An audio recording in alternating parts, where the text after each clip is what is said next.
Chapter 660. You're courting death.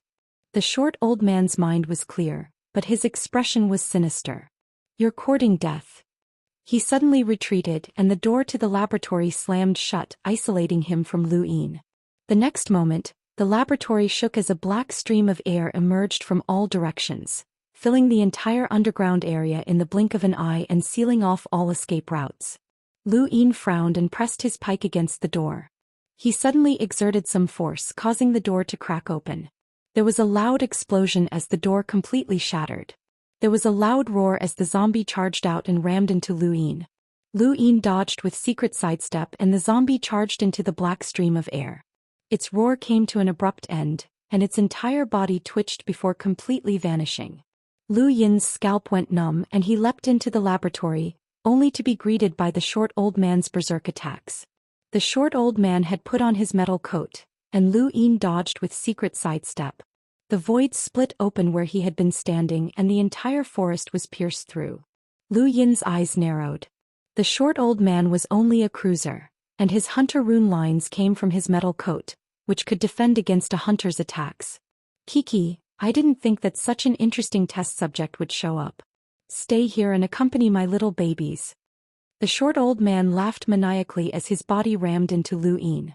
Lu Yin's eyes widened and his force field tree appeared. Its branches immediately bound the short old man. 30 stacks 100-fold shockwave palm. Dozens of explosions shook the ground and caused the void to crack. The powerful palm force sent the short old man flying into the black stream of air outside the laboratory. The metal coat cracked open and the black stream of air flowed through the cracks. The short old man's mournful wails could be heard.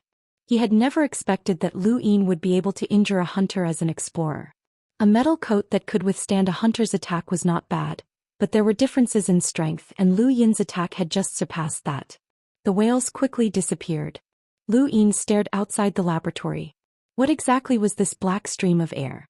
It could not spread out or else Shenwu continent would be finished. Just as Lu Yin was thinking of a plan, the black stream of air seemed to have a mind of its own as it surged towards the small old man's metal coat. It did not seem to be spreading but rather absorbing. What appeared in front of Lu Yin's eyes was a monster that exuded a black aura, and its rune lines had multiplied by several times. Kiki, since I dared to create death energy, why would I be afraid of it? Stay here. The short old man's entire body was emitting a black gas, and even his facial features couldn't be seen. He was like a cloud of smoke as he viciously charged at Lu Yin. He didn't seem to know any battle techniques and could only use such primitive attacks. Lu Yin dodged and stared at the short old man. Did you just say death chi? Little brat, have you heard of death aura as well? The short old man laughed strangely and charged at Lu Yin again. Lu Yin dodged again. The Spectre race's death energy? You're quite knowledgeable. Even within the Neo-Human Alliance, there are many people who don't know about the Spectre race, but an outsider like you actually knows about them. This makes me even more interested in you. Right, I remember now. You're the one who brought people to destroy Mingdu and destroyed the Neo-Human Alliance's largest experimental base on the Shenwu continent. You seem to be quite famous. Lu Yin dodged with secret sidestep and the two of them moved underground, one chasing and the other dodging. It was quite a comical sight. Don't even think about escaping. You won't be able to. Stay here or else I'll go to Shanghai City and capture that little girl. The short old man laughed strangely. Lu Yin's gaze turned sharp. You were the one who poisoned Ming Zhaoshu? Kiki, that's right. Why? With your strength it wouldn't have been difficult to kill him. Why poison him? It's just an experiment. I'm not interested in anything else other than my treasures. The data on Ming Zhaoshu's poisoning is precious experimental data. Don't worry, once he's dead that little girl will be next. None of them will be able to escape. They're all my experimental data and my treasures. Kiki. Lu Yin's gaze turned cold as he stared at the short old man. He circulated the serious art around his body, and the short old man charged at him. Every movement was clearly seen, but Lu Yin didn't act rashly. Instead he dodged to the side with secret sidestep and raised a hand to press down on the short old man. Just as his hand was about to touch the black gas, he suddenly pulled back and retreated 100 meters. What you're creating isn't death energy, Lu Yin said in a low voice. The short old man sneered. What do you know? This is death energy. Lu Yin raised his head. If it was death energy, there was no way he wouldn't recognize it. When he had fought with Faceless in front of the Sea King's trident, he had sensed death energy. He could sense it and he could even suppress it. Faceless was a member of the Spectre clan, and Lu Yin had guessed that it was because he had suppressed Faceless' death energy that Faceless had treated him with respect and even obeyed his orders. Regardless of whether Lu Yin's guess was right or wrong, it was true that he could sense death energy. However, the black gas in front of him didn't give him that familiar feeling. It looked like death energy, but it definitely wasn't. It might just be a type of poisonous gas. This isn't death energy, Lu Yin repeated. The short old man was enraged.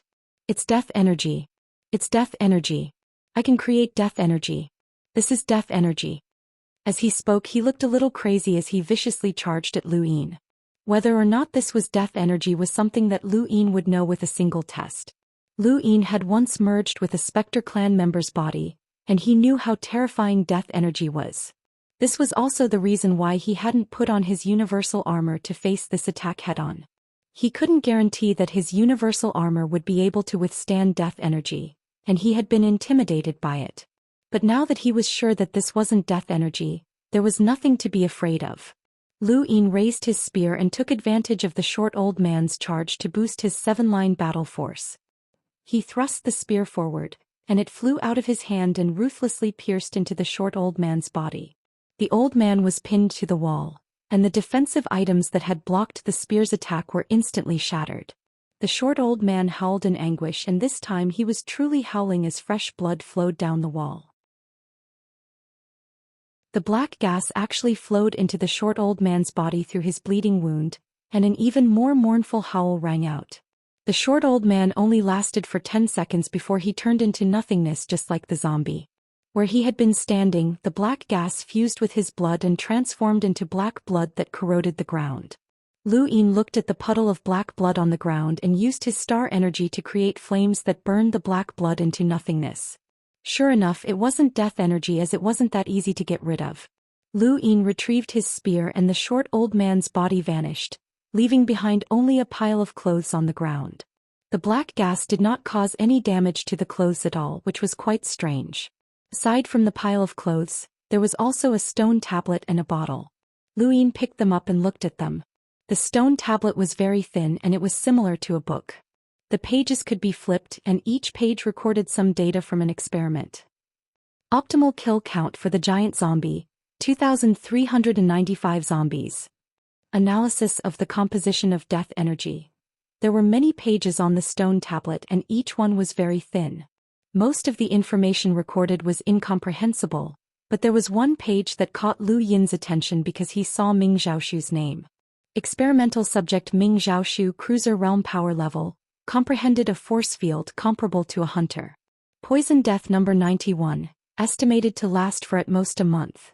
This page recorded Ming Zhaoshu's daily changes, from his diet to his mood, to the speed at which he handled government affairs and so on. Below each change was the short old man's analysis. Lu Yin read through the entire page and felt an inexplicable chill. Ming Zhaoshu was like an experimental subject that was being observed, but he was completely unaware of it. How was the short old man observing him? Distance did not mean much to powerhouses like them, and it did not take them long to cross the entire Shenwu continent, so time was not an issue. However, Ming Zhaoshu had comprehended a force field, and yet he was being observed in such a manner. If he could do that, then what about Ming Yan? Also, what was this poison called death number 91? Lu Yin thought of the bottle on the ground and looked at it. Could it be this? There was a drop of colorless liquid in the bottle, so it was very likely that this was the poison. His domain swept through the underground and dealt with the zombies in the other laboratories. Lu Yin then buried the underground space and walked out. As soon as he emerged, he saw an explorer's rune lines rapidly approaching him. It was a middle-aged woman, and Lu Yin found her familiar. He suddenly recalled that she was one of Ming Zhaoshu's maids. He suddenly understood why the short old man had been able to monitor Ming Zhaoshu's every move. So this was the reason. The middle-aged woman arrived at the top of the underground space and skillfully found the tunnel that led to the underground space. However, as soon as she entered, she retreated with a pale face and leaped up to leave. "Since you're here, then stay," a calm voice rang out. Lu Yin moved and flicked his finger, causing a gust of wind to shatter the woman's knee and knock her to the ground. She looked at Lu Yin, who was sitting on a tree and looking at her indifferently. "It's you." Lu Yin jumped down from the tree and walked to her side. "So you're the one who poisoned Ming Xiaoshu, and you're also the one who sent news of his situation here." The woman was terrified and her face went pale. "I didn't want to. That monster poisoned me, and if I didn't do as I was told, I would have been eaten by other monsters. I beg you, please don't kill me and don't tell His Majesty. I beg you." "Aside from poisoning Ming Xiaoshu and sending news here regularly, what else were you ordered to do?" Lu Yin asked. The middle-aged woman hurriedly replied, "Nothing else. He only told me to monitor His Majesty and nothing else." Lu Yin took out a bottle. "Is this the poison he asked you to use?" The woman looked at the bottle with deep fear in her eyes. "Yes, this is it." Lu Yin nodded and slapped her, causing her to fall to the ground and die. Lu Yin had found the cause and solved the problem, but there was no cure for Ming Xiaoshu's poison. The last page had specifically mentioned a poison called Death Poison number 91, and the short old man had no way to cure it himself. That was why he had poisoned Ming Xiaoshu. He wanted to use Ming Xiaoshu's experimental data to create an antidote. At the same time, as long as Ming Xiaoshu died, Xinwu continent would descend into chaos, and war would break out everywhere. This would also allow the old man to obtain more experimental subjects and blood to feed the giant corpse king. The short old man's plan was very good, and he had killed 2 birds with 1 stone. Lu Yin was glad that he had found the old man, as even if Ming Yan had succeeded the throne, she would have suffered the same fate as Ming Xiaoshu. Lu Yin now deeply understood why the entire universe viewed the Neo-Human Alliance as a great enemy, and why they would be destroyed if they encountered them. This organization possessed the deepest darkness and was devoid of humanity. Chapter 661. Had the Neo-Human Alliance on Xinwu continent been wiped clean? Lu Yin did not know. No, he had to check again. Lu Yin spent another 10 days traveling around Xinwu continent, including the isolated islands in the ocean. He destroyed 3 Neo-Human Alliance strongholds before finally returning to Shanghai City to have a long talk with Ming Xiaoshu. Only then did he leave Xinwu continent. He had done everything that could be done, and Xinwu continent should be wiped clean. Even so, he had Ming Xiaoshu rearrange Ming Yan's meals and living arrangements just in case. Before leaving, he did not meet with Ming Yan. Ming Yan's gaze was much more resolute than before, which was a good thing, and he did not want to disturb her. Half a year later, when Ming Xiaoshu died, Lu Yin would return. It had been more than 20 days since he had left the Daoist sect's ruins, and he should be able to enter again. However, Lu Yin had not made up his mind yet, as he did not know if the battle there was still as intense as before. The battle between the 10 arbiters and the Realmlings was not something that he could interfere with, so he wanted to wait a little longer. When Lu Yin returned to King Zishan's palace, Kaze reported, "Someone called Ding Xing has been waiting for your highness for a few days now. Would you like to meet him?" Ding Xing? Lu Yin thought about it. Right, it was someone from North Castle Weave's Greatsword dynasty, and he wanted Lu Yin to help him chase away the people from the Beast Tamer's flow zone and restore the Greatsword dynasty. As for the reward, it was the Greatsword dynasty's treasures. North Castle Weave was close to the astral wilderness, and there were still many powers searching for pyrolite. If Lu Yin rashly interfered with North Castle Weave, it would easily cause these powers to become wary and retaliate. The most important thing right now was to establish the Great Eastern Alliance, and Lu Yin did not want any accidents to happen before the alliance was formed. "Let him return. When the time comes, I'll help him," Lu Yin said. "Yes, Your Highness."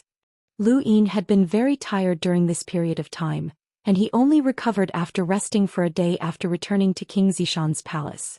He took out the cosmic ring that the Sun family had given to Qingshan, and there were actually 10,000 star essence inside. The Sun family had shown some sincerity, and it seemed that they had really wanted to use this sum of money to resolve their grudges with Lu Yin. They had been too naive. However, that old fox Xianxia had slipped away, and Lu Yin hoped that Mafioso Planet or the Day-Night clan would be able to find him. The Sun family's goal had always been that gun. Xianxia had used all sorts of methods to get rid of Lu Yin, and he had even exposed the Vast Earth sect's Qing Yan from the very beginning to prevent the Vast Earth sect from joining the Great Eastern Alliance. If everything had gone smoothly, Lu Yin would have been punished by the Hall of Honor, and the Great Eastern Alliance would have been destroyed. Unfortunately, the Sun family's efforts had all been for naught, and they had suffered heavy casualties. To this day, no one from the Sun family could be found in the Outerverse. Right now, no one was more worried than the Vast Earth sect. Without Qing Yan's connection to the Great Yu Empire, the Vast Earth sect had no idea what the Great Yu Empire was planning. I suggest that we take the initiative to contact the Great Yu Empire, Elder Angio said as he looked at Meng Tianlong. The other elders agreed as they were all afraid that Lu Yin would come directly. He was a tyrannical person and even the Day-Night clan did not dare to provoke him. The Innerverse powers had a deterrent effect on the Outerverse, but that did not apply to Lu Yin. In many people's eyes, Lu Yin was even more terrifying than some of the Innerverse powers. Meng Tianlong muttered to himself for a moment. If you want to contact the Great Yu Empire, then you'll have to consider whether or not to join the Great Eastern Alliance. Everyone fell silent. At this moment someone reported, "Someone from Darkstar Gorge has come to visit." Meng Tianlong and the rest were stunned, but they were soon overjoyed. They had been sending people to the outside world to inquire about the Great Eastern Alliance, and now they had finally received a response. If Lu Yin saw the person from Darkstar Gorge, he would definitely be familiar with him. It was one of the 5 hunters who had tried to assassinate him during his trip to the Six-Fingered Tribe. My Darkstar Gorge will definitely not join this so-called Great Eastern Alliance. Although it's called an alliance, it's actually just an alliance that will provide resources to the Great Yu Empire and help them unify the Eastern Weaves, the hunter from Darkstar Gorge Xia Pu said resolutely. Meng Tianlong asked, "Unify the Eastern Weaves? Is Lu Yin really that ambitious?" Xia Pu sneered. "Of course. He even dares to kill Enlighters, so what else does he not dare to do? If we allow him to successfully form an alliance, then we will all become his subordinates. Sect Master Meng, you don't want someone to point fingers at you, right?" These words struck a chord with Meng Tianlong. As the sect master of the Vast Earth sect, he was in charge of an entire weave and his authority was paramount. A single word from him could decide the life and death of countless people. He could allow someone to soar into the heavens or fall into a bottomless abyss. Those who had never enjoyed such power would never understand it, but once they had, they would become addicted to it and would never let go. He couldn't accept the fact that someone was pointing at him and whispering behind his back for no apparent reason. "What does Darkstar Gorge plan to do?" Meng Tianlong asked. Xia Pu smiled. "We've already contacted Even Ground Palace, the Tribanner Federation and the other major powers. The Great Yu Empire wants to take action against us one by one and force us to join some Great Eastern Alliance. We'll form an anti-Great Alliance and there won't be any agreements. We just need to work together to resist the Great Yu Empire. We don't believe that with so many powers working together, Lu Yin will be able to kill us one by one. Even if he does manage to kill us all, the Hall of Honor won't just stand by and watch." Meng Tianlong's eyes lit up. "You've really contacted them?" "Of course. In a few days we'll have a meeting to discuss how to deal with the Great Yu Empire. Does Sect Master Meng want to join us?" Xia Pu asked. Meng Tianlong immediately agreed. Xia Pu left and Meng Tianlong was filled with anticipation. With so many powers working together, the so-called Great Eastern Alliance would definitely be unable to be formed, and the Great Yu Empire would also be ostracized. So what if Lu Yin was strong? Just as Xia Pu had said, Lu Yin could kill as many people as he wanted. Although the universe adhered to the Dark Forest law, humans were creatures with a bottom line. It was impossible for one person to be so heartless as to kill so many people. Even if Lu Yin was truly that heartless, the Hall of Honor would not allow it. Humans were humans because they had a bottom line, and this bottom line was determined by the number of people that they could kill.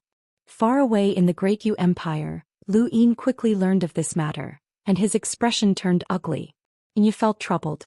If so many powers really work together, then the Great Eastern Alliance will definitely not be formed.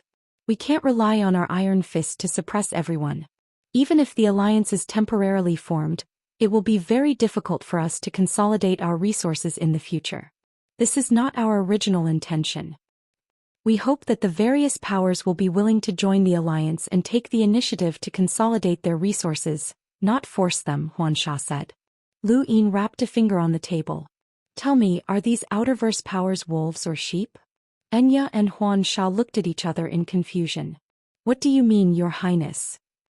Lu Yin's lips curled up. When faced with innerverse powers like the Day-Night clan and the Sun family, they would easily submit. Without Darkstar Gorge's alliance, they would still submit to me. In essence, they are sheep.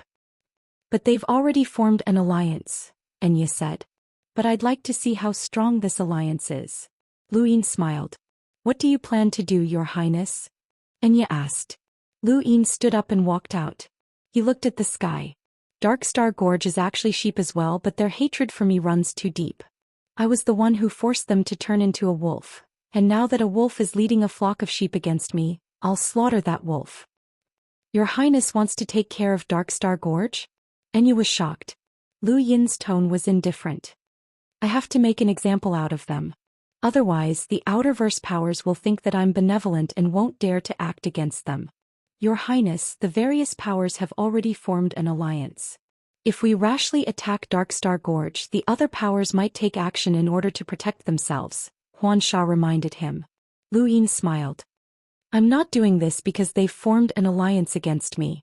I'm doing this because of the Hall of Honor's orders. Enya and Huan Sha did not understand. As long as one did not betray the human domain or do anything unforgivable, why would the Hall of Honor attack a power? After chasing away Enya and Huan Sha, Lu Yin activated his gadget, and Elder Lohar's image appeared on his screen. Junior greets Elder. Lu Yin bowed respectfully. Elder Lohar was in a good mood when he saw Lu Yin. Kid, you've suddenly contacted me. You must have something to ask of me. Lu Yin smiled. How did Elder know? Elder Lohar laughed. Although the innerverse and outerverse have been separated, my Hall of Honor has not become blind.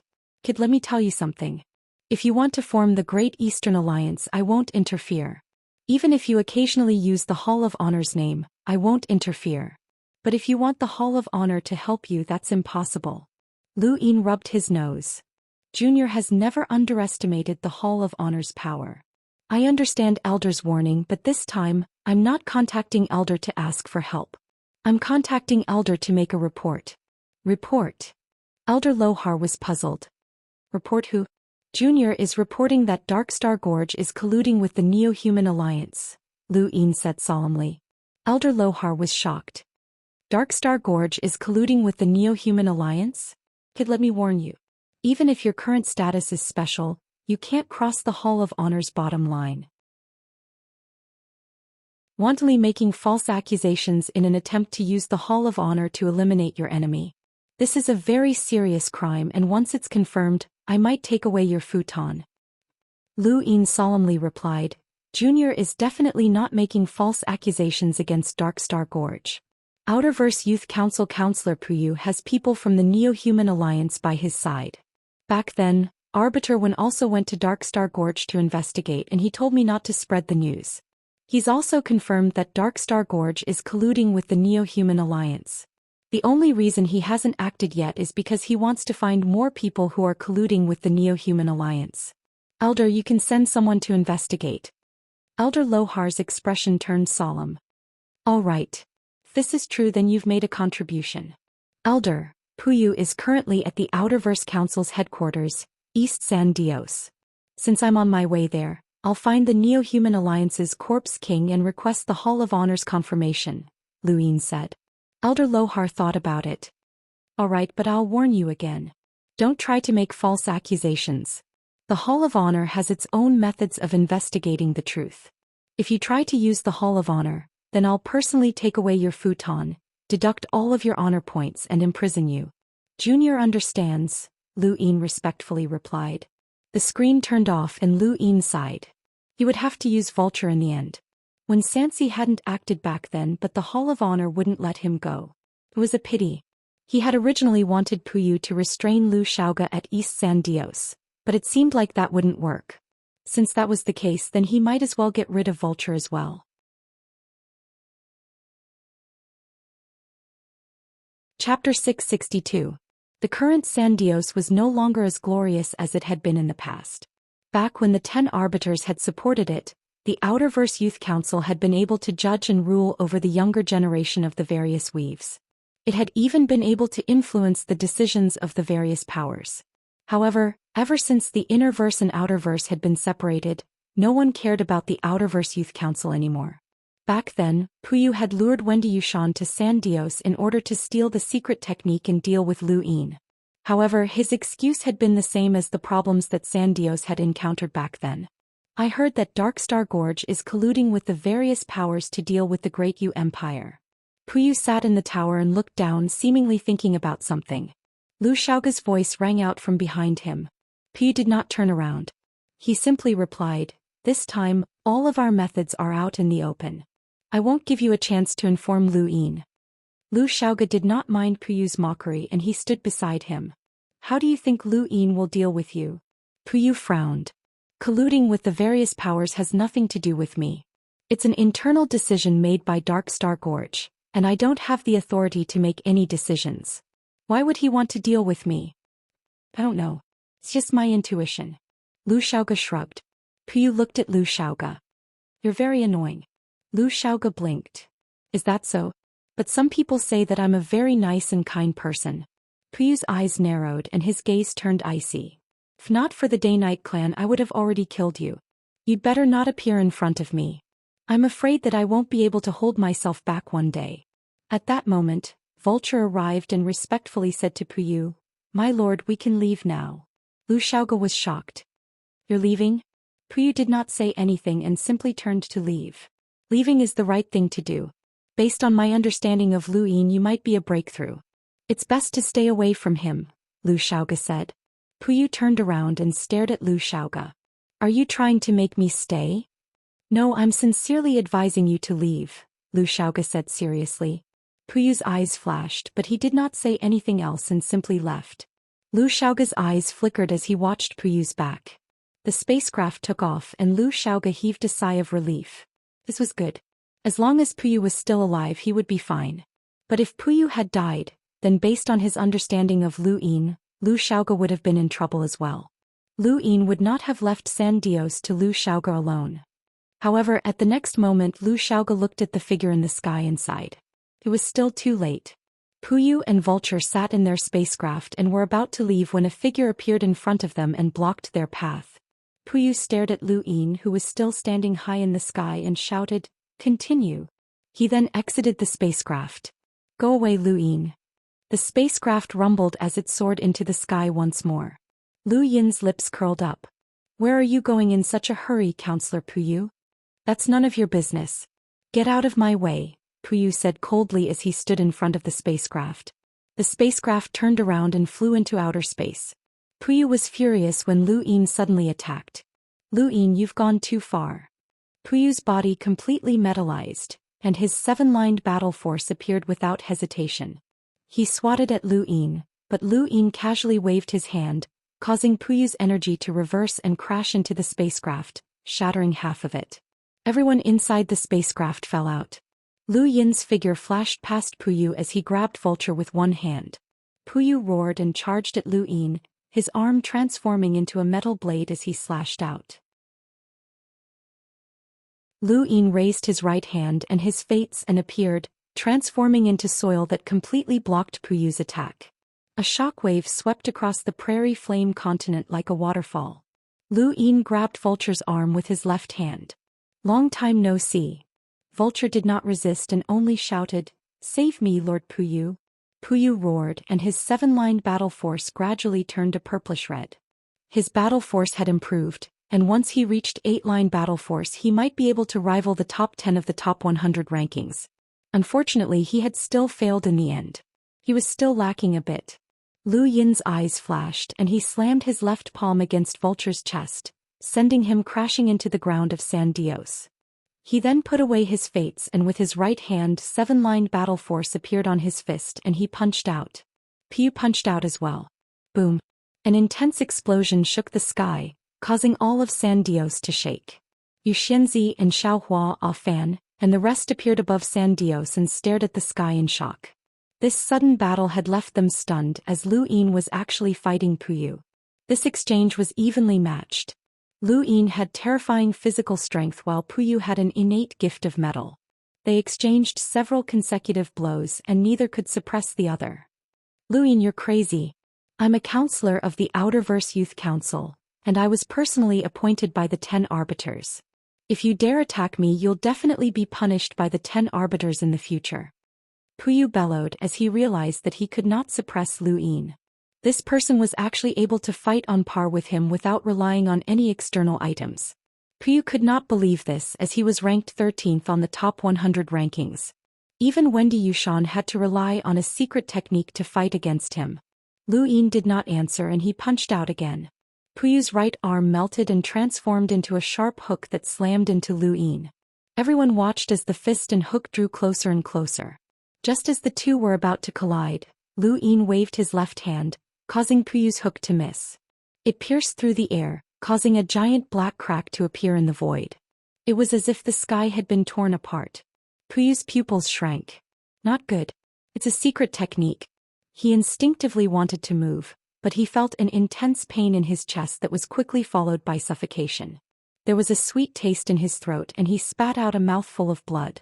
His entire body crashed into Daoist, creating a giant crater. Xianxia and the rest stared at the miserable Puyu in the crater in shock. When they looked up again, they saw Lu Yin standing high in the sky with a cold expression on his face. Atop the tower, Lu Xiaoga sighed. It was over, but he did not know what kind of explanation Lu Yin would use to explain himself. However, given Lu Yin's personality, he would definitely have a way to explain himself. Since Lu Yin had made his move, it meant that he had made his preparations. Puyu was finished. Lu Yin slowly descended beside the crater and coldly looked at Puyu. Puyu spat out another mouthful of blood as he glared at Lu Yin. What right do you have to attack me? Lu Yin, you're courting death. The 10 Arbiters will not let you off. Darkstar Gorge, the vast Earth sect, and all the other powers that oppose the Great Eastern Alliance will not let you off. Your Great Eastern Alliance is nothing but a joke. Lu Yin looked around and saw Xianxia. Her face paled and she lowered her head. She saw An Xiaohua, who nodded respectfully. Lu Yin saw Ah Fan, who bowed respectfully. Lu Yin saw many people and finally his gaze landed on the tower where he met Lu Xiaoga's gaze. Lu Xiaoga pulled out a glass of red wine from somewhere and offered it to Lu Yin from a distance. Lu Yin's eyes narrowed and a cold glint flashed through them. He then shifted his gaze to Vulture. It's been many years since we parted. That battle is still fresh in my mind, Lu Yin said calmly. Vulture lowered his head and remained silent. Puyu frowned. What are you trying to do, Lu Yin? Lu Yin walked over to Vulture and grabbed him by the hair. Don't you know? The person who's been following you all this time is from the Neo-Human Alliance. Everyone was shocked when they heard this and they all stared at Vulture. Puyu barked. Don't spout nonsense, Lu Yin. You're trying to slander me. You can see for yourself whether or not I'm slandering you. Lu Yin grabbed Vulture and lifted his head. What everyone saw was a pair of cold, emotionless eyes that were completely devoid of blood. His sinister aura sent chills down everyone's spines. Puyu stared at Vulture in disbelief as he had never seen such a gaze before. He was very familiar with this person who he viewed as a trusted aide. So you didn't kill me all those years ago because you were waiting for this day, Vulture said slowly. His tone was completely different from when he had spoken to Puyu.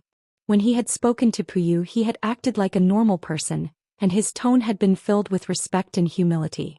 However, at this moment his voice was shaky and hoarse as if he had just learned how to speak. This was a corpse king from the Neo-Human Alliance. At this moment, Vulture's eyes had turned into scarlet vertical slits.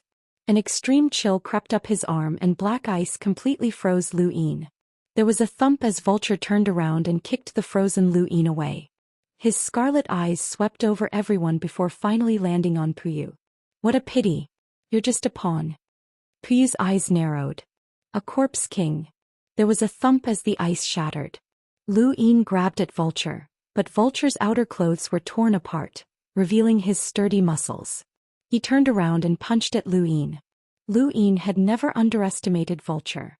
Back when they had fought over the giant emperor's third eye, Vulture had clashed head-on with Lu Yin's physical body.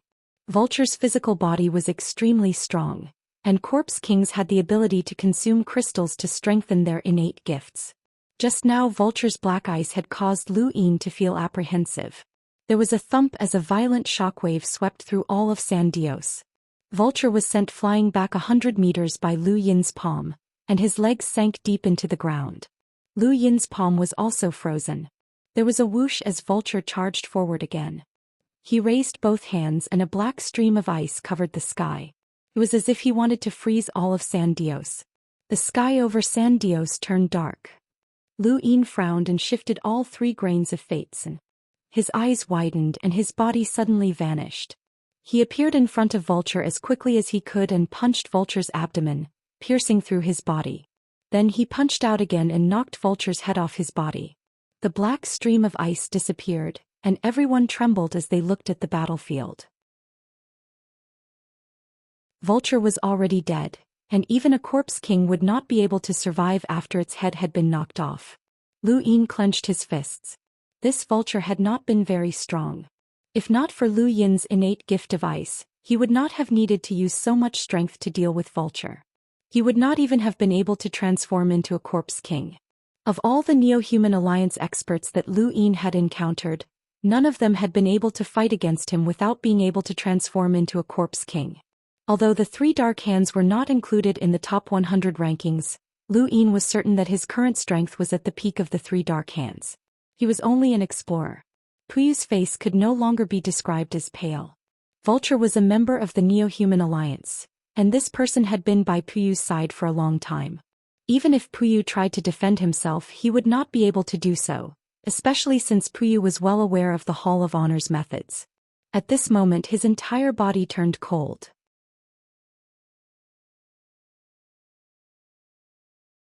Chapter 663. Lu Yin walked over to Puyu's crater and calmly said, "What's there to explain? I already told Arbiter Wen about this matter, but he told me not to publicize it. He's already confirmed that Darkstar Gorge is colluding with the Neo-Human Alliance." Puyu shouted, "You're slandering me. It was indeed my mistake for Vulture to hide by my side, but this has nothing to do with Darkstar Gorge. If Arbiter Wen had discovered that Darkstar Gorge was colluding with the Neo-Human Alliance, he would have taken action long ago. Why do you think Arbiter Wen hasn't made a move yet? He wants to uncover even more secrets about your Darkstar Gorge." "Puyu, there's no need to quibble," Lu Yin said coldly. Whether or not Wen Sanxi had uncovered the secret of Darkstar Gorge's collusion with the Neo-Human Alliance was not important. What was important was that the innerverse and outerverse had been separated, and no one could prove that Lu Yin was telling the truth. Besides, Vulture was indeed a corpse king, which was more than enough to prove that Lu Yin was telling the truth. Puyu was furious. "Lu Yin, you want to use the crime of colluding with the Neo-Human Alliance against my Darkstar Gorge? Dream on." As he spoke, his battle force erupted from his body and transformed into a purplish-red color. Under everyone's astonished gazes, Puyu had actually broken through to 8-line battle force. After breaking through to 8-line battle force, Puyu tore through the void and appeared in front of Lu Yin. "Die." He punched out and the wind from his fist distorted the void. This was a punch powered by 8-line battle force. Lu Yin's eyes flashed and he used the secret sidestep technique to evade the attack. The void split open and a middle-aged man walked out and grabbed Puyu's arm. A terrifying amount of star energy instantly crushed Puyu, forcing him to the ground. Even his battle force dissipated. This was an enlighter. No one had expected that an enlighter would suddenly appear. Only Lu Yin knew that this person was an expert who had been sent by the Hall of Honor as a witness.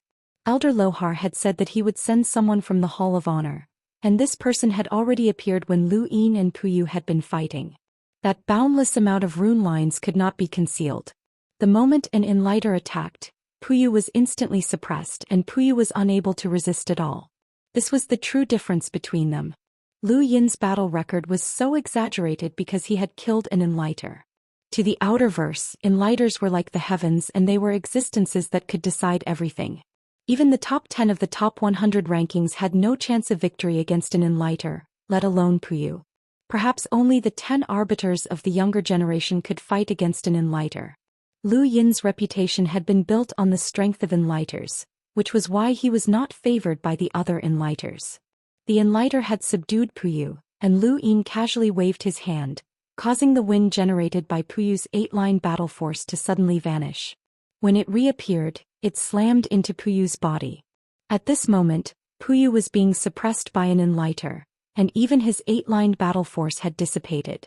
His physical body was unable to withstand a punch with 8-lined battle force, and his organs were instantly crushed. Puyu spat out a mouthful of blood that was mixed with some of his internal organs as he slowly collapsed to the ground, twitching from time to time. Not even an enlighter could react to this attack, as it was an attack from a secret technique. Even an enlighter would find it difficult to avoid a secret technique's attack, which was why Lu Yin was able to threaten enlighters. The middle-aged man released his grip and allowed Puyu to twitch on the ground. Even Lu Yin did not want to endure an attack from 8-line battle force without any defenses, let alone Puyu. When he saw Puyu in pain, the middle-aged man slowly turned around and stared at Lu Yin. He's already been subdued. There's no need to be so heavy-handed. Lu Yin respectfully replied, "It's this junior's fault. That punch threatened my life and this junior subconsciously retaliated. I'm truly sorry, senior." The middle-aged man looked at Lu Yin deeply. If Puyu died, then he would be considered an accomplice. If he had not forced Puyu's 8-line battle force back, then Puyu would not have been in such a miserable state and would have been able to withstand the power of that punch. You're just as ruthless and decisive as the rumors say. I've finally seen it for myself. Lu Yin could hear the man's dissatisfaction and he helplessly said, "Senior, when this junior was still a sentinel, this person humiliated me and even encouraged others to steal my fiancée. If this junior hadn't acted in time, then my reputation would have been ruined.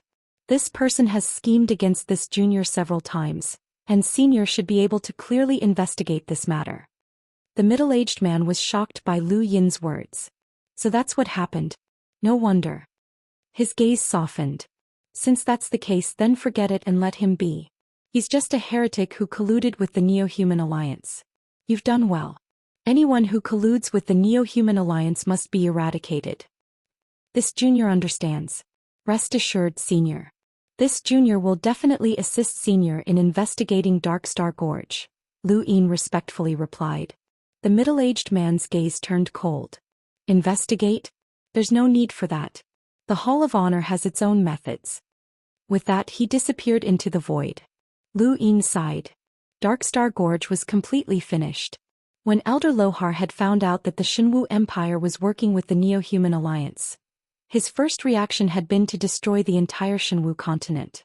Lu Yin was well aware of the Hall of Honor's methods, and Darkstar Gorge would not have a chance to defend themselves. This was also why he was so relieved. Lu Yin walked over to Puyu, squatted down and looked at him. Puyu's eyes were bloodshot and he was twitching on the ground. Blood flowed from the corner of his mouth and he looked extremely miserable. "Back on Xenu Star, Baser humiliated me on your orders. I've already settled the score with him and now it's your turn to pay," Lu Yin said indifferently. Puyu spat out a mouthful of blood and glared at Lu Yin viciously. You already knew that he was a corpse king. You slandered me. You'll die a horrible death. Back then you were high and mighty. A single word from you could make Baser humiliate me, and a single word from you could make me fall into a bottomless abyss. Why didn't you think about what would happen to you back then? You brought this upon yourself. Lu Yin continued, "And Darkstar Gorge. They opposed me, so there's no need for them to exist. That's a joke." Puyu shrieked and spat out a mouthful of black blood before finally dying. Lu Yin stood up with a complicated expression on his face. Puyu had been a great enemy on his path of cultivation. When Baser had appeared on Xenu Star, it had been destined that only one of them would survive. It had been almost 6 years since then and things had finally come to an end. Puyu could not be considered a great enemy. Lu Yin's true enemy was one of the 10 arbiters, or rather a few of them. There was also Night King Qingyu, who had caused Earth to fall into dire straits. There was also the Astral River's realm envoy Old Guda, who had intentionally delayed the Astral River's realm envoy and the Innerverse Sun family. Lu Yin would collect everything that was owed to him. For San Dios, Puyu's death was a huge matter. This meant that there were only 2 people in charge of East San Dios, Lu Xiaoga and Wendy Yushan. Wendy Yushan was in the Great Yu Empire for many years, so Lu Xiaoga was the only person in charge. Barley respectfully walked up to Lu Yin and said, "Representative Lu, Baser committed suicide out of fear of punishment." Lu Yin grunted and did not ask any further questions. Puyu was dead, then so be it. Has Liu Xiaoga been up to anything recently? Very normal. Sandios's influence is very low right now, so he hasn't done anything, Barley replied. Lu Yin looked at the tower and met Liu Xiaoga's gaze once more. His eyes flashed and his body vanished. Yu Xianzi and the others looked at Puyu's corpse with complicated expressions. Puyu had been ranked 13th on the top 100 rankings, but he had died in such a miserable manner. Lu Yin was truly terrifying. Atop the tower, Liu Xiaoga leisurely retrieved a bottle of red wine from his cosmic ring and poured out 2 glasses. Lu Yin appeared in front of him. Congratulations, Brother Liu. The great enemy has been eliminated, Liu Xiaoga said with a smile as he handed a glass to Lu Yin. Lu Yin accepted it. I drank this wine back on Earth and it tasted pretty good. You and I are both from Earth, so we should help each other out, right? Liu Xiaoga took a sip and smiled. Lu Yin laughed. Those who walk different paths will not work together. In my eyes, there is no distinction between regions or races, only between friends and foes. Brother Liu, do you think I'm a friend or a foe? Liu Xiaoga asked as he put down his glass. Lu Yin put down his glass as well. What do you think? It seems like Brother Liu has come with ill intentions, Liu Xiaoga said. Lu Yin looked at Liu Xiaoga. You're a smart person. What do you have to say? I can help you bring it to Earth. Right, you can be buried there. Liu Xiaoga smiled and gazed into the distance. He raised his hand with his palm facing downwards, as if his hand could envelop the entire world. I remember asking Brother Liu a question when we first arrived in San Dios. Now I'll ask the same question again. What did you see, Brother Liu? Lu Yin frowned. I don't have time to play games with you. Liu Xiaoga sighed. It seems like Brother Liu's heart isn't big enough. You can't be tolerant. That depends on who I'm dealing with. There's no need to be tolerant of someone who betrayed Earth and his own people, Lu Yin said indifferently. What if I can help Brother Liu do more things? For example, the Day-Night clan. Liu Xiaoga turned to look at Lu Yin with a burning gaze. Lu Yin's heart skipped a beat. What do you mean? Liu Xiaoga's lips curled up. Brother Liu, don't you think that having an insider to help you deal with the Day-Night clan is a good choice? The inner verse and outer verse will recover sooner or later. With what Brother Liu has done in the outer verse, the inner verse's great powers will definitely not allow it. You've already crossed their bottom line, especially the Great Eastern Alliance. You're playing with fire by trying to free the outer verse from the inner verse suppression by yourself. I just want the outer verse to unite against an external enemy. The external enemy is the inner verse. Wrong, it's the astral beast domain. Liu Xiaoga smiled. That seems to be the case now, but what about in the future? The inner verse definitely won't want to see an outer verse united. Brother Liu, you'll definitely stand against the inner verse in the future, and I'm the Day-Night clan's representative in the Outerverse Youth Council. I'm deeply trusted by Arbiter Zhenwu. Don't you think that I can help you with many things? For example, Lu Yin looked at him. Liu Xiaoga did not answer and merely smiled. This person was too cautious. There were some things that he could say, but there were also some things that he would rather die than say. Lu Yin met Liu Xiaoga's gaze. Perhaps you really can help me with many things in the future, but you might also bring me a lot of trouble. You're a poisonous snake and you might hurt yourself as well as the enemy. Brother Liu, you can try to subdue me. Lu Yin shook his head. Saying something like that proves that you don't have the confidence to escape. The inner verse and outer verse have been separated, and you don't have Arbiter Zhenwu's strength. You're no different from an ant in front of me. Since that's the case, I'll send you back to Earth and I'll find a better place to bury you.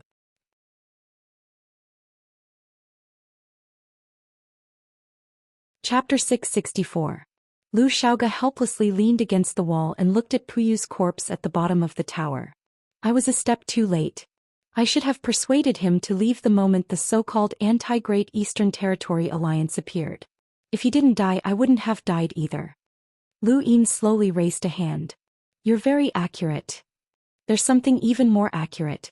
Liu Xiaoga's lips curled up as he raised his gadget. Brother Liu, take a look. Lu Yin looked over and his expression changed. 6 honor points? Why do you have it? Lu Yin was truly astonished. His honor points had not been easy to come by. He had obtained one from his meritorious service at Erudite Flow Zone's border war front, and another from his victory in the Tournament of the Strongest. The remaining 4 points had come from Ironblood Weave's life and death battlefield. Now he had 11 points, which Elder Lohar had made an exception to grant him the right to enter the Dao Source sect. It could be said that every single honor point had not been easy to come by, but how had Lu Xiaoge obtained 6 points? I originally didn't want to expose myself, but Brother Lu has already released his killing intent. I have no choice but to expose myself, said Lu Xiaoge regretfully. Lu Yin stared at Lu Xiaoge. Even if you have 6 honor points, I'll still kill you. What? Brother Lu, are you not afraid of the Hall of Honor? Lu Xiaoge provoked. Lu Yin was about to speak when he suddenly thought of something. The Hall of Honor is the supreme ruler of the human domain, and it maintains the balance of the human domain. It will not interfere with power struggles, and it will only protect those with more than 11 honor points. 6 honor points isn't enough for the Hall of Honor to take action. Lu Xiaoge smiled. The situation is different now. The inner verse and outer verse have been separated. To the Hall of Honor, anyone with honor points must be protected. Brother Lu, you're not thinking of rebelling against the Hall of Honor, are you? I respect the Hall of Honor very much. Ah, Brother Lu, you're very smart. Lu Xiaoge laughed heartily as a figure stepped out of the void. It was the Enlighter who had left earlier. Lu Yin's eyes flashed. Greetings, Senior. The middle-aged man grunted and then looked at Lu Yin. Lu Xiaoge is right. The situation in the outer verse is different now, and 6 honor points proves that he has contributed greatly to the human domain. Little brother, I hope that you can let him off for the sake of the Hall of Honor. Lu Yin replied, since Senior has spoken, this junior will naturally comply. The middle-aged man smiled and nodded. He then looked at Lu Xiaoge coldly. The Hall of Honor isn't something you can use. As punishment, 1 honor point will be deducted. Lu Xiaoge hurriedly replied respectfully, yes, Senior. This junior accepts Senior's punishment. The middle-aged man glanced at the 2 of them again before leaving. After the middle-aged man left, Lu Yin and Lu Xiaoge exchanged glances and smiled at the same time. Lu Yin was laughing at Lu Xiaoge's intelligence, but he was also laughing at his own quick reaction. Lu Xiaoge's words had been deliberately provocative, and he had wanted Lu Yin to say something unfavorable to the Hall of Honor in order to make the Hall of Honor unhappy with him. Fortunately, Lu Yin had reacted in time and seen the boundless number of rune lines appear. Only then had his words been filled with respect for the Hall of Honor. Otherwise, even if that Enlighter powerhouse did not have the ability to punish Lu Yin, he would have definitely planted a seed of dissatisfaction in his heart. Lu Xiaoge was too smart. Not only did he use his honor points to save his life, he also wanted to scheme against him. This was also the reason why the Enlighter had punished Lu Xiaoge. Lu Xiaoge laughed at the fact that he had managed to keep his life. Brother Lu, I've disappointed you. If there's a chance, we'll consider it a draw. Lu Xiaoge sighed in admiration. Brother Lu is really smart. I'll be more careful when dealing with you in the future. Then be careful. It won't be so easy for you to escape next time. Lu Yin waved a hand and turned to leave the tower. Brother Lu, my words still count. Think about it carefully. If you want to make an enemy out of the Innerverse, you'll need help. Lu Xiaoge laughed loudly. Lu Yin's eyes flickered. Make an enemy out of the Innerverse. The Innerverse was currently being invaded by the 6th mainland, and it was hard to say if those powers would still exist when the Innerverse and Outerverse recovered. Lu Yin had already seen Lu Xiaoge's methods many times, and it was not too surprising that he had not died this time. Lu Yin had originally thought that Lu Xiaoge would escape, but he had never expected that the Hall of Honor would openly protect him and even try to scheme against him. Lu Xiaoge had entered Arbiter Zhenwu's eyes as an Earthling, and he had even become a member of the Outerverse Youth Council as a representative of the Day-Night clan. This was something that even the heirs of some of the Innerverse's great powers could not accomplish, but Lu Xiaoge had done it. Lu Yin had always been wary of Lu Xiaoge, so even if he had not been able to kill Lu Xiaoge this time, Lu Yin had publicly announced that East Sandios would be sealed off and that the Outerverse Youth Council would be temporarily suspended from interacting with the various weaves of the Outerverse. The moment the Innerverse and Outerverse were separated, East Sandios's existence was no longer that important. However, Lu Yin's decision still shocked many of the Outerverse powers. Lu Xiaoge did not have much of a reaction and no one knew what he was thinking. Xianxia and the others found Lu Yin. Brother Lu, what should we do if East Sandios is sealed off? Xianxia asked. Lu Yin smiled. Follow me back to the Great Yu Empire. Xianxia's eyes flashed. Become your subordinate? Lu Yin laughed. You can treat the Great Yu Empire as the Outerverse Youth Council. I'm still a member and you guys are still my subordinate members. I agree. And Xiaohua was the first to speak up. Back in Iron Blood Weave he had wanted to rely on Lu Yin, but due to various circumstances he had not been able to meet Lu Yin. This time he wanted to completely rely on Lu Yin. Ah Fan naturally agreed as he had been sent to East San Dios by Lu Yin. Barley also agreed but Lu Yin did not take him with him. If you leave, who will help me look after San Dios? Barley was puzzled. Isn't San Dios sealed off? Lu Yin looked at the tower. I have the authority to seal off San Dios and Lu Xiaoga, a true member of the council, also has the authority to open San Dios. You stay here and keep an eye on him. Understood, Barley replied. Xianxia looked at Lu Yin. If we follow you back to the Great Yu Empire, what positions will you arrange for us? Lu Yin had not considered this question, as sealing off San Dios had been an impromptu decision. He looked at Xianxia and Xiaohua and the others, only to discover that they had all broken through to the Explorer realm. Xianxia and Xiaohua in particular had an enormous number of rune lines that surpassed most cruisers. They were indisputably realm breakers. One of them was the young sect master of the Frost Moon sect, while the other was the young master of Water Moon Villa. Come with me to the Great Yu Empire and join the first squadron. I'll be the captain, Lu Yin said. Xianxia and Xiaohua exchanged glances and they agreed without much thought.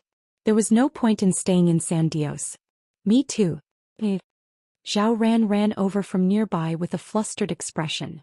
She looked at Lu Yin excitedly but then she fell to the ground with a thump. When she got up she looked confused. Where am I? Lu Yin was speechless. He suddenly remembered that there was still this brat who kept losing her memories. Back then he had pitied her and brought her to San Dios. Lu Yin walked over to Zhao Ran, squatted down and looked at her in amusement. Zhao Ran looked at Lu Yin and blinked her large eyes. She looked very cute. Lu Yin pointed at the necklace in front of her chest. Wendy Yushan had said that she had stored Zhao Ran's memories in a chip, and it was placed on the necklace. There was also a piece of paper inside that contained a portion of her memories. Zhao Ran looked at the paper. Ah, I remember now. You're a good person. Lu Yin helped her up. What were you trying to say? Zhao Ran was confused. What? Lu Yin was stunned. Nothing. How about I take you to my hometown? Good person, I'll go wherever you want me to go. I'm lacking in goods and I keep losing my memories. Zhao Ran was embarrassed. This brat looked very pitiful, like an abandoned kitten. Lu Yin decided to let her stay in King Zishan's palace or send her to the princess residence. He had come alone but he returned with several others. When Lu Yin returned to Xenu Star, Elder Lohar sent him a message saying that he had not found any evidence of Darkstar Gorge colluding with the Neo-Human Alliance. He blamed Lu Yin for being too heavy-handed and should have kept Puyu for interrogation. Lu Yin put down his gadget. Keep Puyu for interrogation? That would not do. Everyone could tell that Darkstar Gorge had not colluded with the Neo-Human Alliance, or else Puyu would not have been so stupid as to bring a corpse king like Vulture with him. This was also one of the reasons why when Xianxia had not taken action back then.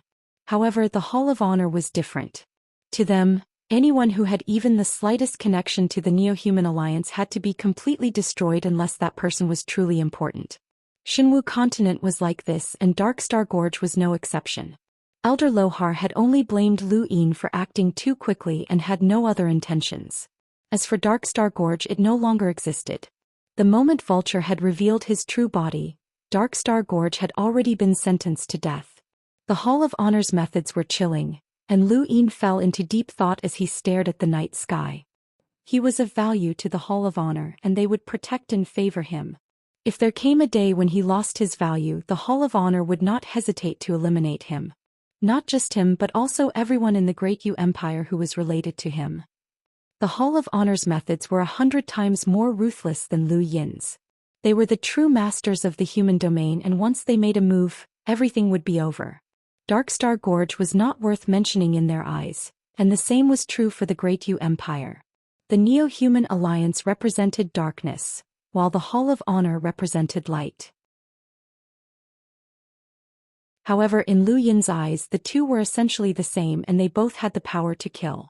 Lu Yin suddenly felt a sense of urgency, both from the Sixth Mainland and from the Hall of Honor.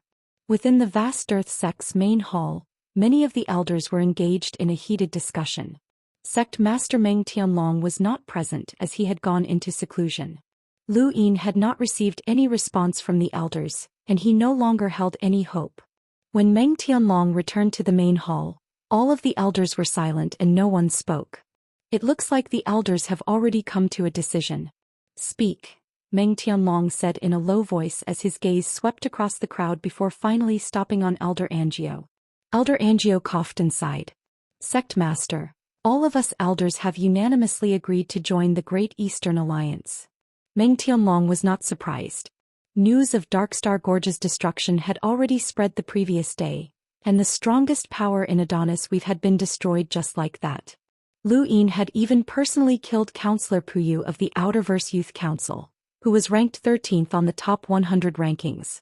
Everyone had heard of Lu Yin's fame, and his battle achievements were the main reason why the vast Earth sect had been so hesitant. However, no one had any idea of his methods until now. I wish everyone a happy Mid-Autumn Festival. Thank you for your support and support. Thank you.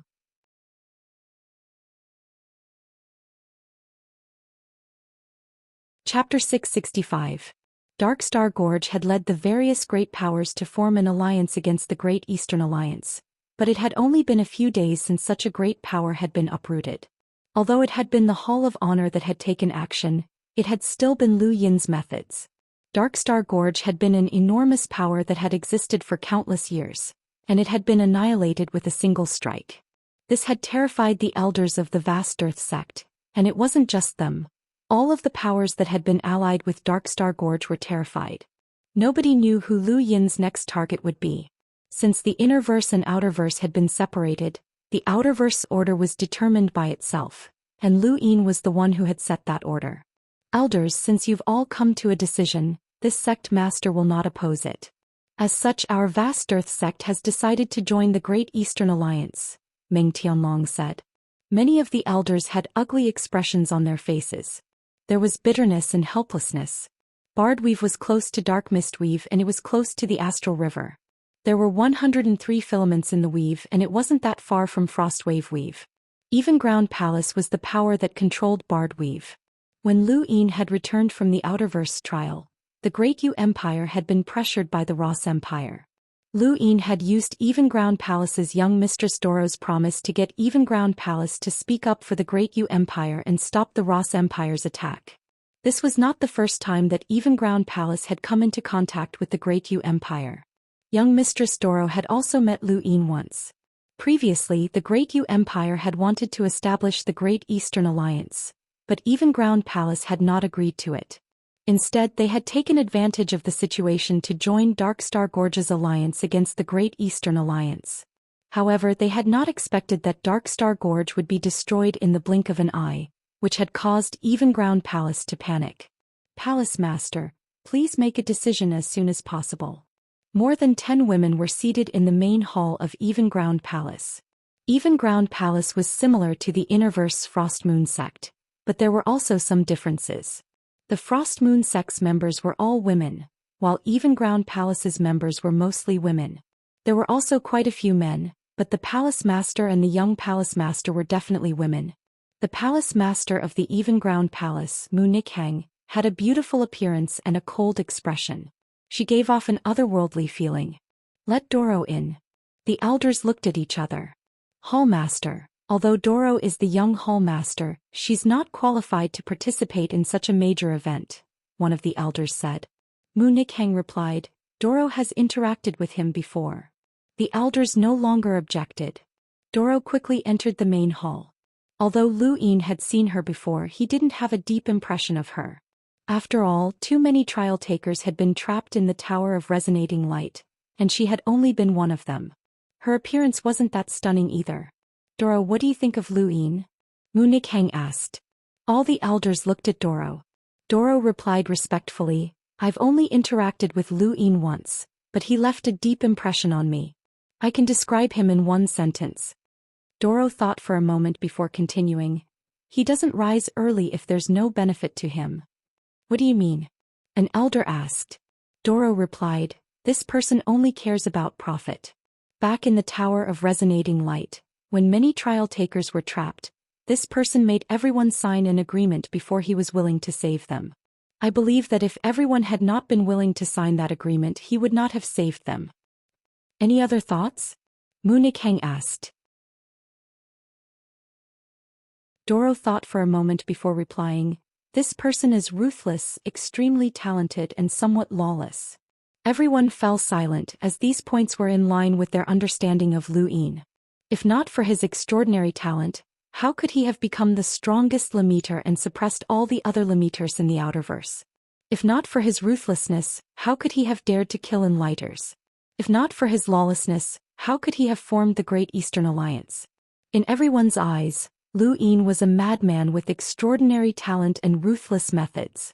However, this madman had an ability that suited his ambitions, which was the most disgusting thing. All right, you may leave, Mu Nikhang said. Doro respectfully left. Elders, what do you think? Mu Nikhang asked. On the left, an elder named Maya spoke up. Hall Master, Darkstar Gorge has already been destroyed. I do not wish for Evenground Palace to follow in their footsteps. Elder Maya, that's too serious. Darkstar Gorge was destroyed because Puyu colluded with the Neo-Human Alliance. Evenground Palace has nothing to do with the Neo-Human Alliance. Elder Maya sneered. Colluding with the Neo-Human Alliance? Who here would believe that? Everyone looked at each other and helplessly shook their heads. No one believed her, as the Hall of Honor had not found any evidence that Darkstar Gorge had colluded with the Neo-Human Alliance. Even so, Darkstar Gorge had still been destroyed. From what I know, Lu Yin once came into contact with a corpse king called Vulture several years ago. Lu Yin didn't expose Vulture even though he knew that Vulture was a corpse king. This person's schemes run deep. If he can use Vulture to destroy the entire Darkstar Gorge, who can guarantee that he doesn't have similar pawns in other organizations that can destroy an entire organization? Elder Maya said coldly. Everyone felt a chill run down their spines when they heard this. Mu Nichang's eyes flashed. Does Elder Maya agree to join the Great Eastern Alliance? Yes, I agree, Elder Maya replied. Mu Nikhang looked at the others. What about the other elders? The other elders looked at each other and then helplessly said, agreed. Agreed. No one objected. The more they understood Lu Yin, the more terrified they became. This person could not be viewed as a junior, as he was a genius that transcended time. All right, since all the elders have agreed to join the Great Eastern Alliance, I hereby announce that Evenground Palace will join the Great Eastern Alliance. Immediately send someone to contact the Great Yu Empire, Mu Nikhang announced. Flaxen Weave was located to the west of Lars Weave, and it bordered Lars Weave. The strongest power there was the Tri-Banner Federation. When news of Darkstar Gorge's destruction reached Flaxen Weave, the Tri-Banner Federation's previous chairman, Jibu, led a group of people to where the people from Northline Flow Zone were and requested to meet with the person in charge there. However, when they arrived, they were informed that everyone from Northline Flow Zone had already left. They had taken all of the Tri-Banner Federation's star crystals, crystal essence and a large amount of resources with them. Many of the Tri-Banner Federation's representatives were furious, but they did not dare to chase after them.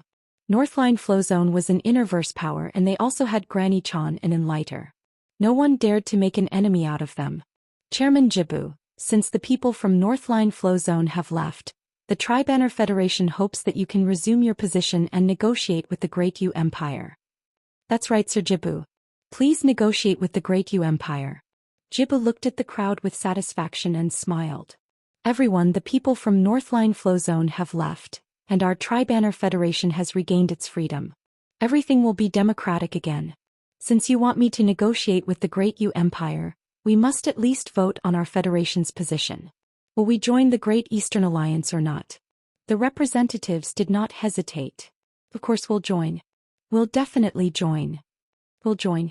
Compared to Evenground Palace, the vast Earth sect and the other powers, the Tri-Banner Federation was much more lax and did not care about honor or disgrace.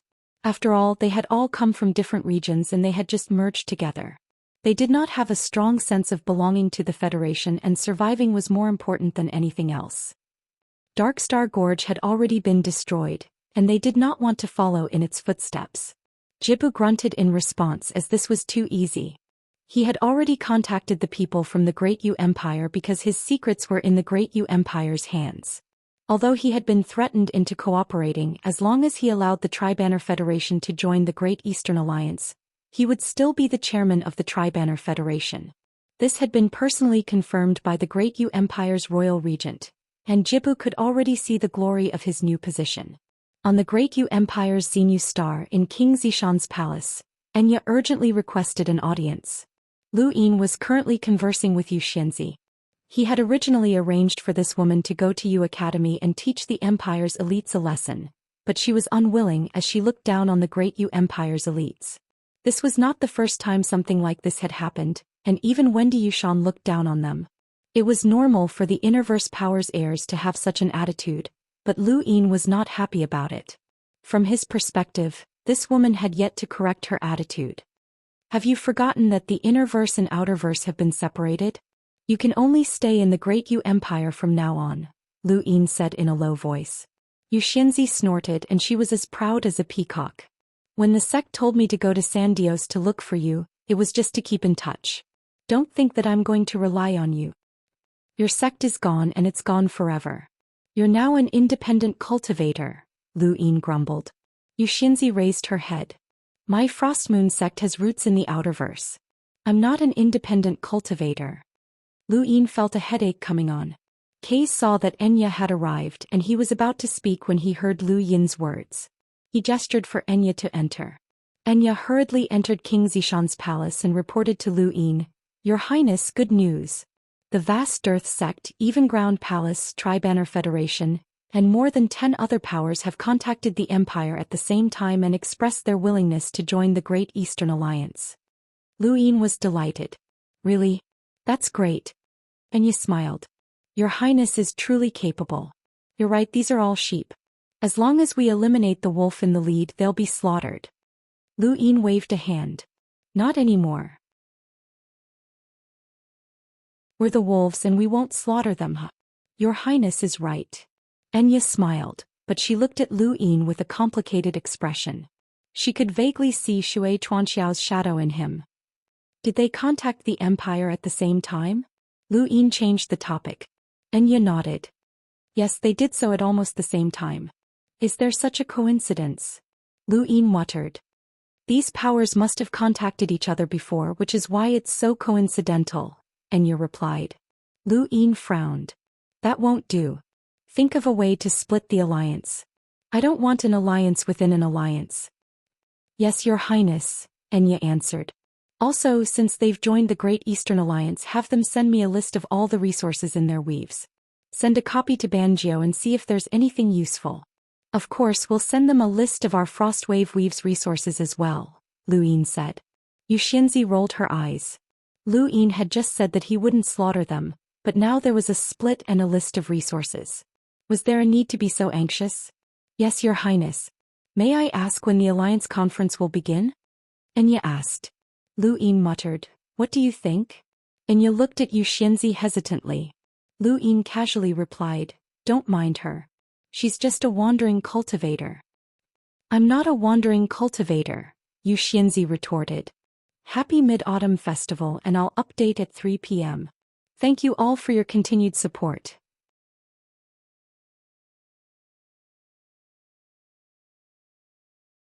Chapter 666. Enya said to Lu Yin, Your Highness, although the alliance can be formed, those powers have been forced to do so. To them, Your Highness is more of an enemy than an ally, so they'll definitely try to suppress Your Highness within the alliance.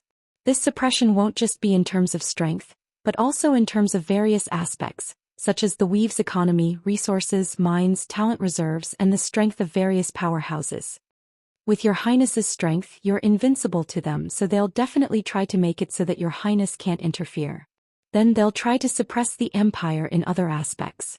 As long as the Empire is suppressed, its future status within the alliance will be very low, and Your Highness' authority will be easily challenged. Lu Yin frowned. This was the same as opposing the Great Eastern Alliance but in a different way.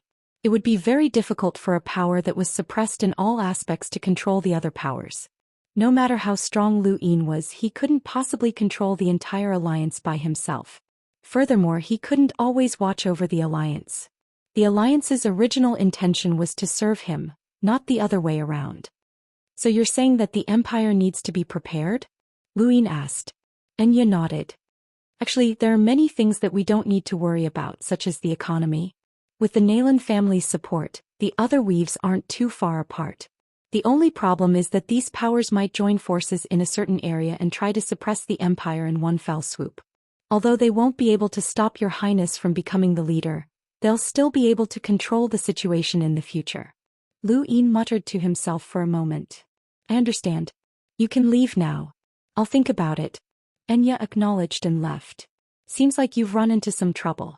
Although forming the alliance is difficult, it'll be even more difficult after that, Xianxia said coldly, her expression aloof. Lu Yin was displeased. Let's go. Where to? Xianxia was puzzled. Lu Yin looked up. To see how weak the empire's younger generation is that you don't even want to meet them. On the first ring of the continent, a group of people had gathered outside the formcast pool and were shouting loudly. The crowd was clearly divided into several factions and they were all shouting excitedly. Lu Yin brought Xianxia over in disguise and stood not too far away, watching the center of the arena where two cultivators were fighting. Go beat him up. Don't be a coward. Crush his thigh. Spit on him. Drown him. Lu Yin looked at the arena with amusement. There was competition within Yu Academy as well, and every now and then the hall master and Lu Yin. Was Xianxia and Xianxia? Xianxia, she looked at Lu Yin's. These are the elites of the great powers? Star energy can't even take a physical form and you need all sorts of crystals and materials to use battle techniques? Are you messing with me? Lu Yin smiled. This is the current situation of the Outerverse.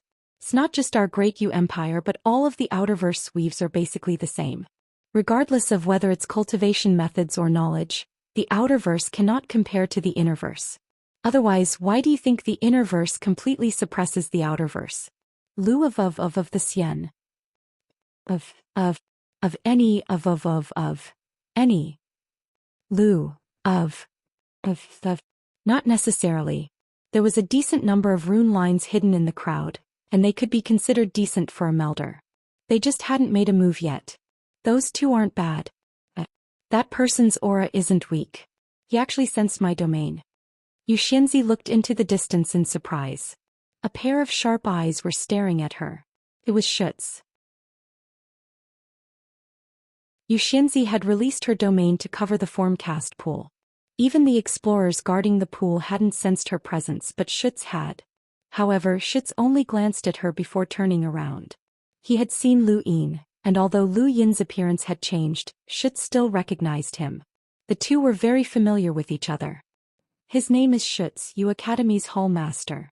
He joined the Astral Combat Academy in the same year as me. If not for Yu Academy, he would have become an explorer long ago, Lu Yin said with a tinge of guilt in his voice. He was the one who had allowed Schutz to return to the Great Yu Empire, and even though he had given him compensation, it wasn't enough. Lu Yin had always felt apologetic towards Schutz. No wonder. So he studied in the Astral Combat Academy. He's on a completely different level from the others. Right, the other Limiter isn't bad either. My domain senses tell me that he's suppressing his strength. His name is Wukai Mathers and he's also a Hall Master. He's always been in the Outerverse, Lu Yin said.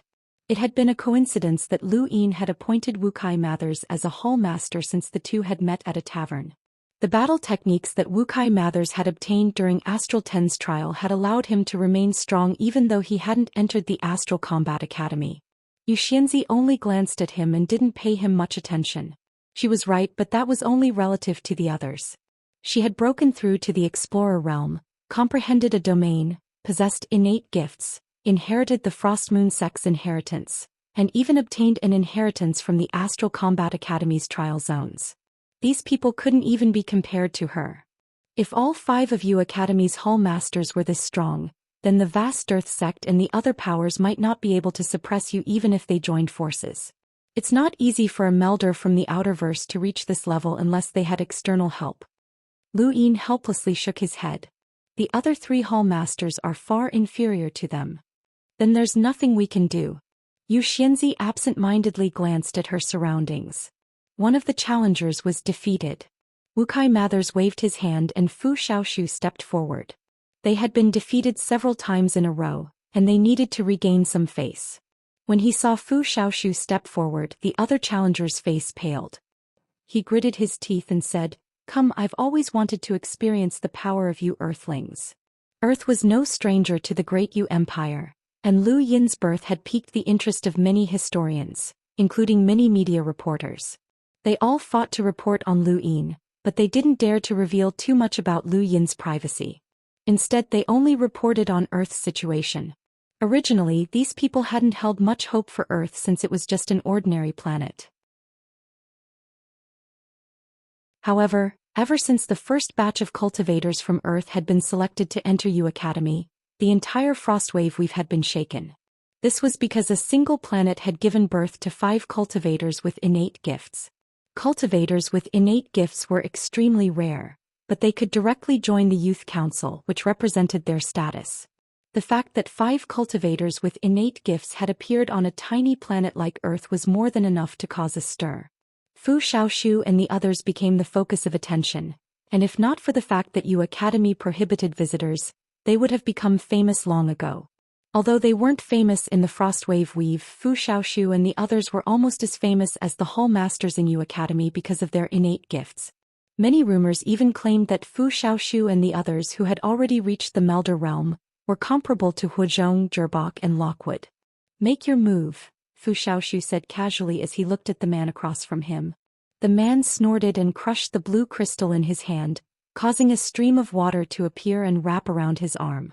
He punched out at Fu Xiaoxu and the superimposed streams of water seemed to materialize. Lu Yin's eyes lit up. This was a good move. Ever since Schutz had returned from the Astral Combat Academy, Yu Academy's overall strength had increased significantly. At the very least, most people could easily reach the Melder realm now. When Lu Yin had first come into contact with Yu Academy in the Great Yu Empire, there hadn't been many Melders there.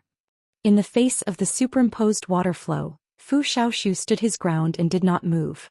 The water flow smashed into the ground with a loud boom, creating a huge crater. The ground shook as a gust of water vapor blew towards him. Xianxia was puzzled. Why is that person attacking an empty space? Lu Yin's lips curled up. Because he thinks that the enemy is standing there. Xianxia was shocked. An illusion? A battle technique? No, there aren't any star energy fluctuations. Is this an innate gift? Lu Yin nodded. Xianxia looked at Fu Xiaoxu seriously. If he had an innate gift, then things were different. Any cultivator with an innate gift would have a bright future, and their strength would far surpass the average cultivators. Fu Xiaoxu's innate gift could only cover a certain area, but it couldn't cover Lu Yin or Xianxia. Even if it could, his illusions wouldn't be able to confuse the two of them. He couldn't even confuse Schutz or Rucky Mathers. Outside the arena, the Yu Academy students cheered excitedly. In their eyes, this attack had indeed hit Fu Xiaoxu. The man smiled proudly. "Fu Xiaoxu, you're too arrogant. I've never used this attack on anyone before. I've saved it for you." "Is that so? It's quite powerful." A voice came from behind the man, and he turned around in shock to see Fu Xiaoxu smiling mockingly. His eyes narrowed. "How did you?" Fu Xiaoxu didn't give him a chance to speak and pressed a finger on the man's head. "You've lost." The man was unwilling, but there was nothing he could do. He dejectedly said, "This is your innate gift, right? I couldn't see through it." Fu Xiaoxu looked around proudly. Indeed, this was his innate gift. His vision was no longer limited to the Yu Academy students, and he wanted to challenge the Hall Master. Only by becoming a Hall Master would he be qualified to enter the Royal Regent's eyes. To Earthlings, Lu Yin was a god, and Fu Xiaoxu wanted to be close to him and follow him. "Xianxia, you go," Schutz said in a low voice. A man with a stern expression walked out from the crowd and faced Fu Xiaoxu directly. Fu Xiaoxu slowly turned around and looked at Xianxia. "I knew you would attack." The surrounding Yu Academy students were excited and expectant. Xianxia was also from Earth and had an innate gift as well. The two of them could be said to be on the same level, and aside from the hall master, the only other person present who could deal with Fu Xiaoxu was Xianxia, who was also from Earth. Your illusions are well developed, Xianxia said indifferently, his face expressionless. Who are you talking to? Fu Xiaoxu's voice sounded from another direction. Xianxia wasn't surprised that Fu Xiaoxu had disappeared. He took off his heavy equipment and said indifferently, if that's all you've got, you're not my match. Fu Xiaoxu pursed his lips. Still so cold. Fine, I'll show you how strong I've become. The first person to enter the royal regent's eyes is me. That one sentence ignited Xianxia's anger. The person he admired the most was Lu Yin, and he had to be the first to approach him. Your personality has changed a lot.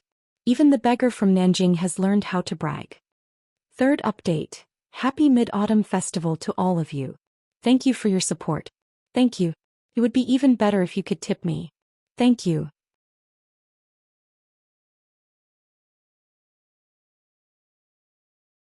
Chapter 667. Fu Xiaoxu's eyebrows shot up in anger. He had indeed been a beggar, and this was a stain on his record. You'll pay for what you just said. With that, a formless fluctuation enveloped the entire area. The students of Yu Academy couldn't see it, not even Rucky Mathers. However, this fluctuation shocked Schutz. This was a domain. Lu Yin was shocked as well.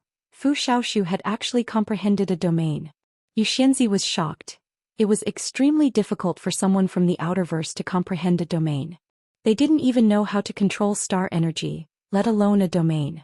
This person's control of star energy was still very raw, so how could he have comprehended a domain? With the support of a domain, Fu Xiaoxu's illusions underwent a qualitative change.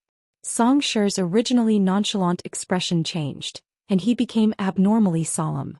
He couldn't find where Fu Xiaoxu was, and the scene in front of him changed.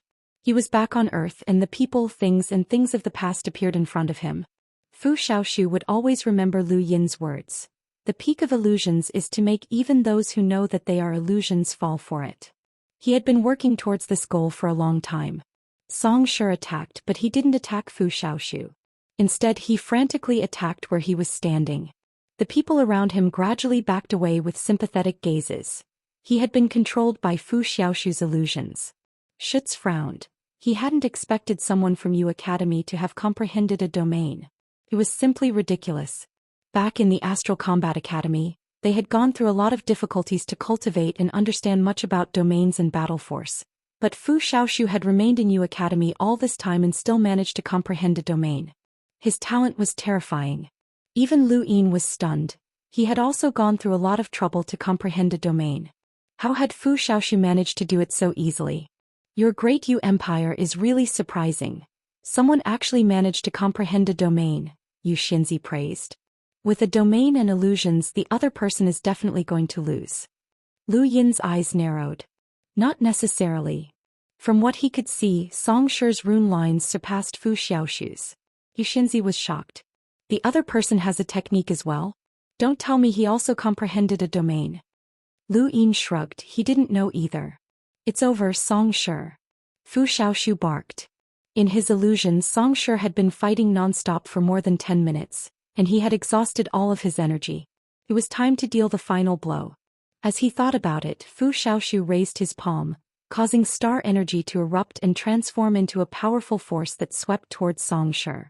With a loud bang, Xianxia was hit in the back. She spat out a mouthful of blood and fell to one knee.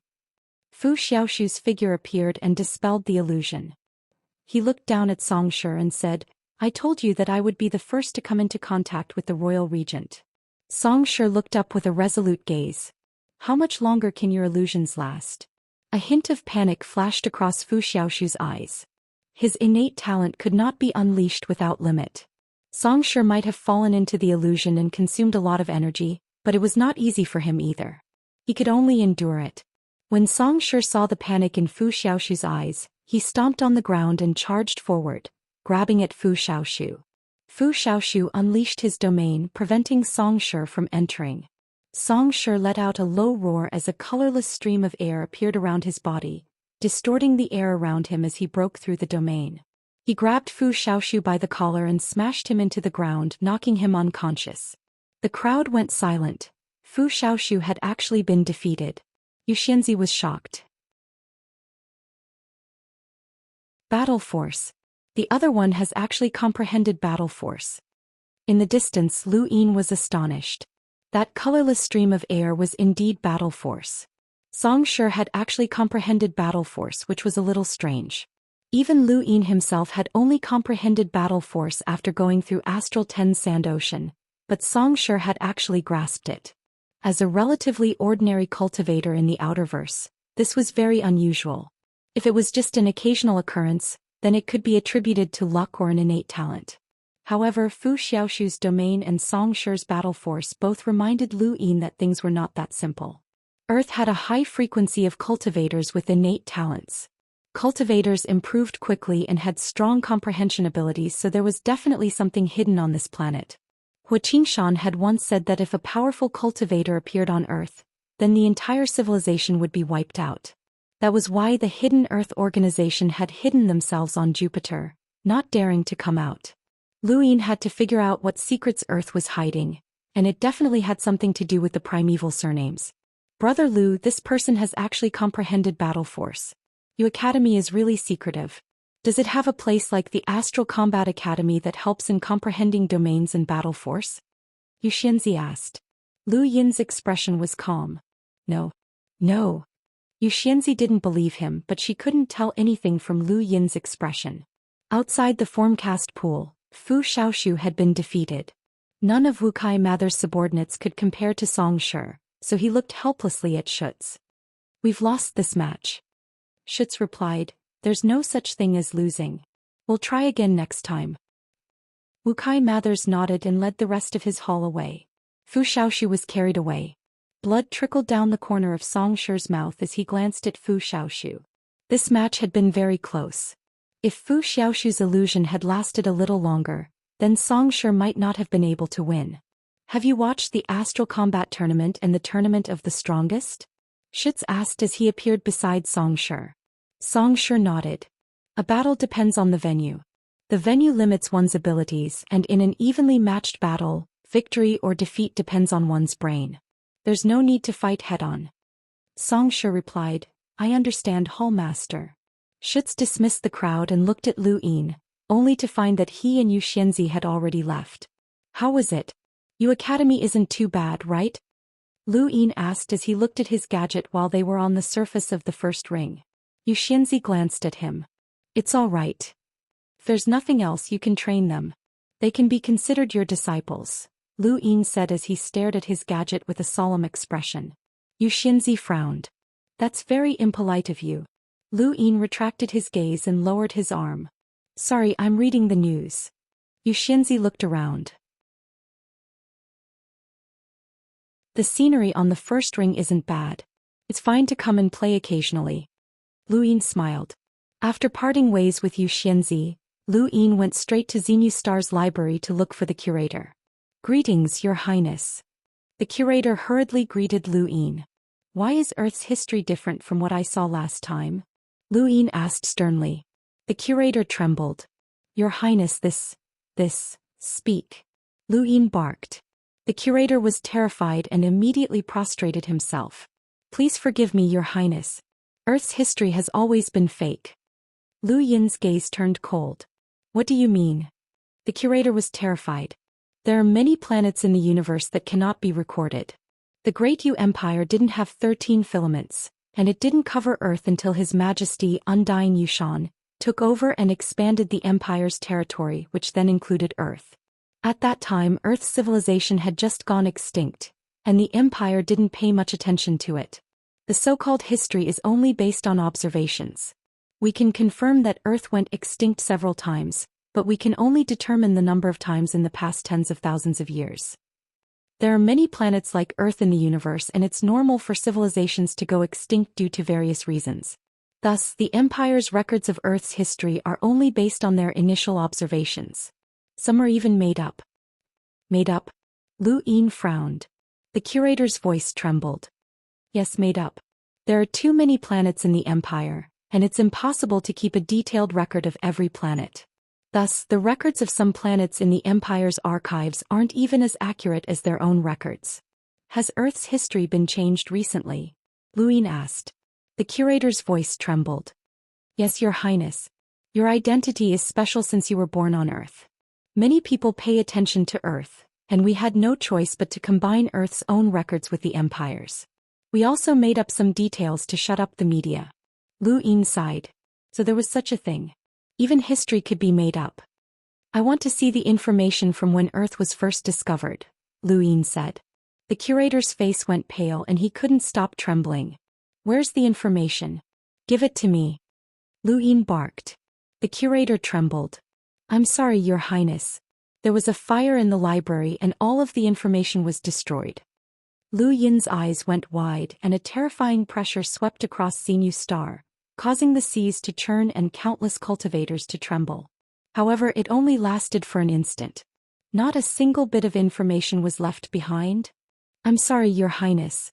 The curator almost fainted from shock. Lu Yin's anger subsided a little when he saw the curator's miserable state. He helplessly walked out of the library and looked towards the Hua family. He wanted to talk to Hua Qingshan again, but Hua Qingshan was the one who had asked him to look for information the last time. There was only one place where he could understand Earth's history: Jupiter. Unfortunately, he couldn't enter. Forget it, I'll wait a little longer. Jupiter's defenses will be broken one day and I really want to know what Earth's history is. On Xinyu Star, the Ona family's courtyard was desolate. As an old family of the Great Yu Empire, the Ona family had always had great influence in the empire. However, their influence had plummeted after Lu Yin's ascension. Although Lu Yin had not actively suppressed the Ona family and had even allowed Xianxia Ona to join the Lu Ministry of Defense and become one of the leaders of the military, this could not hide his intentions to marginalize the Ona family. Regardless of whether it was the establishment of the Great Eastern Alliance or the collaboration with the Nalan family, no one from the Ona family had participated. For an old family, this was a sign that they were being ignored by those in power. On the surface, the Ona family still had considerable influence, and they even controlled the 9th Imperial Squadron. However, this influence could be ended with a single word from Lu Yin, and he could even destroy the entire Ona family. During this time, the Ona family had been thinking of ways to get closer to some people such as Gavin, Huansha and Enya, but their efforts had not been effective. Xianxia Ona's study fell into silence. Rocky Ona looked at Xianxia Ona and said, I originally thought that the Hua family would weaken since His Highness was clearly worried about Hua Qingshan. However, I never expected that even Hua Qingshan would be able to participate in the establishment of the Great Eastern Alliance while our Ona family is unable to. Patriarch, shouldn't we discuss this with His Highness? Xianxia Ona frowned and fell into deep thought.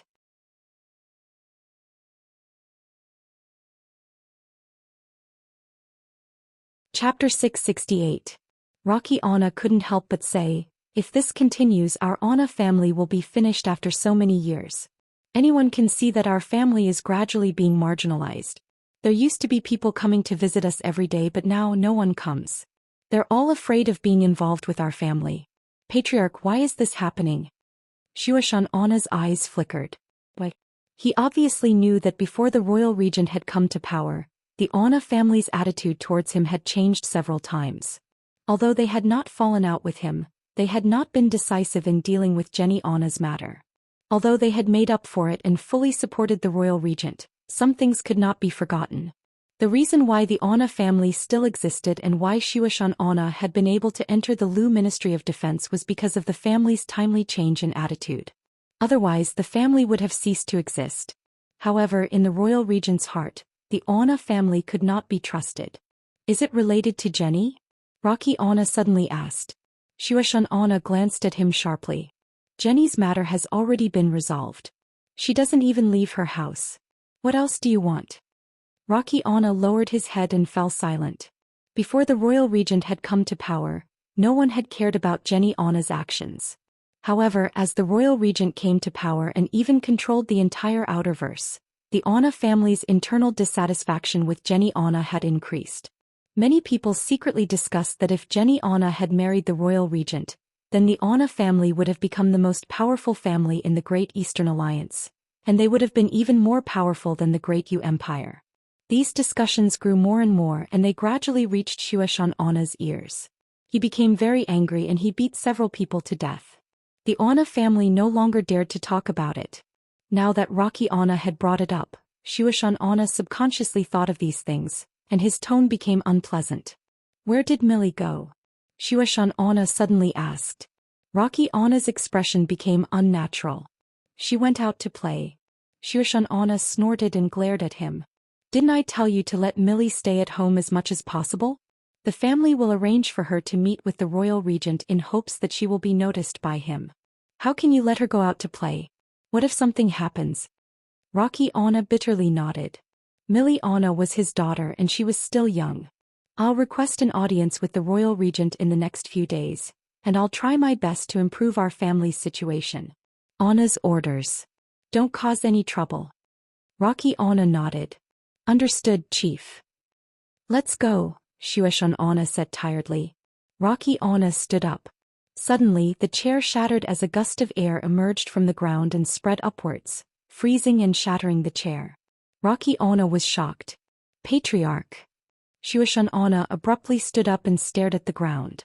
Not good, that person has woken up.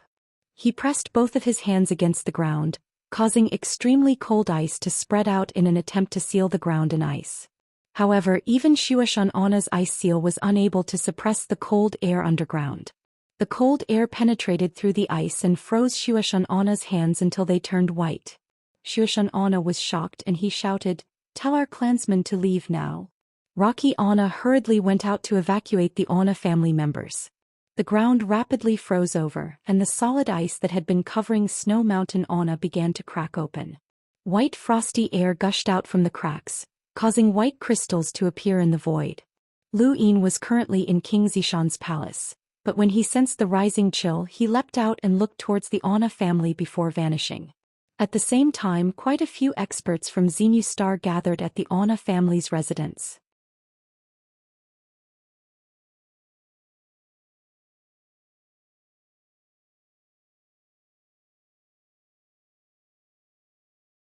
The next moment, blue ice wrapped around red flames shot out from Yan Yan's hand and collided with the dream finger. The collision between the dream finger and the ice-burst flame instantly produced a terrifying might that distorted the void. Lu Yin sensed danger and subconsciously waved his left hand to activate the secret art. He flung the force of the collision high into the sky and towards the crack between the three rings of the continents. He then tore through the void and entered an unknown distance in outer space before exploding. Countless cracks spread out in outer space, accompanied by burning flames and extreme cold. Although Lu Yin's dream finger had collided with the ice-burst flame, its full power had not been unleashed. It was still concentrated on his finger and had severely injured Yan Yan. However, because of the ice-burst flame's attack, the finger had not been able to hit Yan Yan's forehead and had only managed to injure his shoulder. An intense pain came from his fingertip, and Lu Yin bent his index finger as he stared at Yan Yan. Half of Yan Yan's body was covered in blood as he lay on the ground. He looked at Lu Yin in confusion as if he did not understand what had just happened. At this moment, Zhou Xian Anna rushed underground and hurried over when he saw Lu Yin. "Your Highness, are you all right?" Lu Yin waved a hand and looked at Yan Yan. "What's your name?" Yan Yan looked at Lu Yin in confusion, and his eyes were filled with confusion. There was no trace of the terrifying might that had been present when he had used ice-burst flames. It should be known that even Lu Yin had subconsciously sensed danger from that ice-burst flames, and he was wearing his universal armor. According to the number of rune lines, Yan Yan's attack was comparable to that of an ordinary enlighter, but this Yan Yan in front of me is only a cruiser. Lu Yin did not understand. "You can't speak?" Lu Yin asked again. Yan Yan clutched the wound on his shoulder and looked around. "Where am I?" Zhou Xian Anna growled. "This is the Great Yu Empire." Yan Yan was confused and stared at Lu Yin. "The Great Yu Empire? Where is that?" Zhou Xian Anna snorted. "You don't know where the Great Yu Empire is? Don't tell me you've lost your memories." Yan Yan lowered his head and a pained expression appeared on his face. He looked at his shoulder and opened his hand to reveal his blood-stained palm. "How did I get injured?" Suddenly he clutched his forehead and howled in pain. Zhou Xian Anna stood in front of Lu Yin, his gaze guarded. Lu Yin looked at Yan Yan in surprise. The rune lines on this person's body were constantly changing. At times, There were very few rune lines that were only at the level of an explorer, but at other times, they were at the level of an enlighter, which shocked even Luin. It was very strange. Your Highness, I'll kill him just in case, Xianxia said. Luin waved a hand. Let's wait and see. After a while, Yan Yan's pain subsided and his rune lines stabilized. He was about as strong as a cruiser and very close to becoming a hunter. What about Fire's Melt Planet? Where is it? Yan Yan looked up at Xianxia. Xianxia frowned. Fire's Melt Planet has already been destroyed by the Great Yu Empire. You are our captive. Yan Yan lowered his head and thought for a while before gasping for breath. I remember that Fire's Melt Planet was destroyed by Yan Wujiu. He destroyed it to increase his power level. Why am I still alive? Lu Yin pushed Xianxia aside and stood in front of Yan Yan. We saved you. Yan Yan was confused. Why did you save me? You can treat it as a coincidence or an inevitability. Now that Fire's Melt Planet has been destroyed, I'll give you a choice. Stay in the Great Yu Empire and work for me. What do you think? Xianxia's eyes flashed and he looked at Yan Yan. Yan Yan did not understand. I'm from Fire's Melt Planet. Do you trust me? Lu Yin laughed. Fire's Melt Planet is already gone. So what if you're loyal to Yan Wujiu? He's already dead. Yan Yan smiled bitterly. Yes, he's already dead.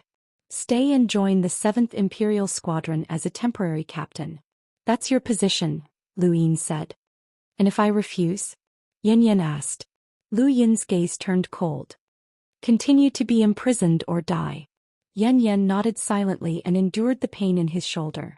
He bowed to Lu Yin. Yan Yan is willing to join.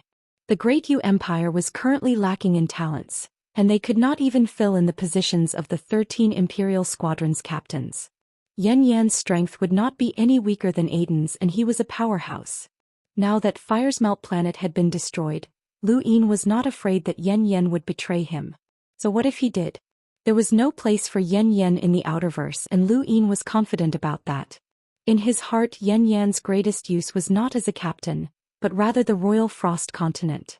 Yan Yan had been severely injured and had lost some of his memories. Lu Yin would find a way to heal him and learn more about the Royal Frost Continent through him.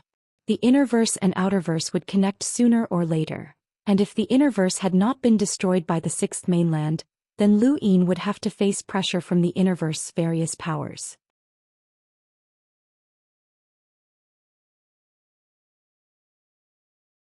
Chapter 669.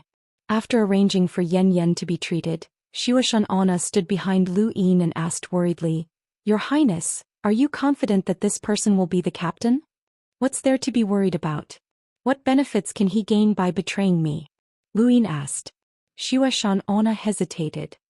This person can use both ice and fire attacks at the same time, which is very strange. He was born on the Royal Frost Continent and joined Fire's Melt Planet. It's all related to his innate gift. Lu Yin looked at Xianxia. Yan Yan has caused your Ana family great losses this time. I will compensate you for this debt. Xianxia hurriedly replied, Your Highness is too serious. The entire Great Yu Empire belongs to Your Highness, and the Ana family swears to follow Your Highness to the death. Lu Yin nodded. It's good. He then left. Xianxia looked at the still chilly family mansion and frowned. There were more and more experts in the empire, and in the past only he, Huqingshan, and the blind monk had been Hunter Realm captains. Now Yan Yan and the acting captain of the 2nd squad were also hunters. The more experts there were, the more people the royal regent could use, and Xianxia's value would plummet. He had to think of a way to get the Ana family into the royal regent's good graces as soon as possible.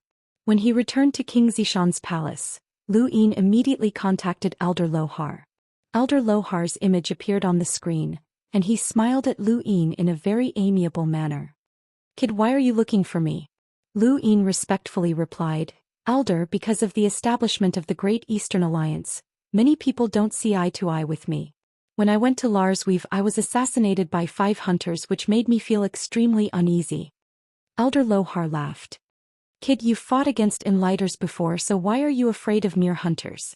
I've already used up all of my power vessels in Ironblood Weave. Elder, you should know that without them, even if I can defend against a hunter's attack, I might still be captured. Elder Lohar muttered. What do you want? I would like to ask Elder to send an expert to protect me, Lu Yin said expectantly. Elder Lohar looked at Lu Yin with a smile. Who do you like? It can't be an enlighter, right? Of course not. Ironblood Weave's safety is far more important than this junior's. How could this junior neglect one thing and neglect the other? Lu Yin paused for a moment before continuing. When it comes to protection, this junior feels that Aiden is more suitable. Elder Lohar understood. So you want Aiden back? Lu Yin replied, if there had been a war in Ironblood Weave, this junior would definitely not have made such a request. But now that the war in Ironblood Weave has ended, there isn't much use for Aiden to remain at the fort. Besides, Frostwave Weave is very close to Ironblood Weave, which is why this junior dared to make such a request. Elder Lohar smiled. Aiden was brought here by you in the first place, so there's no harm in returning him to you. Alright, I'll talk to him. Many thanks, Elder. Lu Yin was overjoyed. Once Aiden came to the Great Yu Empire, he would gain another captain and he would be the strongest captain. Aiden alone was equivalent to an enlighter. Lu Yin planned to make Aiden the acting captain of the 4th Imperial Squadron, which meant that only the 5th and 10th squadrons of the 13 Imperial Squadrons were without captains. Once the 13 Imperial Squadrons were filled up, there would be more people available. Humans currently did not have any concept of the universe. The outer verse was huge and so was the human domain. However, no one knew what kind of place such a huge place was in the universe. This was because no one knew where the end of the universe was or if there was an end to it at all. The astral wilderness was a general term used by humans for all the places that had yet to be explored. There were no routes, no signals, and no technology that could help humans. If one wanted to explore it, they could only take risks as no one knew what would appear in the next moment. There was a contradiction in exploring the astral wilderness. If one wanted to be safe, then they had to expand their exploration range. However, doing so would easily lead to unknown dangers. Some scholars had once asserted that there were powerful civilizations in the astral wilderness that could rival or even surpass human society. If humans came into contact with such a civilization, then the consequences would be catastrophic. Although the astral wilderness was very dangerous, countless people from the human domain still ventured forth to explore it every year. Some did it for the thrill of the adventure while others did it to find resources and make a fortune. However, most people were hired to explore the astral wilderness. Their goal was to learn more about the universe outside of human society. What humans feared the most was the unknown darkness. Those who were hired to explore the astral wilderness were like lamps thrown into the darkness. They would be extinguished, but they would never be extinguished. The cost of hiring people to explore the astral wilderness was borne by the entire human domain, just like how all of Ironblood Weave's resources were shouldered by the various weaves. This was an order from the Hall of Honor. On this day, a medium-sized spacecraft was slowly cruising through the astral wilderness. Its surface was covered in scars from battle, and not long after, the spacecraft crashed towards a dark yellow planet. Captain, this isn't good. The atmosphere of this dark yellow planet is filled with poisonous gas. We can't enter it. A voice filled with despair rang out from within the spacecraft. Don't panic. Quickly steer the spacecraft and change directions. Hurry. Captain, the spacecraft has malfunctioned. Captain, you should escape. You're an explorer, so you can escape. Captain. When the spacecraft penetrated the atmosphere and entered the planet's surface, a figure appeared directly below the spacecraft. He roared as he tried to lift the spacecraft and return to outer space, but it was obvious that this person had been heavily injured. The wounds on his body quickly ruptured and fresh blood splattered across the sky. The dark yellow poisonous gas entered his body through his wounds, and the person howled in agony as he hurled the spacecraft out of the atmosphere. His body seemed to have lost all strength as he fell and completely disappeared. Everyone in the spacecraft watched in despair as the person disappeared. The spacecraft was then forcefully tossed into outer space by that person. Even though they had managed to avoid the poisonous gas, the spacecraft had malfunctioned, and everyone was still likely to be trapped in outer space. Look, what's that? Someone in the spacecraft cried out in alarm. The others looked over and stared at the dark yellow planet in shock. A colossal object appeared from the planet and pushed away the poisonous gas, gradually revealing itself to everyone. What they saw was a giant metal machine with a large metal claw reaching out and grabbing the spacecraft. It then disappeared into outer space once more, and soon outer space returned to normal. Not long after, another spacecraft appeared and charged into the dark yellow planet without hesitation. The giant metal claw viciously slammed into the spacecraft, and a figure rushed out from the spacecraft. Facing the mountainous metal claw, the figure waved a single hand, causing a strange combination of star energy to push the metal claw to the side. "It's me." The metal claw stopped moving and a hard voice said, "You shouldn't have come here." The figure's expression turned ugly. "I had no choice. I was being chased, so I could only escape here." "There's someone in the human domain who can chase after you?" the hard voice questioned. The figure snorted. "The human domain only cares about benefits. Besides, the innerverse and outerverse have been separated, so any relationship between the innerverse and the outerverse is useless in the innerverse." "What about the Day-Night clan?" "It's useless, and the Day-Night clan is also chasing after me. Even the assassins from the Dark Powers are chasing after me. I could only escape here." "It seems like you're in a desperate situation. How can we help you?" the hard voice asked. The figure gritted his teeth. "I want you to help me get rid of the person who's chasing after me." "Who?" Luin. I think I've heard that name before. He's an unequaled limiter in the human domain, and he's killed quite a few enlighters. I remember now. He's one of the few limiters in the human domain who was able to enter our observation list. He was the champion of the tournament of the strongest. You want us to kill him? We have no choice. That list is in his hands, the figure said helplessly.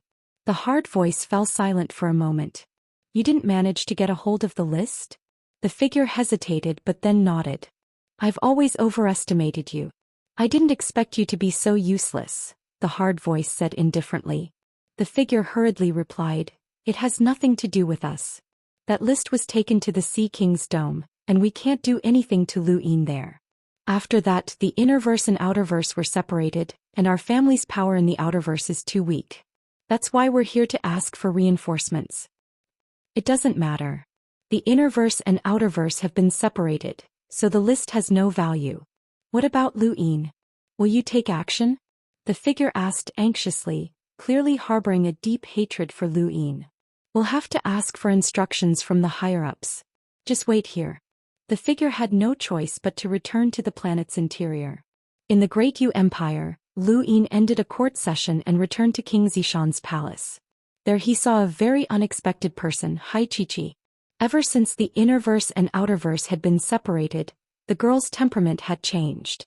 She no longer stayed in the Great Yu Empire and had instead run off to the Astral River to find a way to enter the innerverse. Luin had contacted her once in a while, but he had not expected her to suddenly return. Why didn't you tell me you were coming back? I didn't want to come back either. Someone was chasing me, Hai-Chi-Chi said with a tired expression. Luin was shocked. Someone was chasing you? Who? Hai-Chi-Chi's rune lines had greatly increased, and she had already broken through to the explorer realm.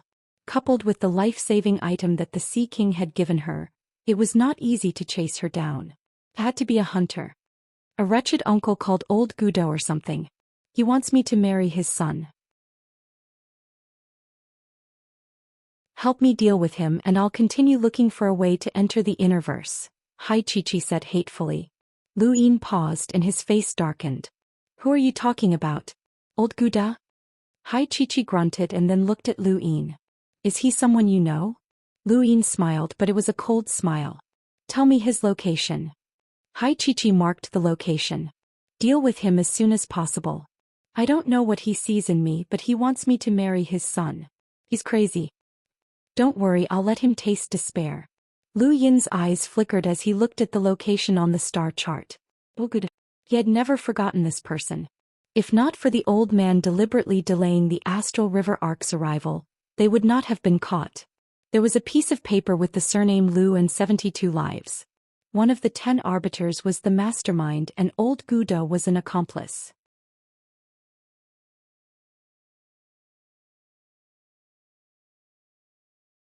Chapter 670.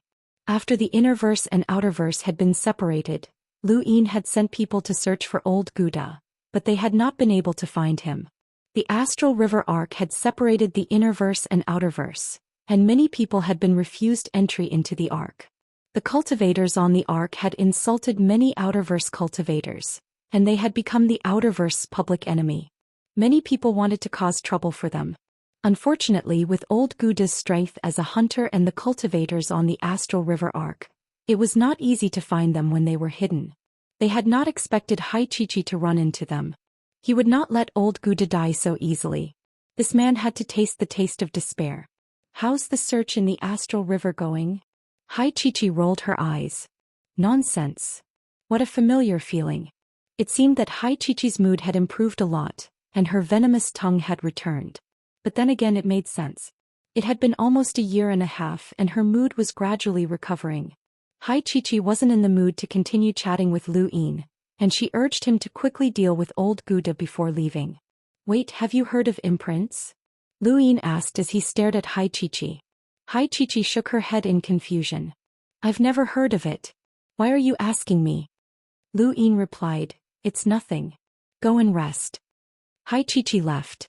The Sea King was an emissary with a power level of over 500,000, and he was at least equivalent to an imprinter in the 6th mainland. If the Sea King's dome did not cultivate the imprint, then the 5th mainland must have truly lost this cultivation method. Lu Yin pondered for a moment. He recalled the conversation between White Knight and Blood Loony in the cauldron. One of them believed that the cultivation methods of imprints, bloodlines and martial seals were stronger, while the other believed that those cultivation methods were too rigid and had no future. He did not know who was right, but based on the results alone, the 6th mainland had won. However, Lu Yin still felt that White Knight was right. If one's cultivation method was too monotonous, then many possibilities would be lost. Moreover, since he was using the imprint to borrow the imprinter's power, then wouldn't he be discovered by the imprinter? If he became an enemy of that imprinter, would he still be able to fight? Rather than saying that this cultivation method could increase one's combat strength, it was more like a method used by the upper class to rule the lower class. This was the rule of cultivation. Lu Yin abruptly stood up and walked out of the king's residence, heading towards the 5th princess residence. He wanted to have a chat with Wendy Yushan and see what she thought. However, when he arrived at the 5th princess residence, he learned that Wendy Yushan had been in seclusion for several days. Lu Yin's heart skipped a beat. He had covered the area with his domain, but he could not find any trace of Wendy Yushan. Not good, she must have gone to the Daoist sect's ruins. The ruins of the Daoist sect had already been turned into a battlefield, and the slightest carelessness could result in death. He had already warned her, but she had still gone. He regretted giving her his futon. Inform me immediately when the princess returns, Lu Yin instructed before leaving the residence. He could only wait and hope that her identity would not be exposed. Clouds floated quietly in the sky, and Lu Yin's figure flashed as he appeared within the clouds. He looked down at Zenustar and saw a very distant place. The scenery was beautiful. Raising his hand, the clouds swept past. They were like water vapor and there was a slight chill to them. 7th bro, it's time to write your autobiography, the monkey suddenly said. Lu Yin was puzzled. Why would you say that? With 7th bro's experiences, it wouldn't be too much for you to write an autobiography. Once the book is published, it'll probably sell like crazy. However, most powerhouses don't publish their autobiographies to the public, and they'll be buried with them after they die, the monkey said. Lu Yin frowned. You can shut up. You humans are all like this. You don't want to hear the truth. You'd rather hear good words. I'm not dead yet and I don't plan on dying anytime soon. How much longer do you want to live? If I die, you won't be able to live either. Alright, I don't want to talk about this topic with you. If you keep talking nonsense, I'll block you, Lu Yin said unhappily. Anyone would feel uncomfortable if they were suddenly told that they were going to die, even if it was the truth. The monkey remained silent. Lu Yin looked down and was about to leave when he suddenly felt like he had seen something. He stood in the clouds and looked down at the city below. What had he just seen? At that moment, a gust of wind blew past and scattered the clouds. Lu Yin looked up and saw a transport ship with a symbol on it. The Nalan family. Right, the Nalan family. Lu Yin scanned the entire city. The shopping malls, the roads, the sky, the public facilities, the snack shops. and even some of the empire's institutions had the symbol of the Nalan family. The entire city didn't look like it belonged to the Great Yu Empire, but rather the Nalan family. Lu Yin's expression changed, and his body suddenly disappeared before reappearing in the same transport ship. How much longer until we arrive? Soon. The space station needs to be registered, and there are 3 more transport ships ahead. They all belong to the Great Yu Empire's military. Tell them to move aside. We're leaving first. That's not a good idea. After all, it's a transport ship belonging to the Great Yu Empire's military. What's not good about it? The military rations they eat are all provided by the Nalan family. Their pay, uniforms, and spaceships are all provided by the Nalan family. It's one thing to pay for them, but can't we even give them some privileges? Go tell them to complain to their royal regent if they have any complaints. Understood. In a corner of the transport ship, Lu Yin leaned against the window, his eyes flashing. That night Lu Yin met with Gavin. Gavin greets Your Highness. Lu Yin looked at him and nodded. Sit. Gavin didn't understand why Lu Yin had called him over so late at night, but his instincts told him that something was up. He was nervous and couldn't sit properly, so he only managed to sit halfway down. How's the cooperation with the Nalan family going? Lu Yin asked casually as he flipped through his gadget. Gavin answered carefully. The Nalan family is cooperating fully with the Empire, and the Empire's economy is expected to recover soon. We still owe them money, right? Yes, we owe them quite a bit. What are the areas of cooperation? Speaking of which, I was the one who facilitated the cooperation with the Nalan family, but I still don't know the specifics. Gavin coughed. The scope of the cooperation is quite large. If Your Highness needs it, I can send you a copy of the cooperation. No need, I don't have time to look at it. Just give me a general overview. Gavin nodded, and at that moment Xiao Ran brought 2 cups of tea over. Lu Yin had brought her to Xenu Star with the intention of arranging for her to live in the princess residence, but she had insisted on following Lu Yin, so he had no choice but to let her stay in King Zishan's palace as a maid. Gavin picked up his teacup and took a sip to suppress his shock. The Nalan family has a wide range of businesses, ranging from technological resources and battle techniques to clothing, food, alcohol, and cigarettes. They have a wide range of businesses, and our Great Yu Empire is cooperating with them because of these considerations. We are cooperating with them on a comprehensive basis. Gavin spoke a lot and even drank a few sips of tea, causing Zhao Ran to pour him another cup. So, all the businesses that cooperate with the Nalan family are making money? Lu Yin asked. Gavin nodded. These businesses are all backed by the Empire, and a portion of their profits are handed over to the treasury. Lu Yin tapped his finger on the table. Technological resources, clothing, food, and battle techniques. This covers all of the commoners, soldiers, and cultivators. Lord Gavin, have you ever considered that the economic lifeline of the Empire would be completely in the hands of the Nalan family? Gavin was shocked and quickly stood up. Your Highness. Lu Yin raised a hand to interrupt him before he could finish. I'm not blaming you. After all, I was the one who agreed to cooperate with the Nalan family, but I didn't expect them to be involved in such a wide range of businesses. It's my fault for not thinking things through, and it has nothing to do with you. Gavin sighed. Your Highness, I've actually considered this issue as well, but the Nalan family has no ill intentions towards the Empire, and the Empire's economy is recovering. Once the Empire's economy returns to normal, I will cancel all of these agreements. I'm afraid it won't be that easy, Lu Yin said sternly as he stared at Gavin. Gavin's heart skipped a beat and his face paled. Canceling the agreements means that some businesses in the Empire won't be able to make any money. You said it yourself that these businesses are backed by the Empire, and those who can cooperate with the Nalan family are definitely backed by the Empire's upper echelons. Even if you don't want to cooperate, they'll still force you, right? Gavin trembled and slowly bowed. Your Highness is wise. Lu Yin pondered this for a moment. Cooperating with the Nalan family had indeed boosted the Great Yu Empire's economy, but there were also pros and cons. Many people in the Empire were making money, and if he cancelled the agreements with the Nalan family, these people would come looking for trouble. Cutting off someone's source of income was like killing their parents, and many people were not afraid of death for their own benefits. If the Nalan family cancelled the agreements, they would offend another group of people in the Empire, which would not be good for future cooperation. This was a bit troublesome. Who would have thought that the Nayland family's business scope was so wide?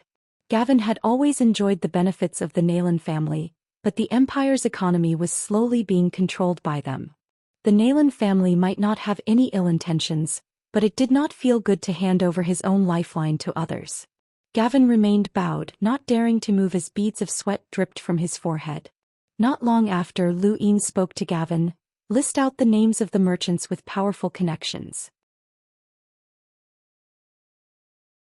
Gavin's face paled, and he had a premonition that someone was about to be unlucky. He did not dare to disobey, so he quickly listed out the names. Gavin quickly left, and the next person to appear was Xianxia. Xianxia had not expected Lu Yin to come looking for him so late at night, and he was excited.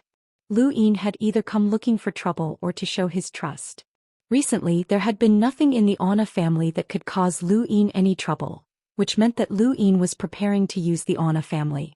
Xianxia grew excited at the thought of this. This old subject, Xianxia, greets your highness.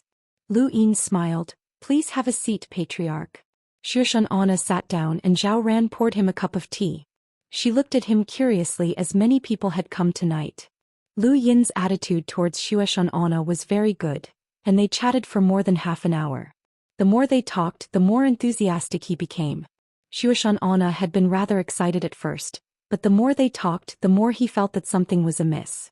He understood the person in front of him, and the more enthusiastic Lu Yin was, the more trouble he would cause. Of course, Lu Yin was not looking for trouble, but he would definitely cause trouble for Xianxia. Xianxia panicked.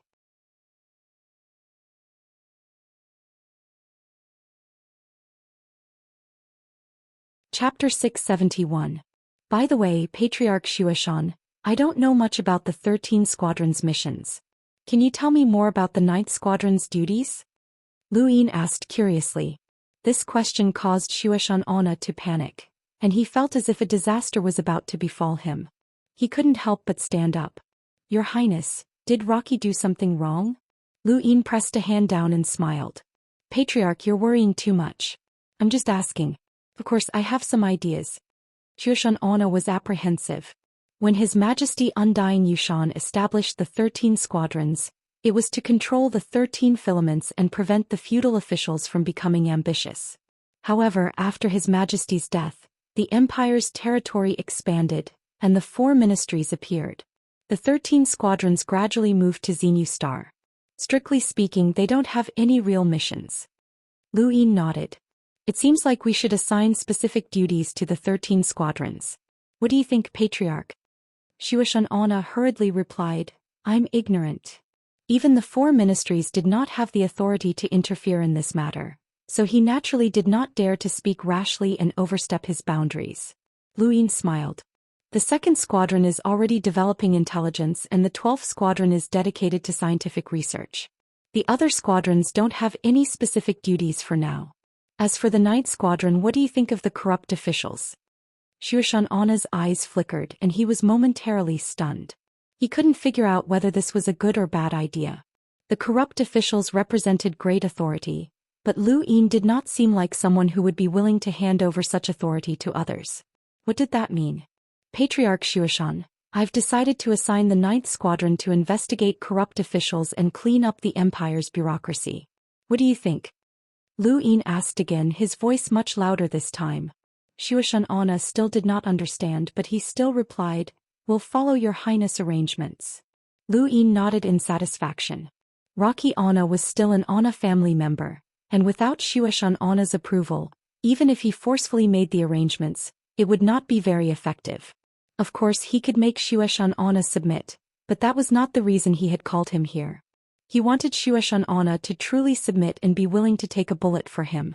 I have a list of names here. Take a look at it, Patriarch Xianxia. If you agree, then let Captain Rock do the work. Lu Yin tossed the list of names that Gavin had given him to Xianxia. Most of the names had been removed from the list, as they still needed to rely on these merchants to restore the Empire's economy. Xianxia glanced over and he suddenly understood everything. Lu Yin wanted to deal with some people, but he would not do anything himself. Instead, he would let the Anna family take the initiative, which was equivalent to placing the Anna family on the opposing side of the court. This was basically pushing the Ona family into the fire pit. He subconsciously wanted to refuse, but when he saw Lu Yin's grim expression, Zhou Xian Ona did not refuse. He had no other choice. The Ona family's connections in the empire were deeply intertwined, which was why Lu Yin was worried about them. Only by standing against the court officials would Lu Yin be able to feel at ease and use them again. With the Ona family's many years of connections, they were the most suitable for such a task. When Zhou Xian Ona thought about how quiet the Ona family had been recently and the rumor circulating outside, he resolutely agreed. I understand.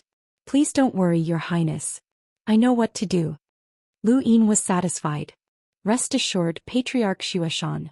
This king will not let the Ona family's efforts go to waste.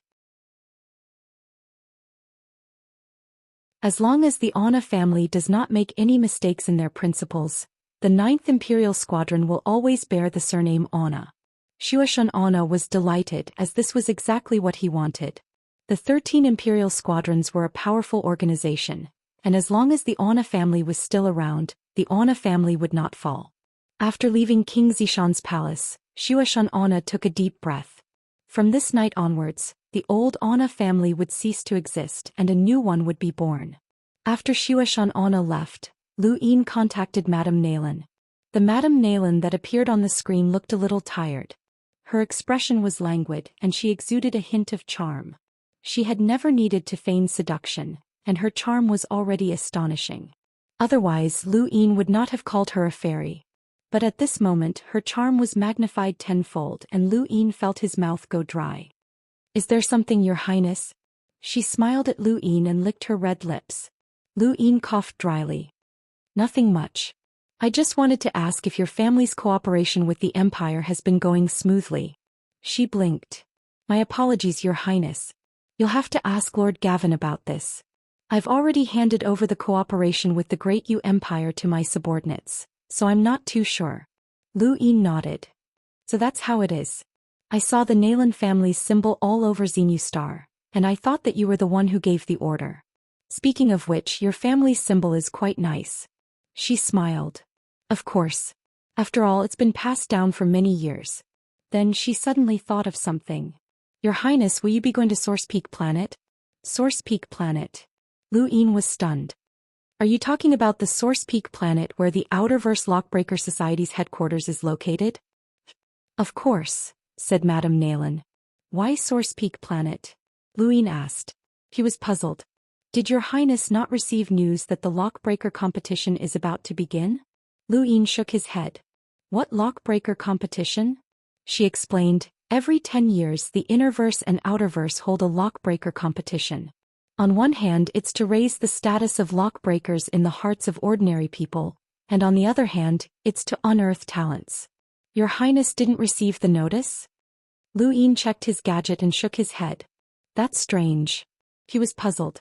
Sorry to disturb you so late at night. Rest well, Lu Yin said before ending the call. He wanted to check on the Lockbreaker competition. Her smile faded and she activated her gadget. Soon, a middle-aged man appeared on her screen and bowed respectfully to her. Madame Nalan's face fell. The Nalan family's symbol is everywhere on Xenu Star? The middle-aged man nodded. Yes, Master. Who told you to do this? She barked. The middle-aged man was puzzled. Master, I didn't do this on purpose. There are simply too many projects to cooperate with and there are also many merchants. When the family cooperates with them, they have to display their symbols, which is why Xenu Star is filled with our family's symbols. She frowned. Too many projects? What kind of projects? Like Lu Yin, she was a hands-off boss who left most of the work to her subordinates. The Nalan family had existed for many, many years and they had their own system. She did not need to interfere and she only needed to set the direction. She had originally thought that the overall cooperation would mostly involve technology, resources, military and other projects. At most, there would be transportation, but she had not expected that there would also be cooperation on clothing, food and even snacks. It was no wonder why Xenu Star was filled with the Nalan family's symbols. Lu Yin had spoken casually, but Madame Nalan had been in the business world for many years, so she could easily sense his dissatisfaction. Slow down the cooperation process. There might be some changes in the Great Yu Empire during this period, she said.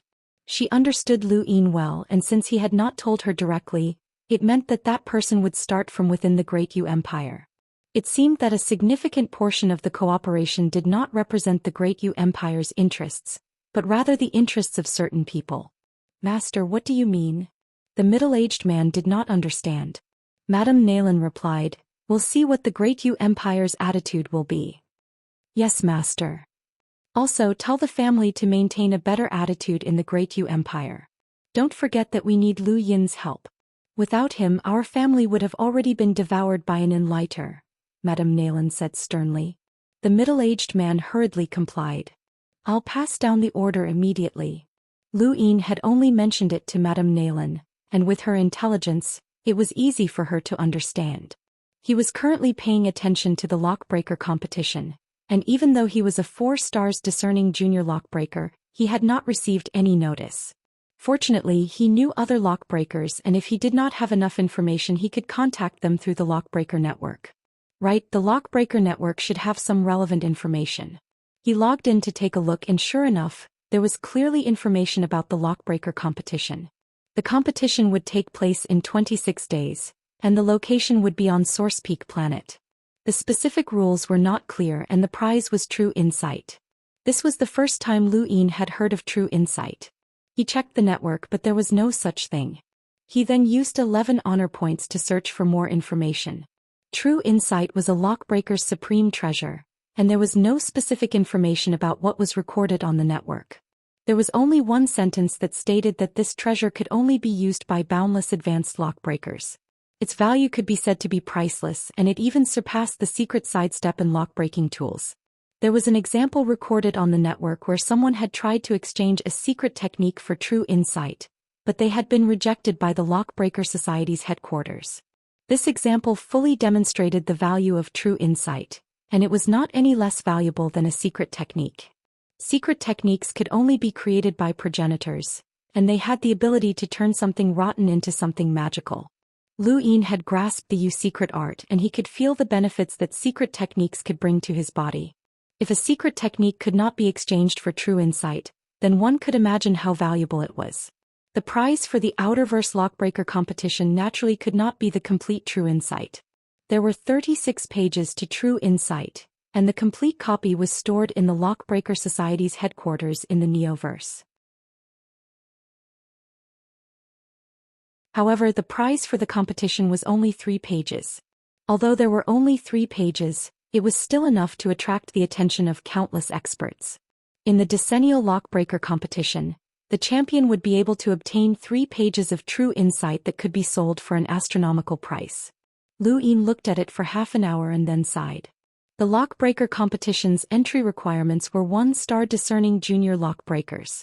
As a 4-star discerning junior lockbreaker, he should have been notified a long time ago. However, no one had notified him until now. Could they have forgotten about him? After thinking about it, Lu Yin contacted Xianxia. The two had interacted before in Iron Blood Weave. He tried for a long time, but there was no response from Xianxia. Perhaps it was too late, so Lu Yin put down his gadget and silently recited the Stonewall scriptures. The next morning, Lu Yin tried to contact Xianxia again, but he still could not reach her. Instead, he received a call from Xianxia. True Insight? Why are you asking about this? Xianxia asked. She had come to urge Lu Yin to deal with old Gouda, but before she could say anything, Lu Yin's question came. The lockbreaker competition is about to start and I want to participate.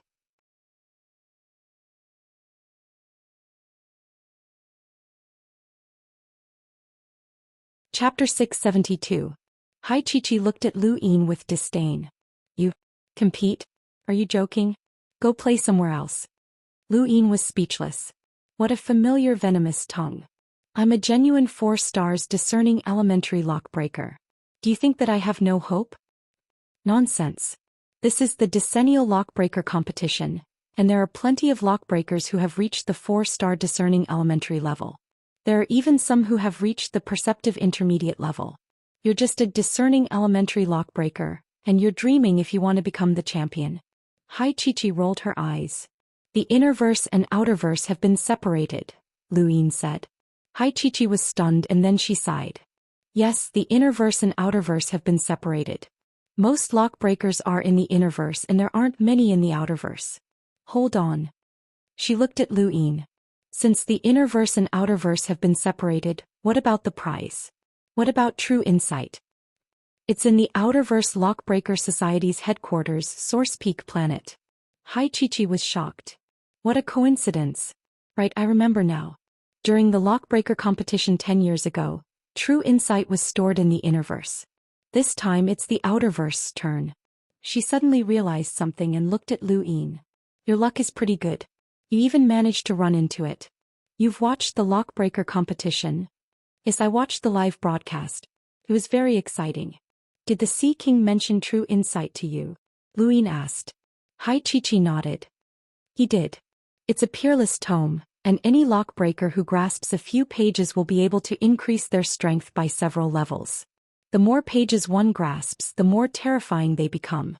It's rumored that if someone can completely grasp all 36 pages of true insight, then even a powerhouse with a power level of 1,000,000 won't be their opponent. They'll be infinitely close to the progenitor realm, but that's just a rumor. Father doesn't believe it. Lu Yin's eyes lit up. There are 3 pages of true insight right in front of me. Hai Chichi looked at Lu Yin. Your luck is pretty good. Prepare the money. Why? To buy them, of course. Every year the champion lockbreaker sells those 3 pages. Do you really think that you can become the champion? That's my plan, but why would I sell them? They're priceless treasures. Hai Chichi sneered. Do you think anyone can have such a priceless treasure? Boundless advanced lockbreakers were not allowed to participate in the competition, but true insight was only useful to boundless advanced lockbreakers. Do you think that those old freaks won't try to steal it? Let me tell you, there was once a champion who was the disciple of the Innerverse Lockbreaker Society's president at that time. He didn't sell the pages after he became the champion, and he was then killed by someone else. That's why the lockbreakers who have become the champion have always sold the 3 pages of true insight or given them to someone else. In any case, they definitely won't keep them. This is a common practice. With your current status in the outerverse, you're qualified to buy it. Of course, there will be plenty of people competing with you. What if I become the champion? Lu Yin asked. Hai Chichi disdainfully replied, don't even think about it. Even if the innerverse and outerverse are separated, there are still powerful lockbreakers hidden in the outerverse, and any random perceptive intermediate lockbreaker can surpass you. Becoming the champion is as difficult as ascending to the heavens. Even the Lockbreaker Society's distinguished 5 were defeated. Who did you lose to? The champion of that year's competition, of course. Lu Yin fell into deep thought as he pondered how to obtain true insight. Right now, the only people in the outerverse who were qualified to compete with him were the Enlighters. Of course, this did not exclude the hidden powerhouses. Although he seemed like an uncrowned king, if the temptation reached a certain level, those old freaks would definitely not stop, and it was even possible that the Hall of Honor would intervene. This year's Lockbreaker Society competition might be the worst one in history. The Lockbreaker Society competition should include both the innerverse and the outerverse. But this year the innerverse has been cut off, and there are only a few weak contestants competing. It's not interesting at all, Hai Chichi said. She then looked at Lu Yin. Even so, it's still impossible for you to become the champion. Lu Yin frowned. I have a lock-breaking tool and I'm confident that I can unlock a perceptive intermediate source box. Is that so? Then what level of star energy control have you reached? Hai Chichi looked at him with disdain. Star energy control? A force field? I've comprehended a force field. I knew that you wouldn't understand. You're talking about the realm of controlling star energy for battle. From removing impurities to forming a physical form, then to the realm of infinite changes such as changing colors and finally comprehending a force field. However, what I'm talking about is the level of star energy control required for lock breaking. Lock breakers unlock source boxes and decompose energy, so their control of star energy must be very delicate, which is different from battle. The more delicate your control of star energy is, the more you can control it as you please, and the faster your lock breaking speed will be. The Lockbreaker Society is a competition of speed. Tell me more about it, Lu Yin said solemnly. Hai Chichi thought about it for a moment. Domains are extremely helpful when it comes to lockbreaking, so many lockbreakers want to comprehend a domain. However, many are unable to do so. Not all lockbreakers are domain experts, so the question is, how do those lockbreakers who haven't comprehended a domain advance? Naturally, it's the level of star energy control. The Lockbreaker Society has announced that there are 6 levels for this: Nuance, Cloudwalker, Celestial Intelligence, Divine Eye, World, and Esoteric. The higher the level, the greater your control of star energy. It's rumored that the Outerverse Lockbreaker Society's president Jeffrey has reached the world realm, and his star energy can transform into a world. With a world realm cultivator's control, he can decompose source boxes at an extremely fast speed. This was the first time that Lu Yin had heard of such a division. Was it an internal division of the Lockbreaker Society? He had never focused on becoming a lockbreaker and he had overlooked many things. How do you know? Lu Yin couldn't help but ask curiously. Hai Chi raised her head. My father is a boundless advanced lockbreaker. No wonder. Your force field is very powerful and your control of star energy isn't weak either, right? Lu Yin probed. Hai Chi was pleased. The Nuance Realm. Only the Nuance Realm? Lu Yin's eyes widened. Hai Chi was displeased. What do you mean only the Nuance Realm? Do you know how difficult it is to reach that realm? It's like having a lock-breaking tool. Without a lock-breaking tool, why don't you try and see if you can do what you do with a lock-breaking tool? Lu Yin understood and he now had a direct impression. Reaching the Nuance Realm was like having a lock-breaking tool, but what about the Cloudwalker Realm? What about the highest level, the Esoteric Creation Realm? The name Esoteric Creation made one feel as if they had created something. However, this level of control might not be of much help in battle, or else it would have spread out. Can you let me experience the level of control of the Nuance Realm? Lu Yin asked. Hai Chi nodded. Sure, I'll let you worship me. Lu Yin was speechless. He raised a hand and star energy manifested in his palm. Sometimes it was rain, sometimes it was wind, and sometimes it was the roar of a creature. Hai Chi placed a hand on top of Lu Yin's palm, and the star energy in his palm was invaded by another strand of star energy. It quickly dissipated in a very smooth manner, as if it was naturally dissipating. Lu Yin focused on his control and released his domain. His left hand held onto the giant emperor's third eye, and he saw 2 strands of star energy coiling around his palm. One of them seemed to have a life of its own as it continuously dissolved his star energy. He could forcefully condense star energy to disperse Hai Chi's, and it was not difficult. This might be the reason why the level of control of star energy in the Nuance Realm did not have much of an impact on battle, as it was very easy to resist. However, the assistance it provided in terms of lock-breaking speed was unparalleled. If he had such fine control of star energy, he would definitely be able to increase his lock-breaking speed significantly. That's enough. Lu Yin put down his hand and looked at Hai Chi. How do you cultivate this level of control? Just use more star energy and use it to control small things. My father trained me to use star energy to write an essay with seawater and keep it there for 10 days. After that, I had to shrink the words in the essay, the smaller the better. I kept it there and gradually I reached the Nuance Realm, Hai Chi said. Her mood sank when she mentioned the Sea King. This sort of training was effective, but it took too long. However, time was the least of Lu Yin's worries. He had Hai Chi leave and instructed Gavin to contact Madame Nayland to purchase source boxes. At the same time, he went to the secret room and raised his hand, causing his die to appear. It was time to train in the time-stop space. This time he would train his control of star energy. He shielded the monkey and raised his die. It had been a long time since he had rolled it, so he placed his cosmic ring to the side and began to roll it. The die slowly spun until it finally showed 3 pips.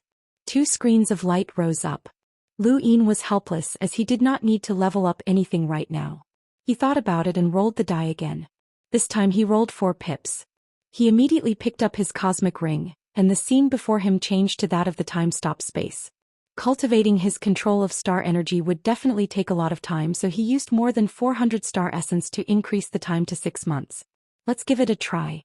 A person's eyes could see things of varying sizes, and if they could not be seen, they would think that they did not exist.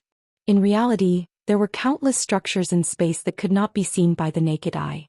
Hai Chi's training method was to make the objects that could be controlled by star energy smaller and smaller until they could no longer be seen by the naked eye. Then, did that mean that when one reached the divine eye realm, even the naked eye would be able to see the star energy in the air? Wouldn't that be comparable to a domain? He used his star energy to turn it into water and then wrote words in the air. The words were very small and the entire essay was thousands of words long. Lu Yin controlled the thousands of words in the air without dissipating. He wanted to learn Hai Chi-Chi's cultivation method. The Sea King was a boundless advanced lockbreaker, so his training method would definitely be effective. It would be much better than just blindly guessing. 1 day, 2 days. 5 days passed. Maintaining this essay was more difficult than he had imagined. Lu Yin had always been able to control his star energy as he pleased in battle, but he had never been able to control it so meticulously. The star energy constantly dissipated and then slowly absorbed. 10 days later, the essay turned into star energy and dissipated. After maintaining it for 10 days, Lu Yin felt even more tired than a single battle. He felt as if the star energy was no longer star energy and he was starting to feel numb. Continue. This time he would maintain it for 15 days. Time passed day by day. Although cultivating his control of star energy was not difficult, it was more tiring than he had imagined. It was like asking a burly man to pick up a brush and write. At first, the brush would be crushed and he would need to train for a long time before he could control his strength. This was a long and arduous process. The scene in front of him changed, and Lu Yin appeared in a secret room in King Zishan's palace. He looked at his hands. After half a year of cultivation, his perception of star energy was completely different from before he had started cultivating, and his understanding of it had reached a new level. Aside from his control of star energy reaching the microscopic realm, he had also unexpectedly increased the number of stars that he could control with his serious art to 50.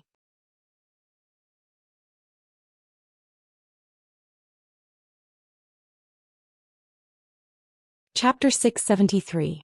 It turned out that the fastest way to control the stars was to observe their movements while simultaneously controlling their star energy. Lu Yin recalled that the trial master had once said that the serious technique was the technique that lock breakers desired the most. It seemed that not only could the serious technique aid in lock breaking, but lock breakers could also cultivate the serious technique at a much faster rate than observing star charts. Lu Yin left the secret room and removed the monkey's barrier, only to hear the monkey's helpless curses. He had been cultivating in the time-stop space for half a year, but only an instant had passed in the outside world. Gavin had just spoken with Madame Naylan. Madame Naylan had found out that Lu Yin was buying source boxes and she had sold 3 of them. They were all 5-star discerning elementary source boxes, and they were priced at an average of 300 star essence, which added up to 900 star essence. For a 5-star discerning elementary source box, this price was not high and it was actually somewhat low.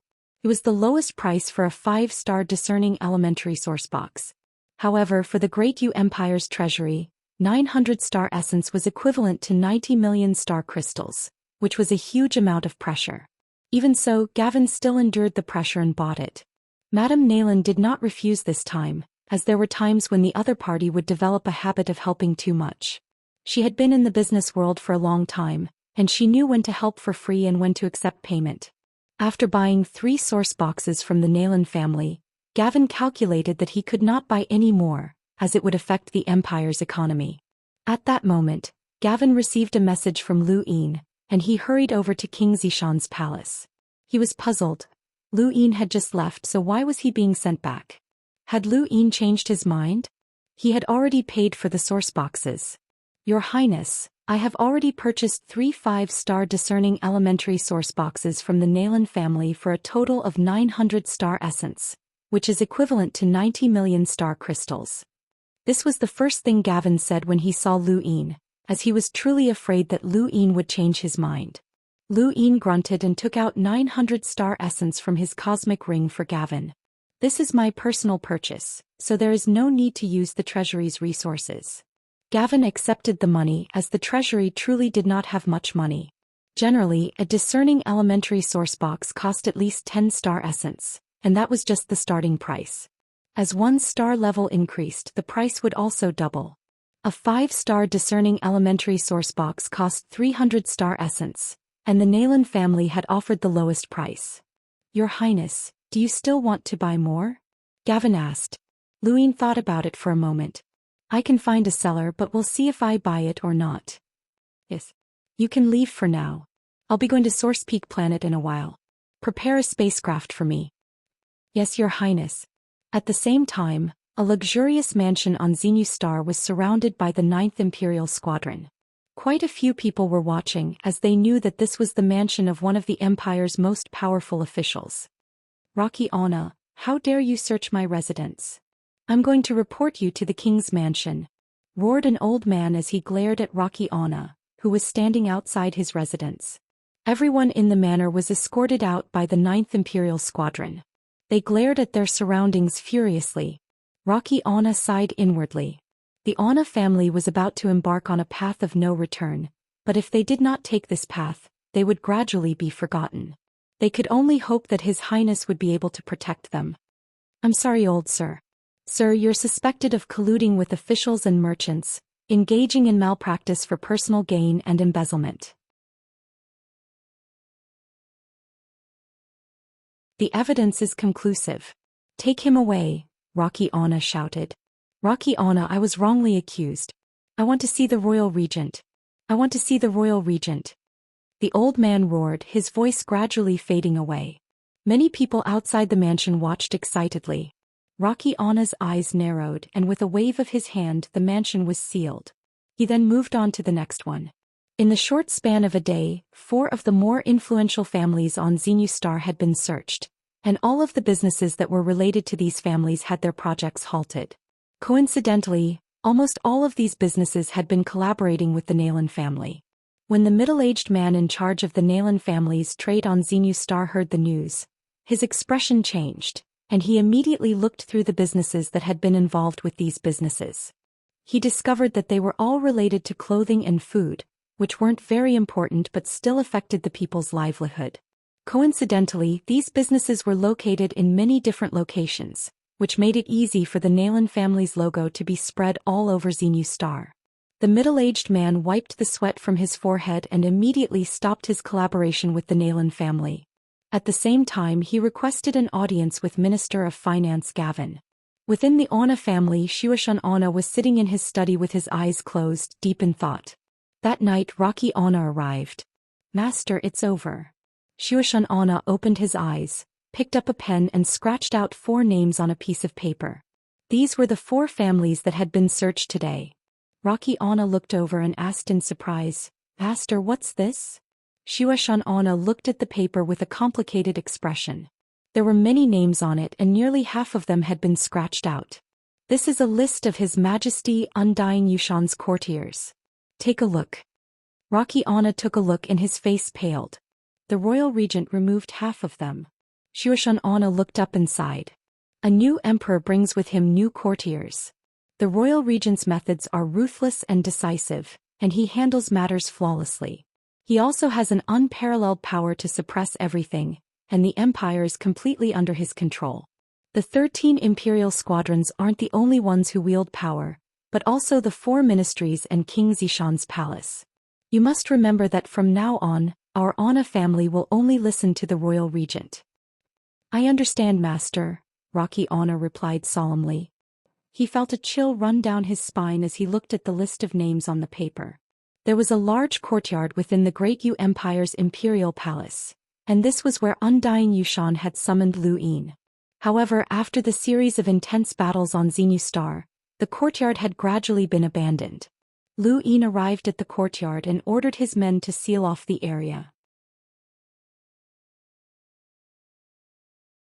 He then looked at the 3 boxes in the middle of the courtyard that were of different sizes and were separated from each other. They were sealed with spiritual thread as the main material, and each box contained 3 5-star discerning elementary source boxes. Source boxes were ranked by star, and the biggest difference between them was whether they were harmful or harmless. Not only were harmless source boxes rare, but they were also very expensive. Although the chances of them containing treasures were even lower, to many lockbreakers, this was a guarantee of safety that would allow them to gain valuable experience. The prize that the Nalan family had given to the champion of the Astral Combat Tournament had been a harmless source box, and it had been a perceptive intermediate source box. It had been stored in Lu Yin's cosmic ring, but he had yet to unlock it. He planned to unlock these 3 source boxes first before unlocking the perceptive intermediate source box. He walked over to the source box closest to him and reached out to open the spiritual thread box. A roar suddenly rang out, giving Lu Yin a fright. Gavin had told him that this source box would emit the roar of a wild beast that possessed the power to affect one's mind. Lu Yin had been prepared for this, but he had still been frightened. At that moment he felt as if he had seen a gigantic beast lying in the heavens and roaring at him. Lu Yin shook his head and focused on the box. There was only a beast-shaped stone inside the box, and although it looked very ordinary, it was actually a source box. The beast's roar rang out again and Lu Yin placed a hand on the box. With a bang, the box shattered and the source box let out an even more powerful roar. The air actually condensed and transformed into a giant beast that viciously swatted at Lu Yin. With another bang, the ground shook and a deep claw mark appeared. Lu Yin was shocked as the source box's murderous intent had actually taken on a form. What was sealed here was definitely related to this beast. Any source box that had transformed into a source box had to have existed for countless years, at least hundreds of thousands of years. For it to still have such a powerful aura after such a long time, this beast must have been terrifying when it had been alive. However, it was not a threat to Lu Yin. In his eyes, the rune lines of these 3 source boxes were not a threat at all. He waved his hand and a gale swept out. The beast in the air dissipated, and the beast's roar also gradually faded away. Lu Yin walked over to the source box and released his domain. His eyes widened as 50 stars revolved around him. If anyone saw this, they would definitely sigh in amazement. At this moment, Lu Yin was like the center of a universe, with stars revolving around him. After observing for a while, Lu Yin decided to start unlocking the source box from the center. There was less energy there and it would be easier to unlock. His control over star energy at the subtle realm was different, and he was able to unlock it more smoothly than before. It was not as crude as when he had been on the Savage Ape planet. If he had possessed the control of star energy at the subtle realm back then he would not have been looked down upon by Casanova. Once one's lock-breaking was on the right track, it became a very boring task. This was especially so after he confirmed that the source box was not a threat to him. Time passed by in this boring process of lock-breaking. Outside the courtyard, Kaze occasionally glanced over with a shocked expression. He had not known that Lu Yin was such a powerful lock-breaker. This was a 5-star discerning elementary source box, and if Lu Yin succeeded in unlocking it, then wouldn't he be able to challenge a perceptive intermediate lock-breaker? Not only was this person's combat talent terrifying, but his lock-breaking skills were also incredible. Lu Yin had never unlocked a 5-star discerning elementary source box before, and this was his first time doing so. The complex energy structure made him dizzy, and he thought back to his first lock-breaking experience. It had taken him a total of 27 hours. If he had been as strong as he was now, then he would have been able to unlock it in an hour at most. Lu Yin estimated that this 5-star discerning elementary source box would take him at least 15 hours to unlock. 15 hours was not light and he needed to be completely focused. He could not relax for even a moment. The sky turned from black to white as Lu Yin stared at the beast-shaped source box in front of him. There was a pop as the energy structure on the source box's surface completely disappeared, and the stench of blood surged out. Lu Yin's face changed and he immediately sealed off his surroundings. He then retreated a few steps and stared at the beast's corpse that had fallen out of the source box. It was the beast that had taken form out of thin air before Lu Yin had unlocked the source box. This source box had actually sealed its corpse, but only half of it remained. The fact that it had been sealed as a source box proved that this beast had been extremely powerful when it had been alive. Lu Yin slowly approached it as the flesh and bones of such a powerful creature were all very useful. Be careful, 7th bro. Don't break it. This is a powerful astral beast and it's definitely much more powerful than that elder Lohar you met, the monkey said excitedly. Lu Yin carefully approached it and suddenly a gust of wind blew past. The beast's corpse gradually dissipated, turning into dust that drifted into the sky. The stench of blood in the air also disappeared. The monkey howled, "High precious blood. That's the blood of a powerful astral beast and it's gone just like that." Lu Yin also felt that it was a pity, as the blood of a powerhouse was very valuable. 7th bro, hurry up and unlock something else. Let's see what other treasures we can get, the monkey urged.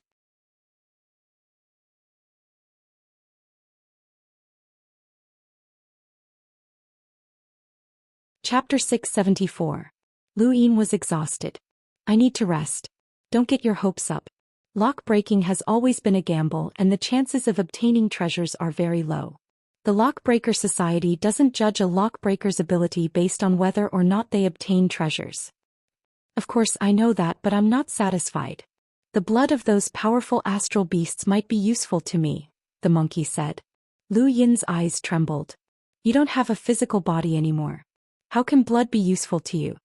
The monkey anxiously replied, of course. Some powerhouses' blood might contain some inheritance such as battle techniques. Just like how your blood is different from others when you become an explorer. The stronger you are, the more likely it is that some things will be imprinted in your body. If you reach the level of an emissary one day, even a strand of your hair might be studied and passed on to you. Lu Yin frowned as he did not like the monkey's words. It sounded as if he would be studied even after death. Did you rob tombs just to obtain the corpses of powerful astral beasts? What tomb raiding? I'm a proper archaeologist. The monkey was unsatisfied. Lu Yin ignored the monkey as he had heard many different things from the monkey's words. He needed to find someone who knew how to tame beasts as soon as possible to understand the situation. Right, the Great Sword Dynasty. When he returned from Source Peak Planet, he would help them and obtain some treasures while he was at it. After resting for a day, Lu Yin went to the second source box the next day. According to the information that Gavin had received from the Nayland family, this source box did not contain any danger. However, approaching it would cause the surrounding air to become heavy. This was different from the increase in gravity, as the density of the air had increased by many times. Could even cause one to faint from excessive oxygen. With a thump, the box of spiritual threads opened and Lu Yin saw the source box. It looked very ordinary, but the next moment he felt as if he had been placed in a swamp. Excessive oxygen entered his body as he breathed, causing his head to feel heavy. He hurriedly held his breath and only then did he feel better. Only explorers could approach this source box, as otherwise, they would be easily suffocated by the heavy air around it. This source box was slightly smaller than the previous beast source box.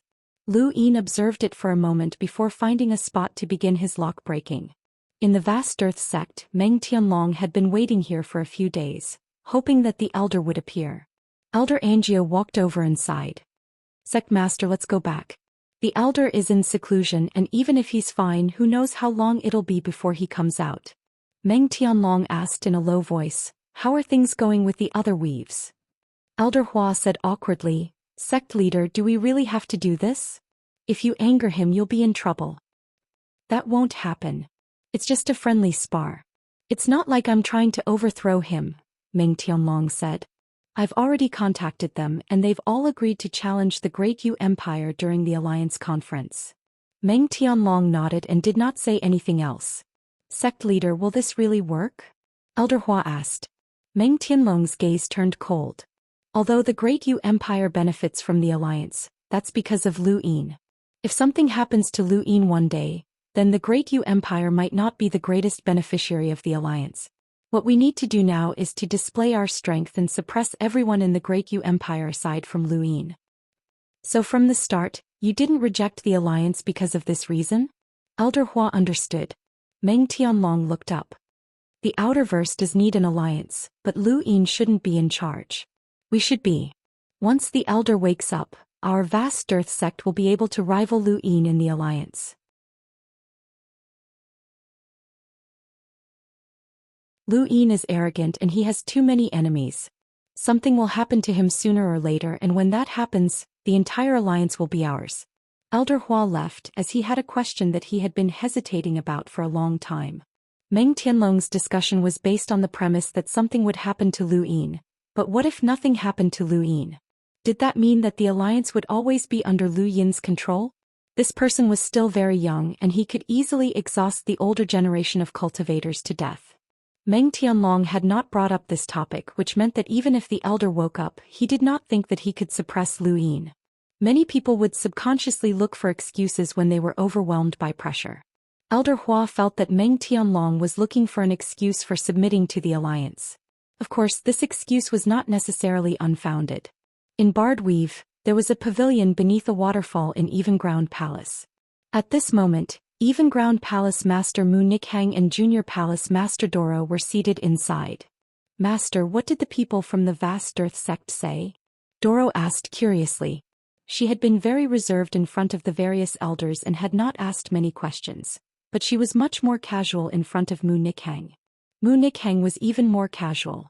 She propped up her chin with one hand and tilted her head to look at the waterfall. Her calm demeanor was completely different from when she was in front of the various elders. It was as if she was a completely different person. Doro was already used to it. Her master was a dignified palace master in front of outsiders, but when she was alone she was like an ordinary girl. No, some of her actions were even more ordinary than an ordinary girl's. What else can they say? They want to join forces to embarrass the great Yu Empire, Mu Nikhang casually replied. Doro's eyes widened. Meng Tianlong doesn't want to live anymore. He dares to embarrass Lu Yin? Lu Yin is someone who would even kill an enlighter. What's there to be afraid of? The power vessel he used to kill enlighters was destroyed a long time ago. It's already pretty good that he can rely on external forces to deal with hunters, Mu Nikhang said. If that's the case, then why did Master agree to join the Great Eastern Alliance? Doro asked. Mu Nikhang sighed. Lu Yin's combat power is nothing to be afraid of, but his scheming methods are chilling. Darkstar Gorge was killed by him, and who knows if he has other methods to deal with us. Which sect doesn't have a few shady dealings? Who knows, he might even have a hold on Even Ground Palace's weakness. Who knows? Master, this Lu Yin won't do anything without benefits. Since he's formed the alliance, he must have his own plans. We can't be betrayed by him and help him count the money. Doro clenched her fists. Mu Nikhang grunted. I'm thinking the same thing, but... She frowned and looked rather vexed. I'm not good at scheming. What should I do? Doro was helpless as well. Both women propped up their chins with their hands and looked at the waterfall with troubled expressions. Suddenly Mu Nikhang cried out in surprise and looked at Doro happily. Master has an idea. Master, what is it? Doro was pleasantly surprised. Mu Nikhang stared at Doro and her lips curled up. How about you marry Lu Yin and become my informant? That way, even if Lu Yin wants to scheme against someone, he'll bypass Even Ground Palace. What do you think? Doro's mouth dropped open. Master, are you trying to trick me? Don't make it so obvious. Right, I won't go. Mu Nikhang leaned forward and glared at Doro. You won't go? Are you sure? Doro nodded with certainty. I won't go. You don't have the confidence to seduce Lu Yin. Of course not. He's just a country bumpkin. I'll seduce him a few times and he'll take the bait. Master doesn't believe you. It's up to you whether you believe me or not. In any case, I have plenty of charm. If you don't go, then I'll do it myself. When the time comes, you'll become the palace master and I'll be your informant. How about that? Doro covered her forehead in distress. Master, stop messing around. At worst, we can just ignore whatever Lu Yin says and pretend that we didn't hear anything. The vast earth sect's Meng Tianlong took the initiative to contact us, so he'll definitely contact the other weaves as well. Let him take the lead and we'll have someone to cover for us if anything happens. Mu Nikhang clapped. That's right, my dear disciple. You're still the smart one. Master, you're so disgusting, Doro said disdainfully, but then her expression suddenly changed. Not good, someone's here. Hurry up and put it away. Mu Nikhang straightened her body and adjusted her expression, becoming dignified and solemn. Doro hurriedly stood up and stood respectfully as an elder slowly approached from behind. Palace Master, a guest has come to visit. Understood, Mu Nikhang replied. After 11 hours, Lu Yin finally succeeded in unlocking the second source box after 11 hours. He eagerly watched as the outermost layer of energy ruptured. There was a soft sound and Lu Yin eagerly went forward to take a look. All he saw was a wisp of green smoke and then there was nothing left. There really was nothing left, and it was even more disgusting than the beast-shaped source box. Seventh bro, your character isn't good enough. Let me handle the final step in the future, the monkey said disdainfully. Lu Yin sighed as he was in a rather bad mood. 11 hours of hard work had been for naught, and the only thing he had done was raise his lockbreaker level to 5-star discerning elementary. He had successfully unlocked 2 5-star discerning elementary source boxes, which was enough to raise his level. He felt the feeling of having unlocked 2 source boxes, and although he hadn't done so many times, he had gained a considerable amount of experience. Now he felt like he could handle a 5-star discerning elementary source box with ease.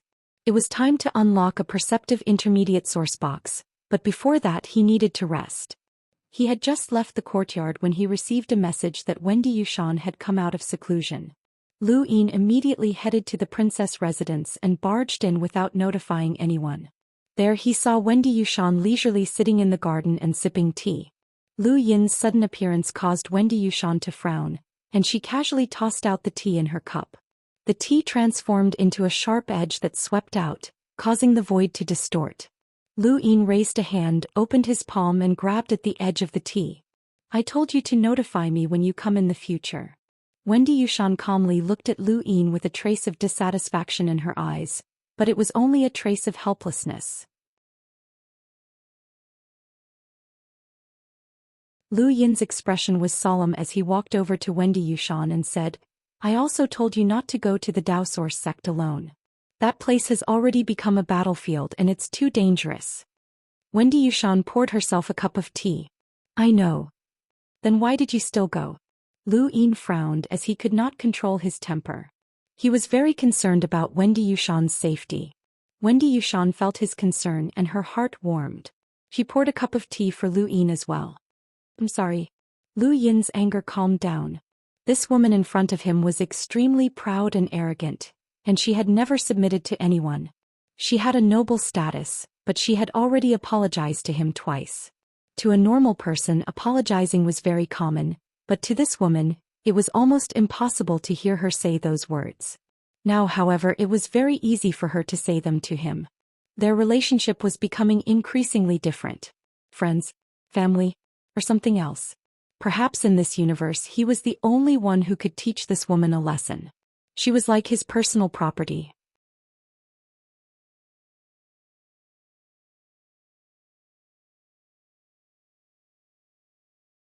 Chapter 675. Lu Yin sat down. "How was your trip? You didn't seem to be in any danger." Wendy Yushan fell silent for a moment, and then she slowly lifted the clothes on her shoulder. A scar was clearly visible and it looked like it had just healed. Her entire arm had almost been cut off and the scar was not just on her arm. It had spread to her chest, but it was impossible to see exactly how long it had been. Just by looking at the scar, Lu Yin could sense how dangerous it had been. This woman had almost died. "Who did this?" Lu Yin asked, his eyes filled with an endless chill. Wendy Yushan did not answer. Lu Yin looked up and stared straight into her eyes. "Who did this?" Wendy Yushan looked at her tea. "When I first entered the Dao Source sect, I ran into Night King Zhenwu at the Budding Terrace, and that's how I ended up. If it weren't for the 6th Mainland's Riemlings appearing to fight him, then I really wouldn't have been able to return." She then looked at Lu Yin. "You're right, the Dao Source sect's ruins are really dangerous. I was heavily injured on my first day in the Dao Source sect, and I had to hide in a corner for more than 10 days. Lu Yin's eyes narrowed. Even after recuperating for more than 10 days, she still had such a scar. It was obvious how serious her injuries had been. Wendy Yushan's arrogance made her not retreat even in the face of death, but she had still hidden for more than 10 days. One could imagine how much damage Night King Zhenwu had caused her. "How are your injuries?" Lu Yin asked. Wendy Yushan answered, "I'll need to rest for half a year." Lu Yin's eyes narrowed. "Does Night King Zhenwu know your identity? What about your secret technique? Is it useless?" Wendy Yushan looked at Lu Yin seriously and solemnly said, "Don't rely on your secret technique for everything. We're not the only ones with secret techniques." Lu Yin's pupils shrank. "Night King Zhenwu has one as well?" Wendy Yushan shook her head. "I don't know, but even a secret technique can't change the gap between us. As for whether or not he recognized me, what do you think?" Lu Yin's gaze turned cold. Wendy Yushan had joined Myriad Swords Peak under White Knight's recommendation, and she had also become a member of the Outerverse Youth Council through the 10 Arbiters' decision. Lu Yin would not believe that Night King Zhenwu did not recognize her. Night King Zhenwu had clearly known her identity, but he had still tried to kill her. The Day-Night clan seemed to be Lu Yin's natural enemy. From Night King Qingyu to the Astral Combat Academy's Night Queen Yanqing, The Day-Night clan had been the biggest stumbling block in Lu Yin's path. They were everywhere, especially Arbiter Zhenwu. Back then, Lu Yin had been unable to join the Council of Astral Academy because of Zhenwu's orders. Night Queen Yanqing had been able to use the Day-Night clan's resources to deal with Lu Yin because of Zhenwu's orders. Although Lu Yin had never met Night King Zhenwu before, Night King Zhenwu had brought him a lot of trouble. This person was a fated enemy. Perhaps the order for the Lu surname had come from this person. When he saw Wendy Yushan's pale face, Lu Yin's gaze turned cold. Now there was another one. "What's on your mind?" Wendy Yushan asked. Lu Yin's gaze softened. "Nothing. Rest well. You're not allowed to go to the Daoist sect's ruins again." He then turned to leave. "Wu Yin," Wendy Yushan called out. Lu Yin turned around and met her eyes. He had never seen such gentleness in her eyes before, and they were filled with so much reliance. Her voice was soft as she said, "At that moment I thought that I was going to die and all I could think of was you. Promise me that you won't meet Night King Zhenwu until you have absolute confidence." Wendy Yushan had revealed her weak side, and it made Lu Yin's heart skip a beat. He subconsciously hugged her and smelled her fragrance. "All right, I promise you. But I also promise that I will never forget this grudge." Bang! A nearby maid smashed a teacup and Wendy Yushan hurriedly pushed Lu Yin away. She turned around and calmly said, "You can leave now." Lu Yin felt a wave of disappointment, as he realized that he had developed a different feeling for this woman. He then stepped out and disappeared from the princess's residence. After Lu Yin disappeared, Wendy Yushan slowly turned around with a complicated expression on her face. Wendy's injury had left Lu Yin with no thoughts of resting. His mind was filled with the feeling of hugging her. It was a very fulfilling feeling, as if they were family. It was different from hugging Ming Yan. They were two different feelings, but he could not forget either. Lu Yin shook his head vigorously to clear his head. He then went to the courtyard of the palace and thought for a moment before taking out the harmless perceptive intermediate source box that he had obtained from the Nalan family during the astral combat tournament. "Seventh bro, are you sure that you're suitable for lock-breaking right now? Do you know what you're doing?" The monkey teased. Lu Yin growled, "Shut up or I'll block you." "Ha, you ungrateful person." The monkey laughed strangely. Lu Yin pursed his lips and ignored the monkey. He shook his head again and took a deep breath before slowly exhaling. His eyes were fixed on the source box and he could see the complex energy that was as solid as the sea. It far surpassed the level of a 5-star discerning elementary. "Seventh bro, don't blame me for not reminding you. If you're distracted while lock-breaking, it's very easy for something to go wrong." Lu Yin's eyes flashed. "Got it." He then closed his eyes and thought back to the past. He suddenly recalled the time when he had touched the Day-Night clan's inheritance stone on Earth and entered the inheritance corridor. There had been a stone tablet outside the corridor with the names of many powerhouses from the Day-Night clan and Night King clan written on it. At the very top was Night King Zhenwu's name. Lu Yin finally remembered that domineering man who had stood tall in outer space. When he thought about Night King Zhenwu, Lu Yin's anger surged. He was still far from that person. He suddenly opened his eyes and discarded all distracting thoughts. He focused on lock-breaking the source box in front of him. He did not have the qualifications to think too much right now. Although the harmless perceptive intermediate source box did not contain any danger, its solid energy was too complex. Even with Lu Yin's nuance realm control over star energy, it was still very difficult for him to unlock it. If it contained danger, then it would be even more difficult. This source box would increase his lock-breaking experience. Although it was unlikely that there would be a power vessel within this harmless source box, the value of this experience alone was not something that a normal perceptive intermediate source box could compare to. 10 hours passed and Lu Yin felt dizzy and bloated. It was as if his entire body had sunk into a boundless ocean, and he could not find his way back. 20 hours passed and Lu Yin's face was pale and bloodless. His hands were trembling. Fortunately, the monkey had shouted at him, or else he might have fainted. Outside the palace's courtyard, Huaqing Shan, Xueshan Ona, Wendy Yushan, Peach and the rest all appeared one after another before leaving. The source box had already shrunk by 2/3. Lu Yin felt as if his entire body had left his body and his vision was blurry. Lock-breaking a perceptive intermediate sourcebox's solid energy was too complex, and removing it was like peeling silk from a cocoon. It was like entering an endless maze and it made one's mind crumble. Perhaps this was the true danger of a perceptive intermediate sourcebox. It was no wonder why Daobo was so much stronger than Sharon, but he was still a 5-star discerning elementary lockbreaker. Lock-breaking a perceptive intermediate sourcebox was not something that the average person could imagine. Another 10 hours passed and Lu Yin was on the verge of collapsing. He wanted to stop and rest, but he was unwilling to do so. He did not realize that the path of lock-breaking was no longer as complicated as it had been in the beginning. After such a long period of lock-breaking, he had gradually integrated it into his instincts, and he could tell how to unlock it with a single glance. This sort of instinctive lock-breaking was a sign of gaining experience. Don't give up, 7th bro. It'll be done in a few hours at most. The monkey shouted. Lu Yin's eyes widened as he stared fixedly at the sourcebox. 2 hours later, there was a crack as the solid energy surrounding the sourcebox shattered, and a rusty metal piece fell out. Lu Yin's eyes lit up and he carefully picked up the metal piece. He had finally gained something, and his 32 hours of lock-breaking had not been in vain. He had almost fainted, but he had finally obtained something from a perceptive intermediate sourcebox.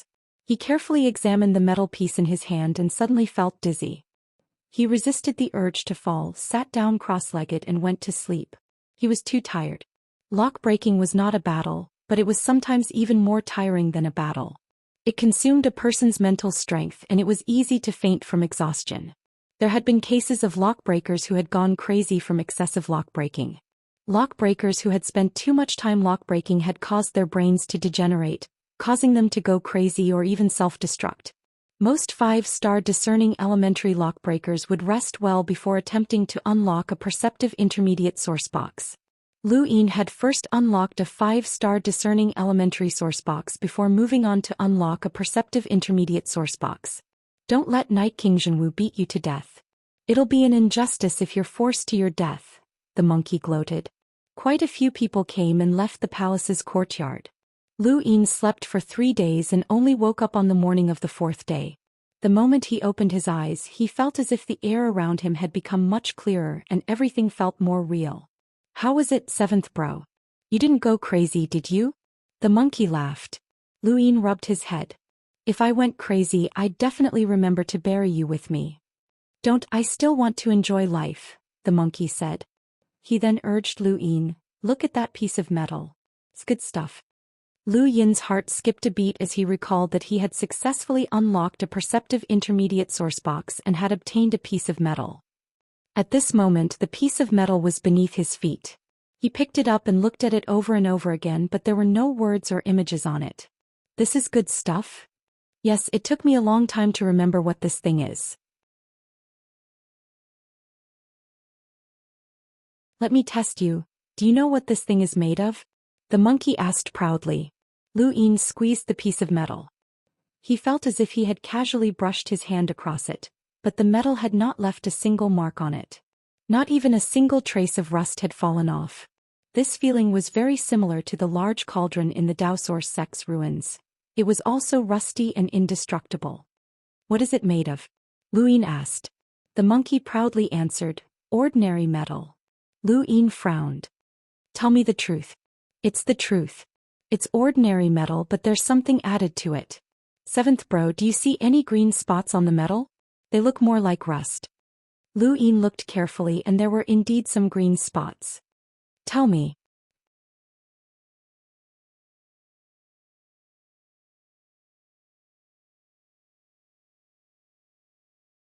Chapter 676. The monkey paused for a moment before explaining. These green spots are called ancient crimson copper, and it's a very rare material. Any weapon that has just a little bit of it added to it will become unimaginably hard. Take this piece of metal for example.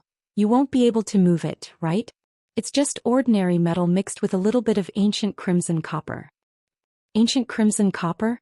Is that a material? You could say that. Who knows which wastrel refined ancient crimson copper into ordinary metal? There must be something wrong with them, the monkey said angrily. Lu Yin's eyes lit up. There seems to be quite a bit of ancient crimson copper in this piece of metal. About the size of a fingernail. Compared to the rarity of ancient crimson copper, it's quite a bit. It's a pity that you can't use it since you don't have the ability to extract it from this piece of metal. Ah, right, 7th bro, you can't understand my regret. Let me put it this way. Ancient crimson copper is one of the main materials used to create weapons that can withstand the power of an envoy's attack. Can be used to create weapons with a power level of 500,000? Lu Yin was shocked. That's right. You should be able to understand my feelings now. If the amount of ancient crimson copper is high enough, it can even withstand an attack with a power level of 600,000, 700,000 or even higher. I've read about this stuff a few times in the autobiographies of powerhouses. The Sea King's trident that you touched before might have contained ancient crimson copper. Lu Yin grinned as he put it away. It was indeed a good item. 7th bro, look at how you're smiling. Why would you want something useless? The monkey scoffed. Just because I don't have the ability to extract it now doesn't mean that I won't be able to in the future, Lu Yin said happily.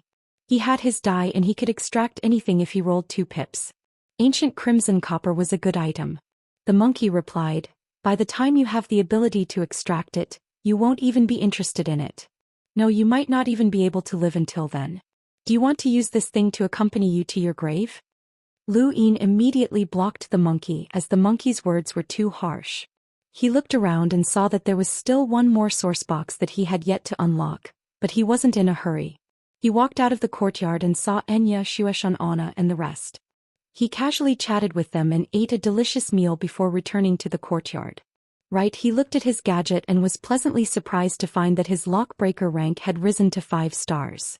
The 2 videos of him unlocking a 5-star discerning elementary source box were indeed useful.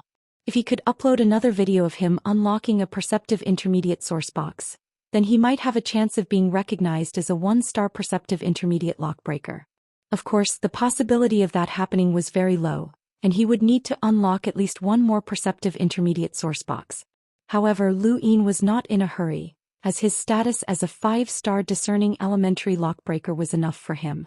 It would not be easy for him to unlock another perceptive intermediate source box, as the one he had just unlocked was a harmless source box. He rejoiced that he had managed to unlock a source box in front of the trial master and had been intimidated by him. Otherwise, he would have been out of luck if he had been able to unlock a perceptive intermediate source box. There was only 1 source box left, so Lu Yin did not wait any longer and walked over. According to Gavin's description, this source box would create a resistance that would make it difficult for anyone to approach it. Lu Yin casually opened the box of spiritual threads, and a powerful force erupted from within. His body swayed for a moment, but he was able to withstand it.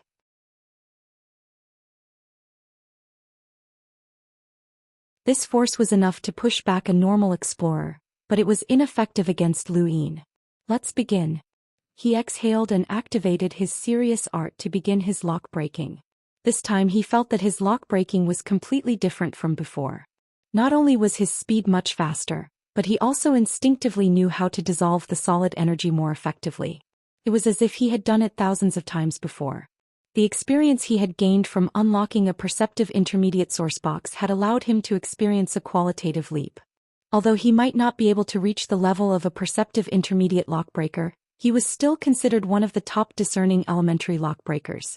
Even Dao Bo might not be able to compare to him. What he had lacked in the past was lock-breaking experience compared to Dao Bo, Sharon and the others, but this time he had made up for it. With the serious art and his modified eyes, he was confident that he could unlock any discerning elementary source box. His only downside was his bad luck. Sharon had managed to unlock the unveiled sword, while he had only managed to obtain ancient crimson copper, and he still had to break it down himself. This lock-breaking process had been very easy, and it had only taken him 5 hours.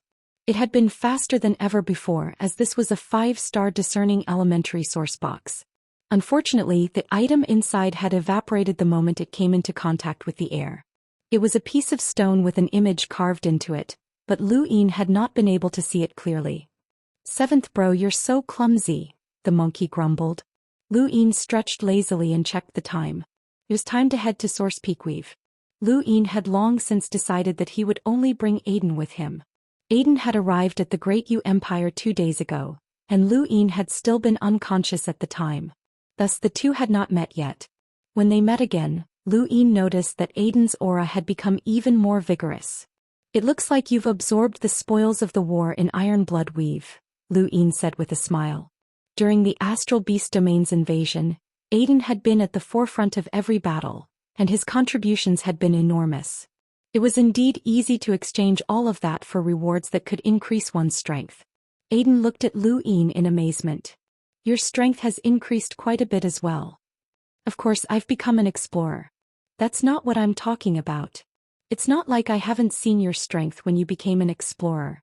What I'm talking about is that your strength has increased quite a bit after you left Iron Blood Weave." Lu Yin smiled. He had been absorbing star energy all this time, and with his breakthrough in the serious art and his star energy control reaching the subtle realm, his strength had unknowingly increased. "How is it? Are you used to being back in the Great Yu Empire?" Lu Yin asked with a smile. The two stood in outer space as they waited for a spacecraft to depart for Iron Blood Weave. Aiden laughed. "I didn't want to come back, but you still brought me here." "I'm sorry, but the Great Yu Empire has no one to use. It's too much of a waste to leave a powerhouse like you in Iron Blood Weave. However, I promised Elder Lohar that if war breaks out in Iron Blood Weave, you can return at any time," Lu Yin said. "You should know that I'm a free man and the Hall of Honor can't control me." "I can go wherever I want," Aiden said. Lu Yin nodded and looked at him seriously. "So it's up to you. Whether you stay or leave, it's up to you." Aiden looked at Lu Yin for a while and then turned away. "What do you plan to do with me?"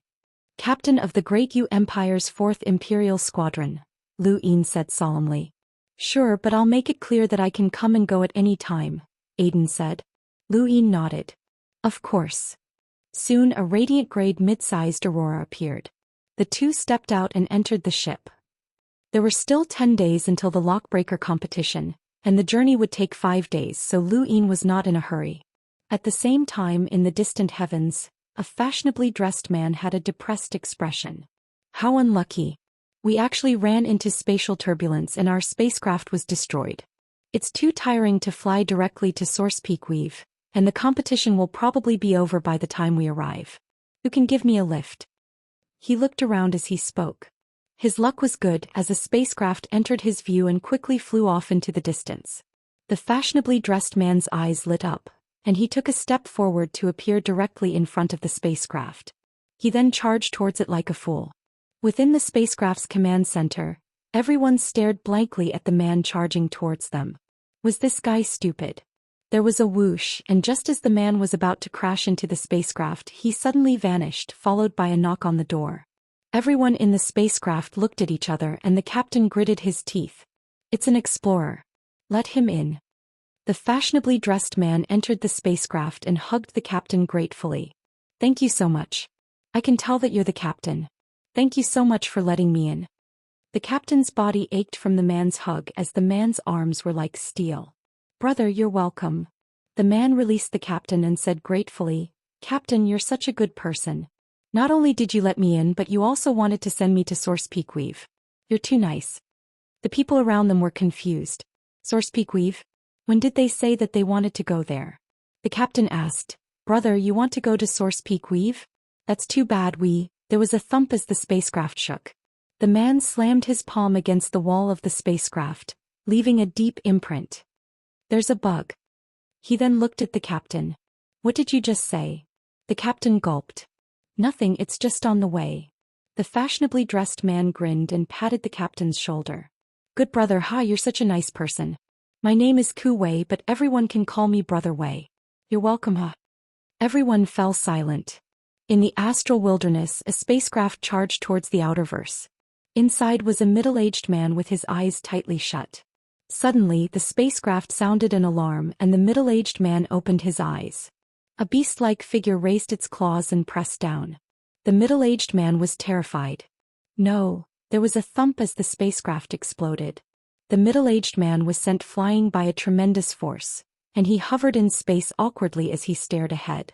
He was an explorer and had comprehended a domain, so he could sense how terrifying that beast-like figure was.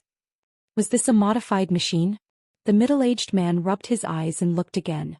Indeed, it was a mechanical beast.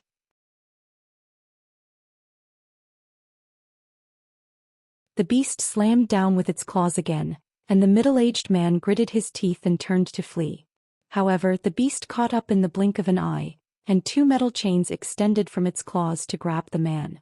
An enormous bolt of lightning flashed and illuminated space as the middle-aged man fainted.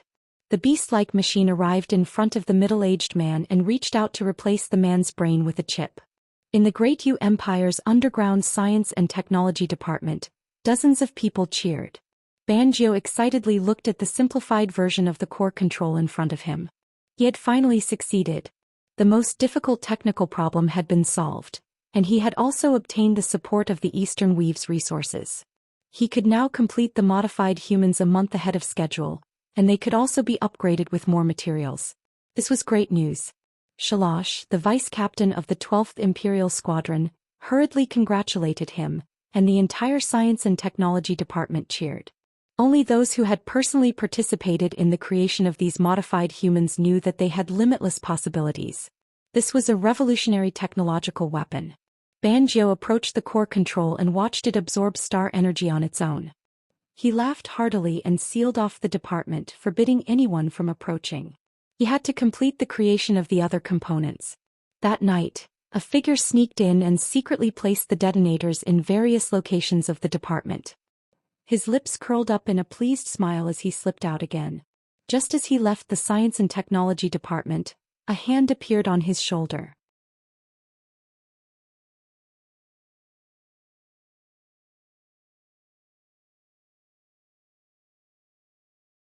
Chapter 677.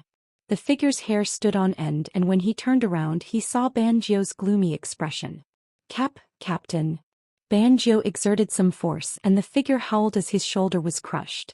He was pressed to the ground and looked at Banjo in fear. Captain, spare me. According to the rules of the technology department, cosmic rings are not allowed in. I knew that something was wrong when you brought one in so late at night. I thought that you just wanted to steal something, but I didn't expect you to want to destroy the androids. Tell me, who ordered you to come here? Banjo asked in an icy tone. The figure lowered his head, his eyes filled with despair. What, you don't want to talk? You know how the 12th Squadron works, Banjo said slowly. The figure trembled as he thought of something. No one ordered it. The Royal Regent ordered the 9th Squadron to eradicate my family. I wanted revenge, so I did this. Banjo remembered that this person had a powerful background and was a relative of one of the Empire's powerful officials. It was because of this official that he had been able to join the 12th Squadron, but that official had been killed by the 9th Squadron a few days ago. Is that all? Banjo crouched down and asked coldly. The person looked at Banjo in fear. Captain, I know your methods. There's nothing that you can't pry open, and I don't dare to hide anything. I only ask for a quick death. Banjo narrowed his eyes as a breeze blew, causing his white coat to flutter. Beads of sweat dripped from the man's forehead. Captain, I've worked hard in the 12th Squadron and I only ask for a quick death. Please grant me my wish. Banjo stood up and looked down at the man from above. He slowly raised his hand and slapped down, causing the man's forehead to crack and die. Looks like it's time to clean up the 12th Squadron, Banjo muttered to himself. If not for his vigilance today, all of his hard work would have been over. He would not be able to accept it, and he would not be able to answer to the Royal Regent. With the Royal Regent's attitude towards some of the Empire's families, these people who had joined the 12th Squadron because of their family background were not reliable. On the Xinwu continent, after Lu Yin had left, Ming Yan had made up her mind to handle government affairs. After so many days of studying, her temperament had quietly changed. Sometimes, it wasn't that people didn't have the ability, it was just that they weren't forced to a certain extent. Rebellions had broken out all over the Xinwu Empire, and Ming Yan had dealt with them rather mercifully. However, this had led to a second rebellion, and Ming Zhaoshu had personally taken action to suppress this second rebellion, which had been caused by Ming Yan's benevolence. He had killed 20,000 people, which had shocked the entire continent and caused the entire continent to panic. Ming Yan had witnessed the massacre, and the impact on her was unimaginable. It was also because of that incident that she became much more decisive in handling matters. Her gaze, mentality and temperament had all changed. The way she looked at Ming Xiaoshu had also changed. Ming Xiaoshu looked at the memorial that Ming Yan had brought to him. The memorial was written with the imperial order to kill without mercy. Ming Xiaoshu looked at Ming Yan and met her eyes. In the past, Ming Yan's gaze had been filled with gentleness, benevolence and apprehension. But now that apprehension had disappeared and so had the benevolence. There was a hint of determination in her eyes and also a hint of unfamiliarity. Ming Xiaoshu's heart ached, as he had single-handedly contributed to Ming Yan's change. Because of this he had killed 20,000 people. These 20,000 people had become a barrier that would forever stand between the father and daughter pair. However, Ming Xiaoshu did not regret his actions.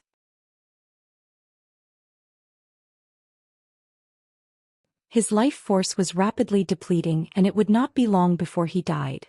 The war-torn Xinwu Empire needed an iron-blooded monarch, not a benevolent one. The universe was cruel and the Ming Yan of the past was not suited for survival. Yan, do you blame father? Ming Xiaoshu could not help but ask. Ming Yan's body trembled and she slowly shook her head. I'm tired and want to rest. Ming Xiaoshu nodded. Go, don't think too much. Ming Yan left the study and looked up. The bright sunlight was dazzling but she liked it. Ever since she had witnessed the massacre of 20,000 people, she had not dared to sleep at night. She always felt as if those 20,000 people were staring at her. Their resentment and hatred had transformed into an inner demon that seemed to want to drag her down into a bottomless abyss. I'm sorry, I'm really sorry, Ming Yan muttered to herself. She curled up on her bed and faced the sunlight as tears streamed down her face. In the study, Ming Xiaoshu sighed. Yan, father has let you down. Outer space was dark, but it was still illuminated by the stars. Lu Yin sat in his spacecraft and drank fruit juice that was a specialty of the Lars weave. I just received news that the route has changed again, and we'll have to travel another day, Aiden said as he walked over. Lu Yin was helpless. Is it still because of the sudden increase in energy? Aiden nodded. The astral river has expanded and it has separated the innerverse and outerverse. There are also many places in the outerverse where the energy has skyrocketed, and the eastern and western weaves have practically been cut off. Fortunately, Source Peak Weave is in the middle or else we might not have been able to reach it. Have you been to Source Peak Planet before? Lu Yin asked. Aiden shook his head. Nope. I wonder what kind of place it is. Will there be many source boxes there? Lu Yin looked forward to it. He quite liked lock-breaking as it was like exploring a mystery. Every source box could contain an ancient item, and it felt like crossing time to make a transaction with an ancient being. It was very interesting, but of course it was also very dangerous. Aiden looked at Lu Yin. Actually, I really admire you. Not only are you strong at such a young age, but you can also lock break. You're an all-rounder. Lu Yin smiled. You flatter me. You're very similar to Undying Yushan, Aiden said as he looked at the sky with a nostalgic expression. Lu Yin's heart skipped a beat and he looked at Aiden. What did you say? I'm very similar to Undying Yushan? Aiden nodded. Undying Yushan was just like you. He had an extremely high innate talent for both cultivation and lock-breaking. You're practically a carbon copy of him. Lu Yin frowned. Undying Yushan can lock-break? Who told you that? Aiden laughed. I don't need anyone to tell me. Can tell. Although he didn't intentionally reveal it, a lock-breaker's control of star energy is different. I can recognize that feeling right away.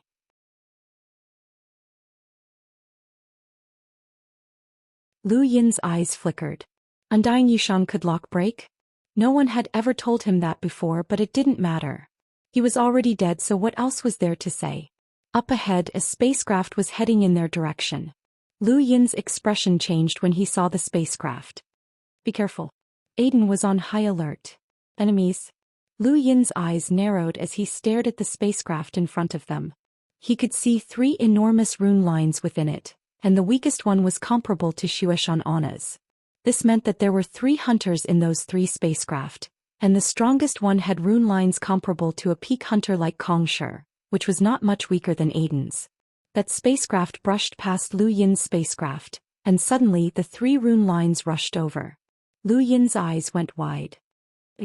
Aiden subconsciously formed a thunder shield in front of the spacecraft, and the 3 attacks landed on the shield. Although they were unable to break through the shield's defenses, They were still able to push Lu Yin's spacecraft back by 10,000 meters. Lu Yin put on his universal armor and stepped out of the spacecraft. Aiden appeared in outer space at the same time and looked ahead solemnly. The three hunters did not say a word as they continued to attack. Their attacks were accompanied by strange innate gifts and powerful battle techniques that caused the void to shatter into pieces. A black hole then formed that tried to swallow the spacecraft. Fortunately, Lu Yin had already ordered the spacecraft to escape at maximum speed. Aiden growled, "Thunder Mountain technique." The moment he spoke, his thunder shield flickered and thunder rumbled. There was a loud crack as a shockwave spread out, shocking the three hunters. This was the first time they had encountered such a terrifying hunter, and his power was not much weaker than an Enlighter's. Although Aiden's attacks were not at the level of an Enlighter's, his defenses were definitely top-notch and he could withstand an Enlighter's attacks. The thunder shield expanded infinitely, and it enveloped the heavens as Aiden pushed it towards the three hunters. The three exchanged glances and one of them said, "You guys hold him back." He then tore through the void and disappeared. In front of the thunder shield, the two hunters attacked at the same time, but they did not use any battle techniques.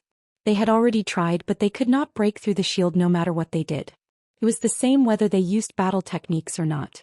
They raised their hands and blocked the thunder shield. Aiden was behind the thunder shield, and his face changed the moment he collided with the two hunters.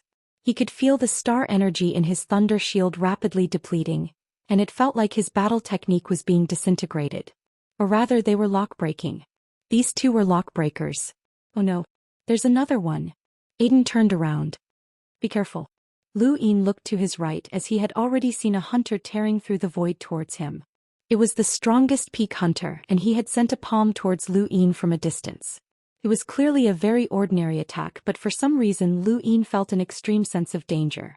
This sense of danger was due to the fact that he was not wearing his universal armor, but now that he was wearing it, he was not afraid at all. Lu Yin stepped forward and raised his hand at the peak hunter at the same time. The two palms collided and Lu Yin immediately pulled his hand back. The star energy that he had condensed in his palms suddenly disappeared. This was disintegration. "You're a lock-breaker." Lock-breakers had a unique way of fighting, as they could use their lock-breaking techniques to disintegrate other people's battle techniques. Any battle technique or even innate gift needed star energy to activate, and once the star energy was disintegrated, their power would be greatly reduced.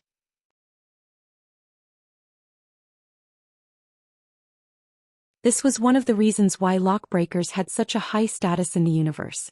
All lockbreakers were powerhouses of the same level, and this was common knowledge. Lu Yin himself was a lockbreaker, and he had even reached the level of being able to unlock perceptive intermediate source boxes. However, this lockbreaker's speed at disintegrating star energy had caught him off guard. This lockbreaker was at least 3 stars or even 4 stars perceptive intermediate lockbreaker. Lu Yin's domain had also been seen through by this assassin, and it was completely useless. Lu Yin retreated as he was not in any danger with his universal armor. However, he was also helpless against this assassin. Against a lockbreaker of this level, even his dream finger would be weakened. Furthermore, his opponent had not used any battle techniques, so he could not use the secret art. The assassin pressed forward and grabbed at Lu Yin. He had also sensed the defenses of the universal armor, and he did not intend to kill Lu Yin. Instead, he wanted to capture him. Lu Yin snorted. Since star energy was ineffective, then he would use pure physical strength. 100-fold shockwave palm. There was a thump, and Lu Yin did not use any star energy as he sent a palm strike towards the assassin. The assassin had not expected Lu Yin's physical strength to be so terrifying, and his arm was instantly broken. He looked at Lu Yin in shock.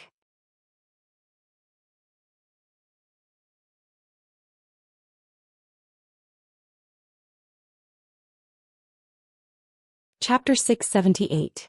Lu Yin sneered as this person's physical body was very weak. He didn't hesitate to strike out with another palm, but the assassin hurriedly dodged.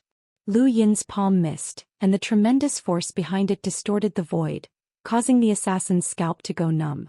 Palm after palm, shockwave palm, air-splitting palm, combat skills triggered by pure physical strength made the assassins not dare to approach. Even if the serious technique expanded its range and enveloped the assassin would still be able to sense and avoid it. Lock breakers were too sensitive to star energy, and even Lu Yin's domain was unable to envelop the assassin. Are you going to kill me just like that? The assassin's gaze turned cold and a circular patch appeared in his palm. He placed it on his forehead and stared at Lu Yin, causing him to feel a chill run down his spine. His heart skipped a beat. Was that a lock-breaking tool? The assassin suddenly disappeared and reappeared at Lu Yin's side, grabbing at him with a single palm. Lu Yin turned around and punched out, still relying purely on his physical strength. The assassin stuck close to Lu Yin's arm and moved forward, his right palm aiming for Lu Yin's neck. Lu Yin growled and dodged the attack by sticking close to the assassin's hand. The two had attacked and dodged at the same time within a single second, and they were both stuck close to each other. Lu Yin had used secret sidestep, while the assassin had used a lock-breaking tool to display a speed similar to secret sidestep. This person was very difficult to deal with. You are definitely not a nobody. Who are you? Why do you want to kill me? Lu Yin shouted as he looked at the hunter in front of him. This person had concealed his appearance because he was afraid of being recognized, so he should be a famous figure.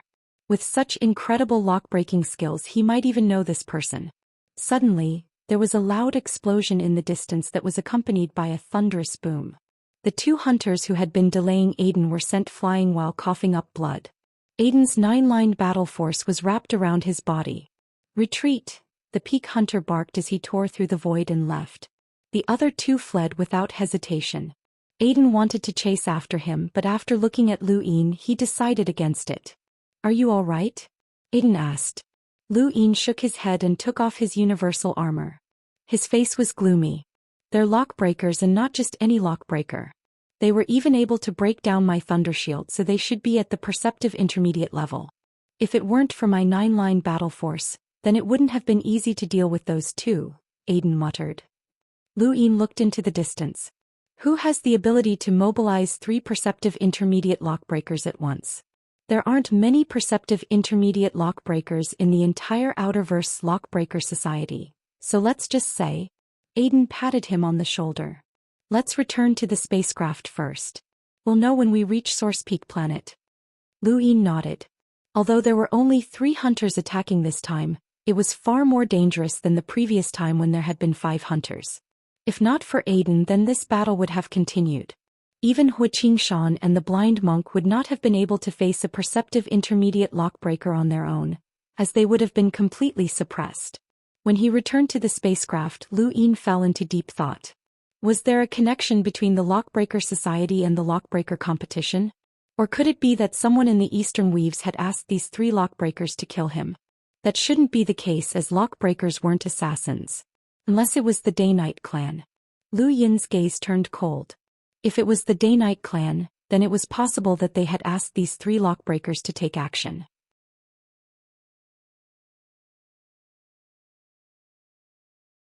Three perceptive intermediate lockbreakers, which was quite an extravagant move. Not a single stronghold had 3 perceptive intermediate lockbreakers during the war in Ironblood Weave. Humans were sometimes too shrewd, but they were also too selfish. The Outerverse was not as fragile as Lu Yin had imagined. Not long after the 3 lockbreaker assassins left, another spacecraft approached. It was a personal spacecraft that did not have many rune lines, so Lu Yin did not pay it much attention. The spacecraft sent a request to enter Lu Yin's command deck, and when Lu Yin received the message, his heart skipped a beat. Let him in. Not long after, a familiar figure appeared in front of Lu Yin. It was Tong Miao, who had appeared during the Lockbreaker trial on Savage 8 Planet. He was known as an Outerverse Lockbreaker genius, and he was an explorer who had reached the 4 stars discerning elementary Lockbreaker level. Tong Miao greets Mr. Lu. Tong Miao appeared in front of Lu Yin with a respectful expression. He was not as arrogant as he had been back on Savage 8 Planet. Lu Yin looked at Tong Miao. Why are you looking for me? Mr. Lu, your trip must not have been smooth, Tong Miao said as he looked at Lu Yin.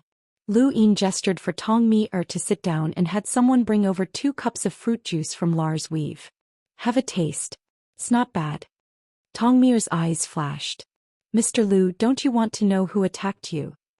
Lu Yin placed the fruit juice on the table with a thump and glanced at Tong Miao coldly. The attack happened not too long ago, but with your speed you definitely couldn't have seen it. How did you know that I was attacked? Tong Miao replied, Mr. Liu, please don't misunderstand. The person who attacked you has nothing to do with us. Who? Lu Yin asked. This person was here to tell him the answer to the matter of him being attacked by a lockbreaker. Me and the Outerverse Lockbreaker Society's acting mentor Lady Phelan, Tong Mi said solemnly. Lu Yin raised an eyebrow. He had heard of Phelan. The Outerverse Lockbreaker Society had a total of 3 acting mentors. They were 4 stars Perceptive Intermediate Lockbreaker E Feng, 3 stars Perceptive Intermediate Lockbreaker Mr. Jun, and 3 stars Perceptive Intermediate Lockbreaker Phelan. All of this information was available on the Lockbreaker network. The person who attacked you is from the Lockbreaker Society. The order came from Vice President Saul, Tong Mi said. Lu Yin frowned. Vice President Saul? Didn't he go to the Innerverse? That's what the outside world said, but he didn't actually go to the Innerverse. He's always been in the Outerverse, but to avoid being called up for the war in Ironblood Weave, it was widely rumored that he brought several Perceptive Intermediate Lockbreakers to the Innerverse. We didn't know about this until the war in Ironblood Weave ended. Lu Yin sneered. This Saul didn't see the big picture.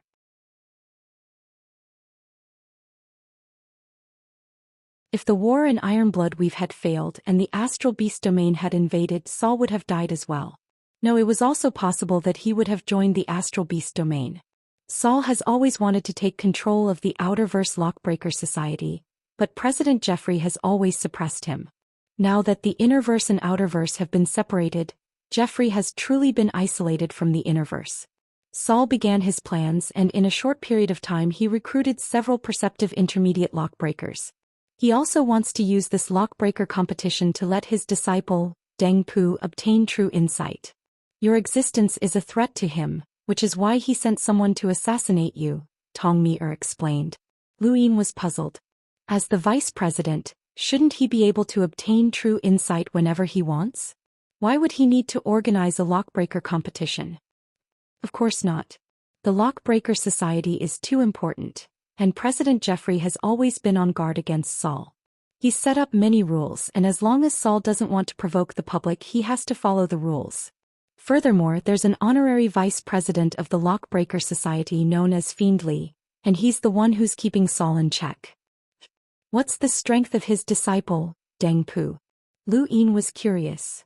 1-star Perceptive Intermediate Lockbreaker, Tong Mi answered solemnly. Lu Yin frowned. Perceptive Intermediate? I'm just a discerning elementary lockbreaker. Is there a need to send 3 Perceptive Intermediate Lockbreakers to assassinate me?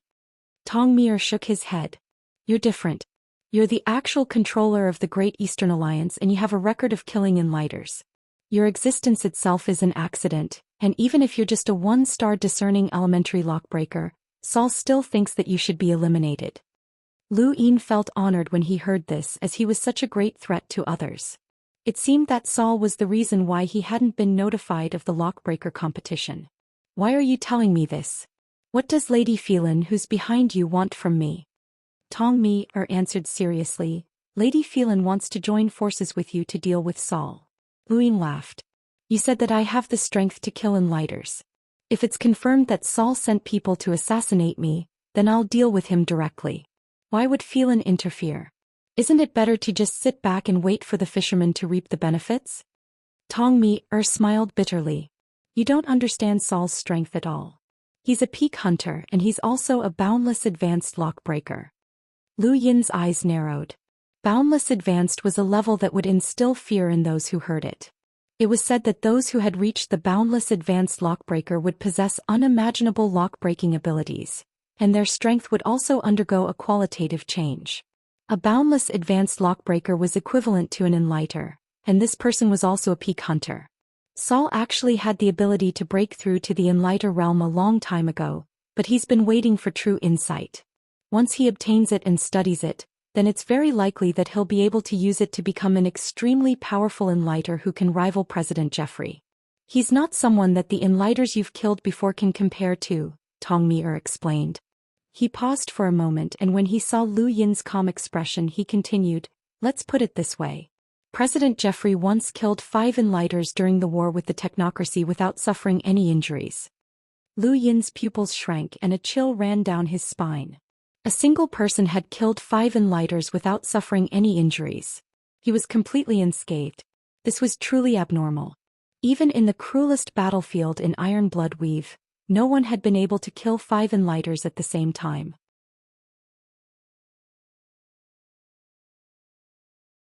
Powerhouses would all be targeted just like Elder Lohar. Even if he had the strength to kill multiple Enlighters, it would still be useless as he would be held back by the enemy's experts.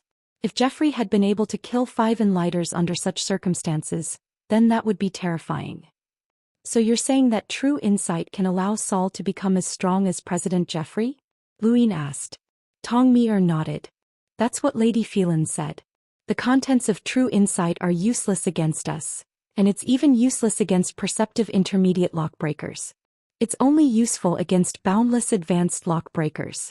Any boundless advanced lockbreaker who grasps the contents of true insight will have their strength doubled. President Jeffrey has grasped the contents of true insight, which is why his strength is so terrifying. Lady Phelan's original words were that Saul absolutely could not be allowed to obtain true insight. Otherwise, even the Hall of Honor would not be able to suppress him. Luin fell into deep thought. Just a peak hunter, a perceptive intermediate lockbreaker, had been enough to render him helpless. This Saul was even more formidable, and they were not even on the same level. Even if Luin summoned the entire Great Eastern Alliance, he would not be able to deal with Saul. It seemed that the only way to deal with this person was to cooperate with Phelan. However, Tong Mi's words might not be entirely true, as there was still a need to distinguish who was a person and who was a ghost.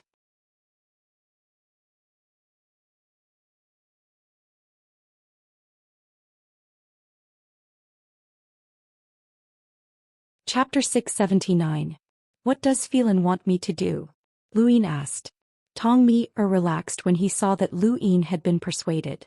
Lady Phelan wants you to not attract Saul's attention before the lockbreaker competition. You should disguise yourself and enter Source Peak Planet. When the time comes, Lady Phelan will arrange for you to participate in the competition. If I go to Source Peak Planet, Saul won't be able to openly deal with me, right? Luin asked. Tong Mi smiled bitterly. Saul is one of the 3 core examiners, and most of the other lockbreakers are his people. He doesn't need to personally deal with you. He can just send someone to cause trouble for you, and you might not be able to participate in the competition. It's still the same question. What does Phelan want from me? Is it just to deal with Saul? Luin asked. Tong Mi replied, Lady Phelan needs to discuss this with you personally. Luin nodded. Alright, I'll do as you say. I'll disguise myself and go to Source Peak Planet.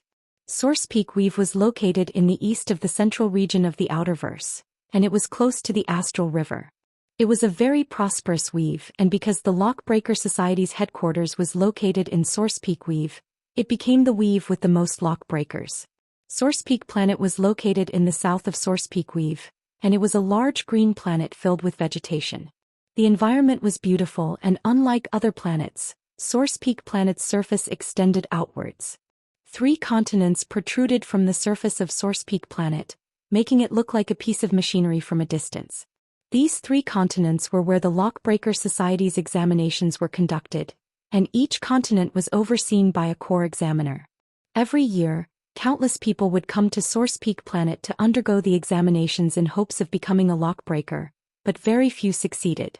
Because the innerverse and outerverse were separated, many lockbreakers were isolated from the innerverse.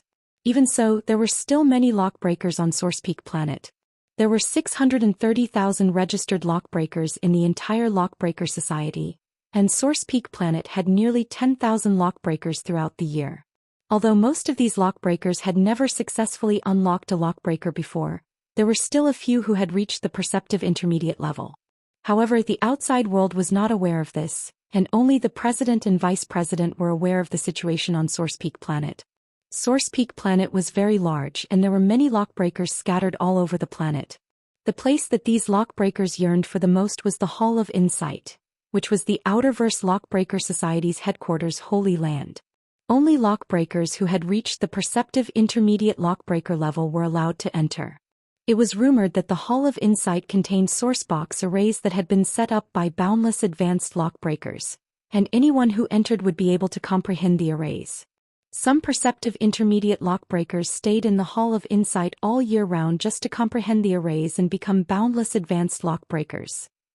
The Hall of Insight was a shortcut that led to becoming a boundless advanced lockbreaker, and it was a path that had been opened for the lower-level lockbreakers by powerful lockbreakers. The back of the Hall of Insight was connected to many courtyards.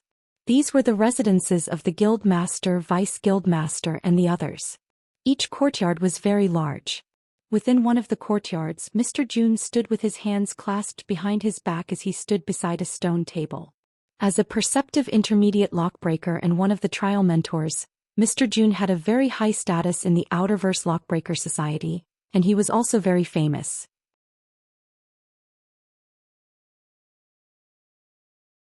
Wang Wen had once summoned him to participate in the war in Iron Blood Weave, but such a person was still standing here nervously, which showed just how respected the owner of this courtyard was. The void in front of Mr. June distorted and an old man appeared. A trace of envy flashed through Mr. June's eyes. Source Peak Planet's space was extremely stable, and the closer one got to the Hall of Insight, the more solid the space became. Even a hunter like Mr. June could not tear it apart. Only a few people had the ability to travel through the void, and the person in front of Mr. June was one of them. The Outerverse Lockbreaker Society's Vice President, Saul. Greetings, Vice President. Mr. June bowed respectfully. Saul looked in the direction of the Hall of Insight, which was raised into the air by 4 giant trees. These 4 trees were source boxes, and Mr. June had spent many years trying to comprehend the source box arrays that his seniors had left behind, but he had not made any progress. No matter what, looking at the Hall of Insight had become a habit for him. You failed. Saul's tone was deep and dignified. Mr. June answered, Yes, I failed. Saul looked at the Hall of Insight and calmly said, You've been a perceptive intermediate lockbreaker for many years, but you haven't made any progress. Now you can't even deal with a child. I'm very doubtful of your abilities. Mr. June's face was filled with fear. I'm sorry, Vice President. This child has an external object that can block an Enlighter's attacks, and he also has a subordinate who can defend against Enlighters. Saul looked at Mr. June. I don't need to explain. Just tell me if you can deal with him. Mr. June gritted his teeth. Yes. Alright, I'll only look at the results. This is your one chance. Deal with this person and I'll help you become a boundless advanced lockbreaker. I'll even let you take a look at True Insight. If you can't deal with him, then you can continue to be a trial instructor and live a mediocre life until you become a respected 3 stars perceptive intermediate lockbreaker. These words provoked Mr. June ever since he had become a 3 stars perceptive intermediate lockbreaker. He had not made any progress. It had been several hundred years and he had had enough of it. He had not hesitated to rely on Saul and engage in shady business in order to improve himself. Now the opportunity was right in front of him and his gaze was resolute. No matter who stood in his way, he would trample over them. He had once admired Lu Yin and he had even wanted to take him in as a disciple. Now, however, he was just a stumbling block. After leaving the courtyard, Mr. June immediately searched for Lu Yin's route to Source Peak Planet. He had to deal with Lu Yin before he reached Source Peak Planet. It seemed that he would have to use all of his previous connections. Elsewhere, Saul quietly looked at the Hall of Insight with a calm gaze. Not long after, a youth arrived. Master, he greeted. This was Saul's disciple, Deng Pu.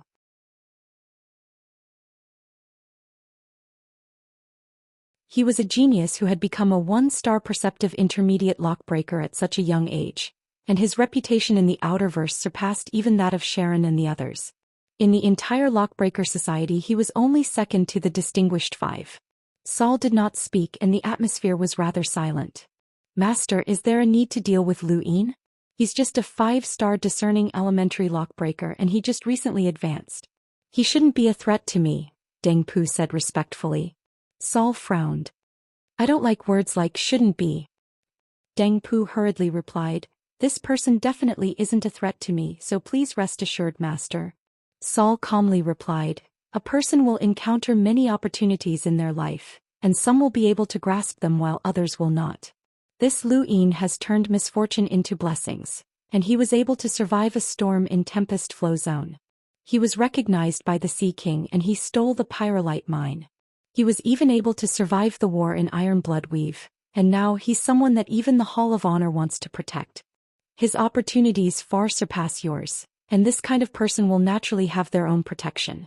Making an enemy out of such a person is equivalent to fighting against the heavens, and it's not worth it. Deng Pu did not understand. Perhaps only a boundless advanced lockbreaker would be able to see the universe more clearly. If Mr. Jun manages to deal with that person, does Master really plan on helping him become a boundless advanced lockbreaker? Deng Pu was puzzled. Saul's lips curled up. He's just a clown. At most he'll be able to reach 4 stars. Without a lock-breaking tool he won't even reach 4 stars, let alone boundless advanced.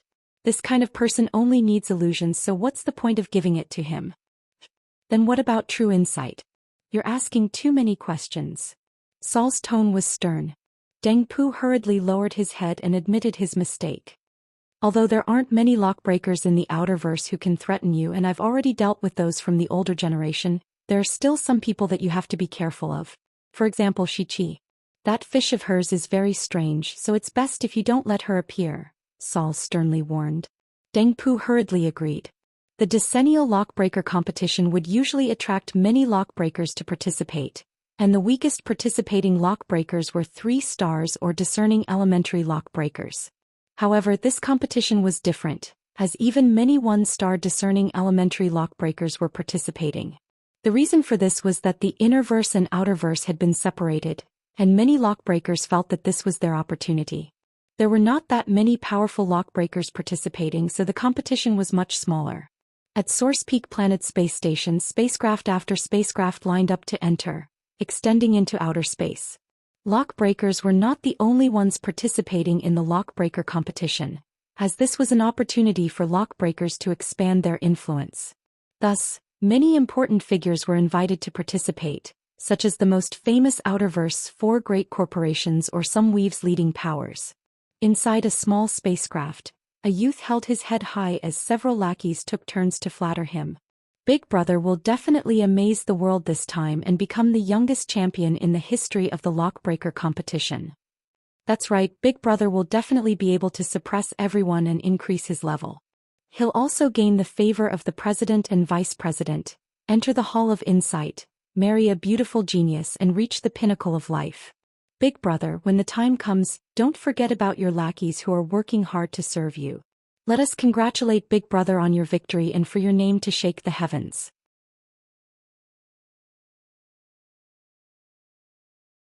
Victory and for your name to shake the heavens. Ah! The youth laughed heartily and patted his lackey's head. Don't be too proud. Pride will only make you fall behind.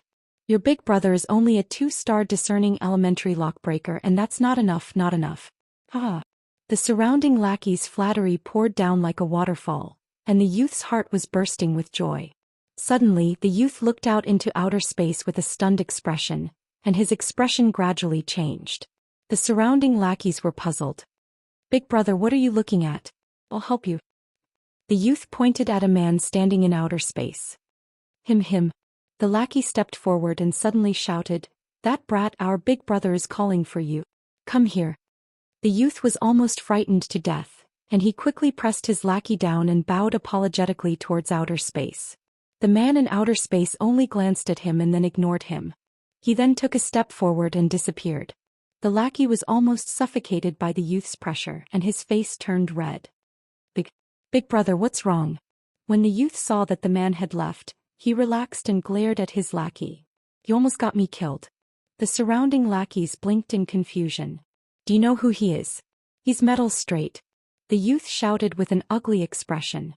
The surrounding lackey's eyes widened. That's his name? That's his title. Who knows his name?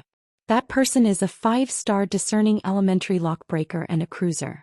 Luckily, Big Brother reacted quickly, or else we wouldn't even know how we were killed, the youth said with some lingering fear. You're tuning in to the Zhou Xian's Legacy YouTube channel. Don't forget to subscribe and join us on this journey to catch the most captivating stories.